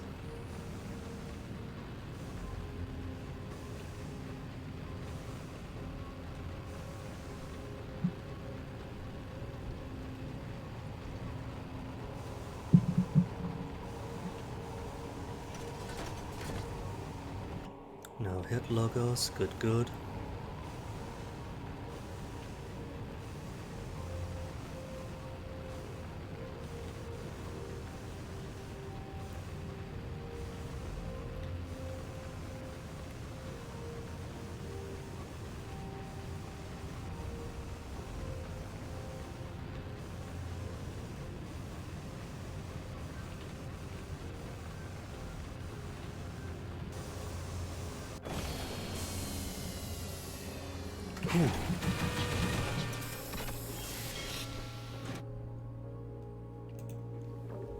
Enter Lyceum.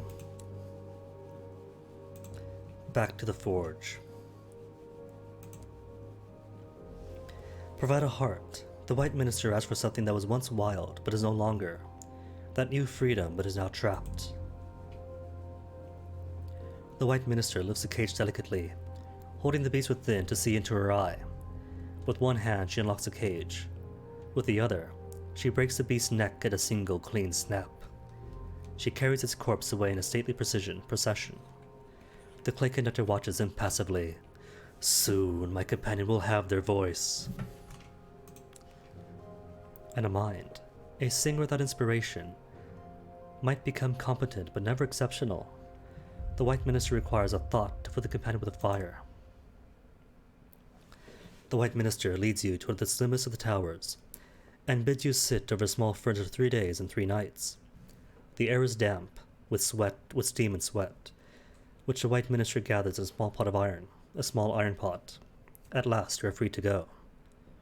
The clay conductor hurries to examine you, and is not satisfied till he is certain you have not been diminished.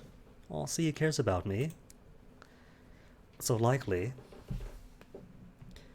should be able to get carrying conductor by sacrificing myself. Now, the voice. The White Minister tells you that the vessel is ready. It is time for the last component for the companion. The White Minister leads you deeper into the forge. The clay conductor barrels ahead of you, almost running into the minister, until the sense of self-preservation stops him short. You emerge into a vault blackened by soot and coal dust. Slivers of gemstones sparkle at the ceiling, like stars at a firmament. Your footsteps echo and echo again. In the vault, in the middle of the vault is a slab of crystal. Upon the slab is a body. The companion. You must give a voice to the companion. The body on the slab is identical to the clay conductor, except in 3 details. Firstly, it is made of copper, for its resonance, the White Minister tells you. Secondly, it looks less abraded than the clay conductor, with the long copper eyelashes and smooth metal skin. Thirdly, it is smiling. The clay conductor gazes down upon the form as though entranced. The White Minister claps her wings together. As its progenitors, the voice must be one of yours, the clay conductor to give up his voice. He wanted someone who could sing as well as he, through a sacrifice of every ambition, which should lock him into the clay conductor and copper companion, except it is a perfect facsimile of the analytical princess I've already got. Offer my voice then. The point of this endeavor was to give the conductor a singing partner. To take his voice would be counterproductive. The clay conductor looks up, once, from the body of his new companion. Thank you. His expression is wistful, almost lost. The White Minister fetches her silver spindle and advances upon you. She's about to hook the thread about your tongue, when the clay conductor cries out, "No! Damn you, Captain, stop!" The White Minister lowers her spindle and steps back. This was a mistake. His gaze falls a final time upon his companion. Cover that up, please. The conductor intervened to spare my voice. A decision has been made. The companion is upon the slab. The White Minister waits to see what you will do next. Conductor, why? The White Minister is covering the hollow copper shell with blue cloth, summoning spirits to convey it away. The clay conductor turns to face you, but his eyes are unseeing. His voice cracks. We can talk on your engine. I'll be along shortly. He looks back to the body on the slab, now surrounded in blue cloth. Go. Before I say something I might regret. Besides what I have already said today. Just in the spirit of Valentines. The White Minister bows, briefly as he pass by. Well, that's it for me. For everything here. Conductor? He refused to allow you to give up your voice. Why? He is, as ever, in his bunk. His suitcase is folded neatly by the bed, and his things have been taken out and placed around the cabin. He sighs as you enter. I am sorry for wasting your time, Captain. I couldn't. He stares at his hands, as we might find his answer there. I did not think it was right for you to sacrifice it. He shakes his head. If you don't mind, I have my duties. He leaves the room to begin his round of the crew. And that is it. That is a win. In a few days' time, or a week or whatever, nightmares, incessant noises.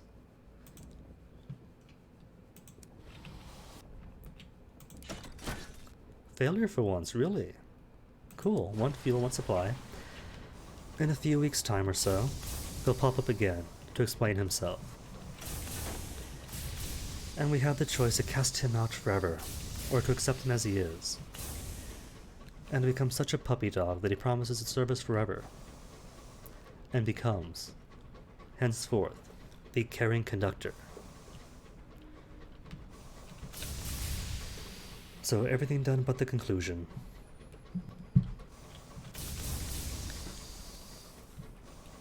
which is a good enough place to end.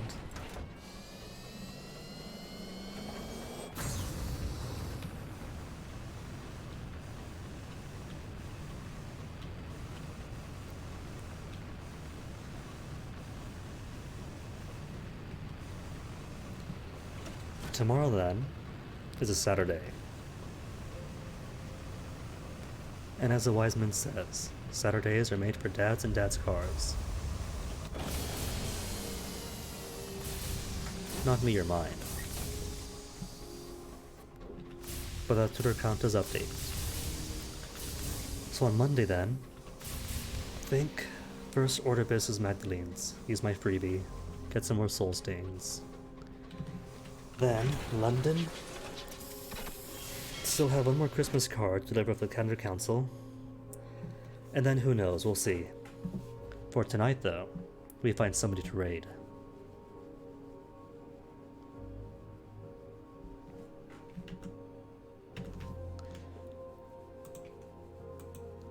Who could possibly be online tonight?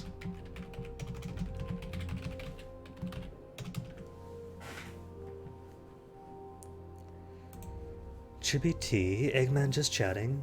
Schubert's on. But I've already rated Schubert, what, yesterday?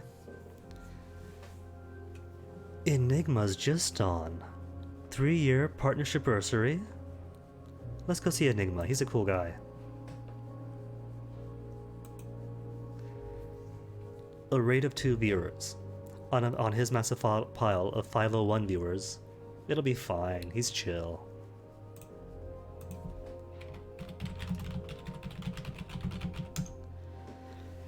And this weekend, then, is going to be nothing but rest after 3 hours this morning of straight-on Ring Fit adventures. Oh my goodness. That was amazing. It was fun. But I'm going to be sore for the next week after that. Until then, you guys have a good rest of your day, good rest of your night, and a pleasant weekend.